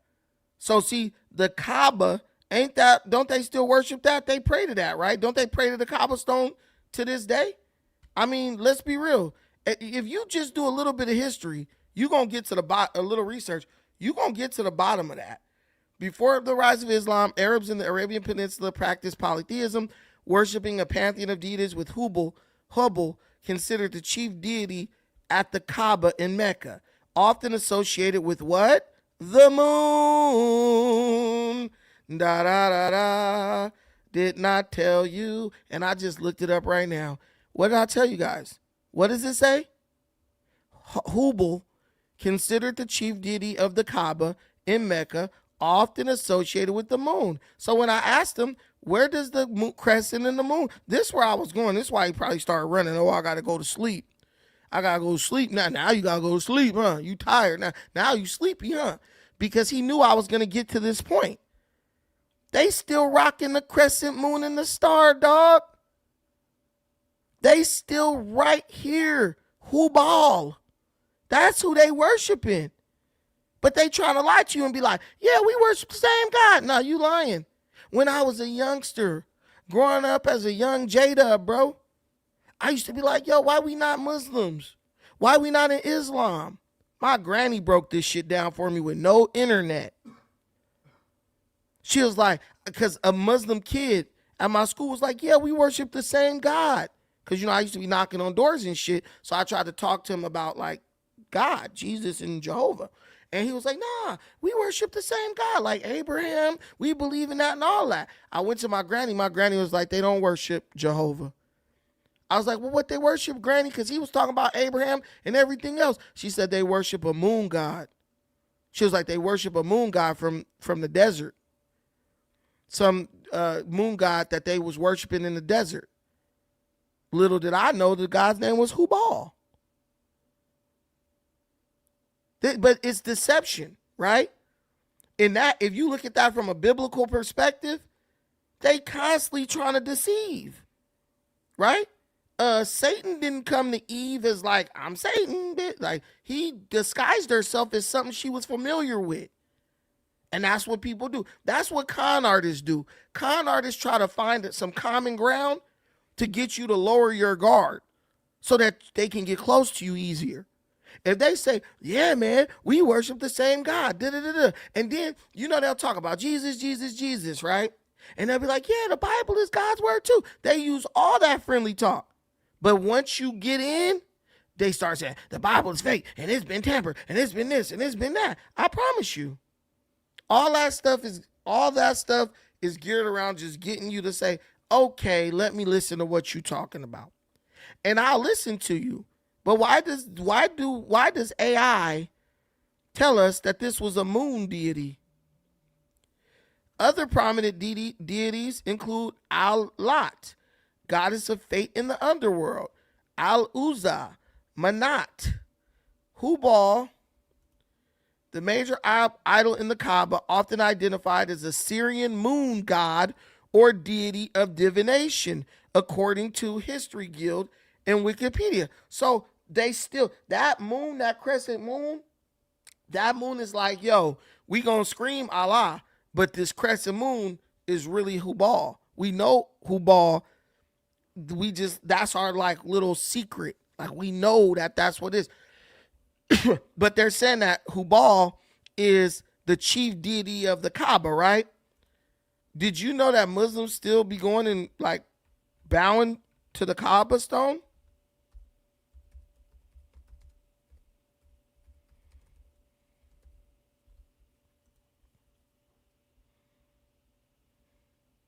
They face it. They don't bow to it, they face it. Okay.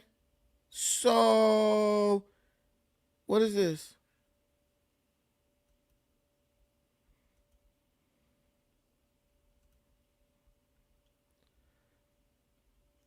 Let me see if I can get rid of this. Hold on.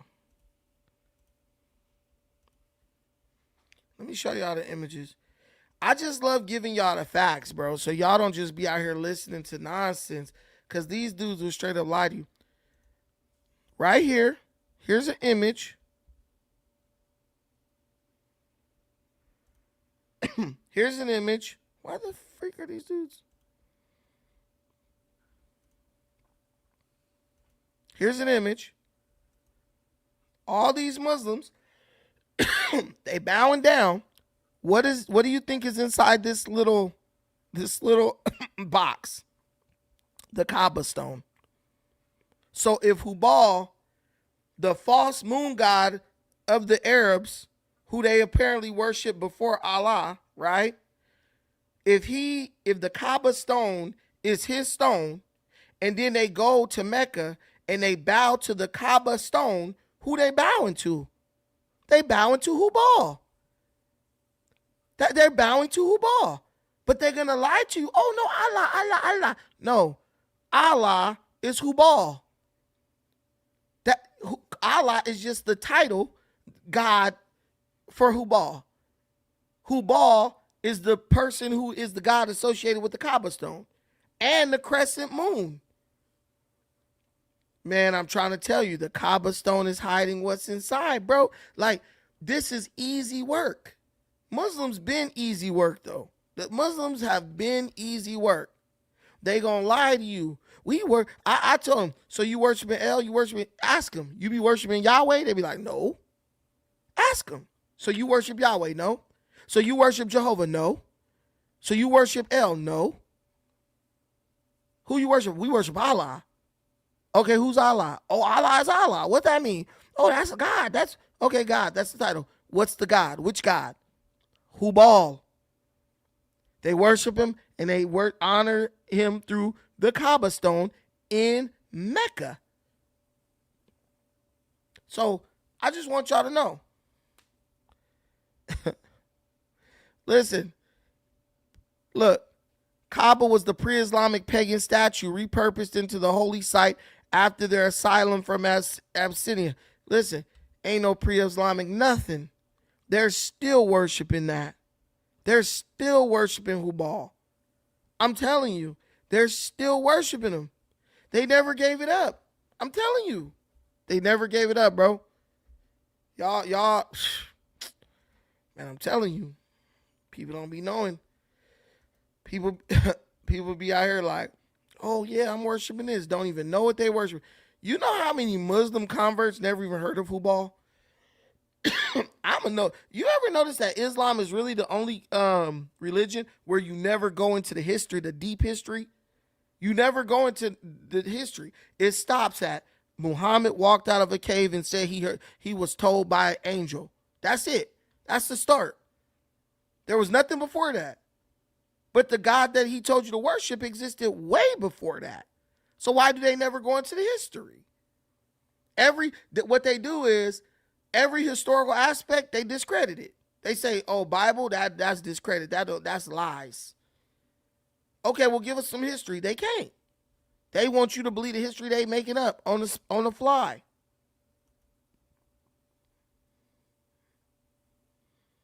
Oh yeah, the Quran's been changed. Come on, let's be real. How do you even know it wasn't changed when you got the Quran word of mouth, bro? Oral history. Have y'all ever played the game Telephone? Go play Telephone and tell me that nothing that Muhammad heard from that angel was was changed. He even said he forgot some of the stuff, I believe. Bro, it's just, come on, man. The work. Let me tell you, when you when you go to the police or investigators, ask them what's the worst testimony. They say the testimony of an eyewitness, because people don't even be remembering what they saw most of the time. But yeah, but you can't say that because they're gonna play semantics. 100%. If a Muslim came up to me, I'll be like this. What does Allah mean? Allah mean God. Okay, so what's the name of your God? Allah. Allah not a name. Allah is a title. Allah is a title. If Allah mean God and God is a title.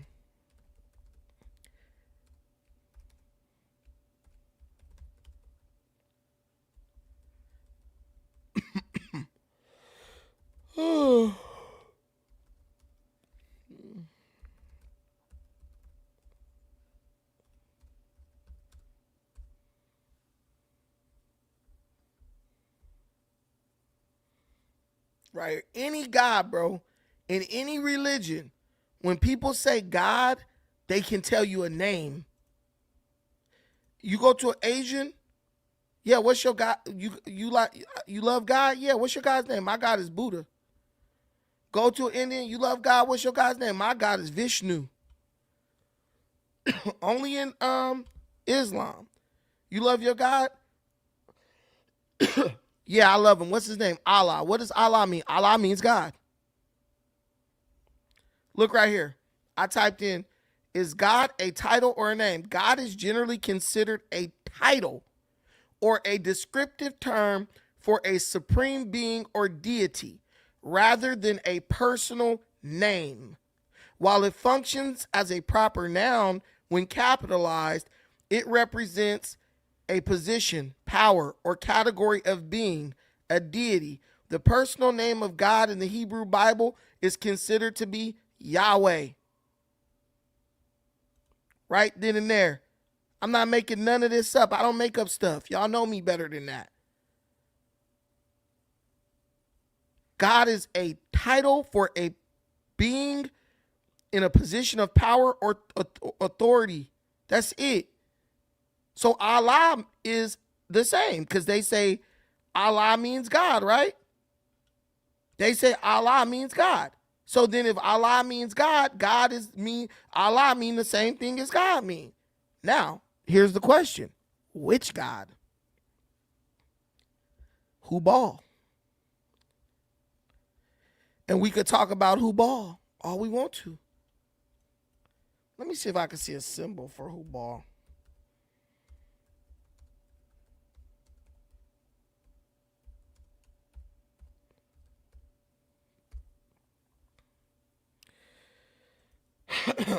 Oh, damn, dog. What? All I saw Papa was a gang of moons. Look, all these moons. Come on, man. Come on, man. Come on now, dog. Come on now, dog.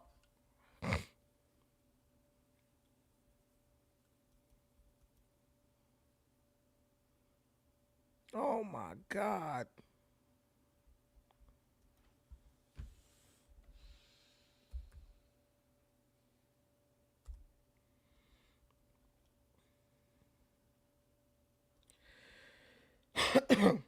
Man, Hubal. Yep, he here.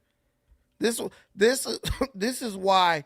See, man, this is why they don't never want to talk about this, man. Look. Man, y'all done got me down a rabbit hole right now. Why y'all do that? Why the hell y'all do that? I don't know what this is, but I know I want to get rid of it. Okay, there we go. So,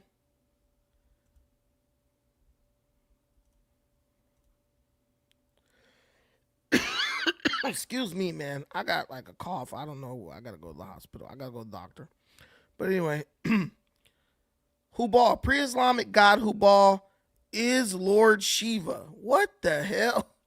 Look, man, all I know is Hubal was a god worshipped in pre-Islamic Arabia, notably by Quraysh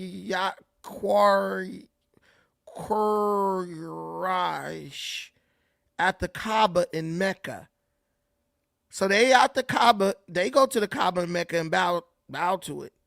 After winning the Battle of Badr in 624 CE against Quraysh tribe, who were Hubal god devotees, Muhammad entered Mecca in 630 CE and removed the statue of Hubal from the Kaaba along with the idols of all the pagan gods. These Quraysh must be leftover Kurus after Kurushetra war, who were forced to leave Barat and migrate towards Arab lands. His idol is represented by a man standing with a crescent moon over his head and Zamzam River falling into his hair, then descending onto earth. Come on, bro. So Muhammad fought him. But you know what's crazy?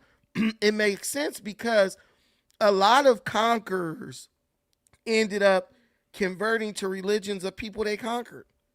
That's crazy. I don't know what the Hindu correlation is, but I see. So Muhammad fought a war with these people, went in, took the Kaaba, basically saw the Kaaba stone, knocked down all the deities, and basically adopted their same damn religion and called it Islam. Because he not only adopted the Kaaba stone, he adopted the moon crescent and all that. What the hell? Come on, bro. So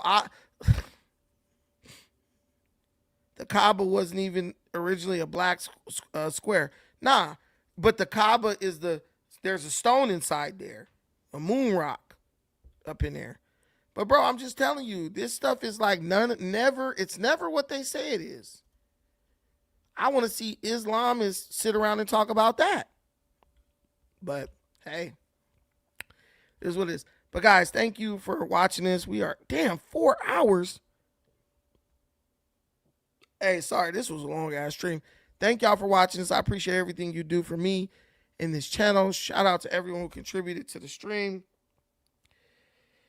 Let me make sure I'm not missing nobody. No, I'm not. All right. Thank y'all. I appreciate this. It was a good one. I needed a long stream to kind of build my strength up. Till the next time, peace.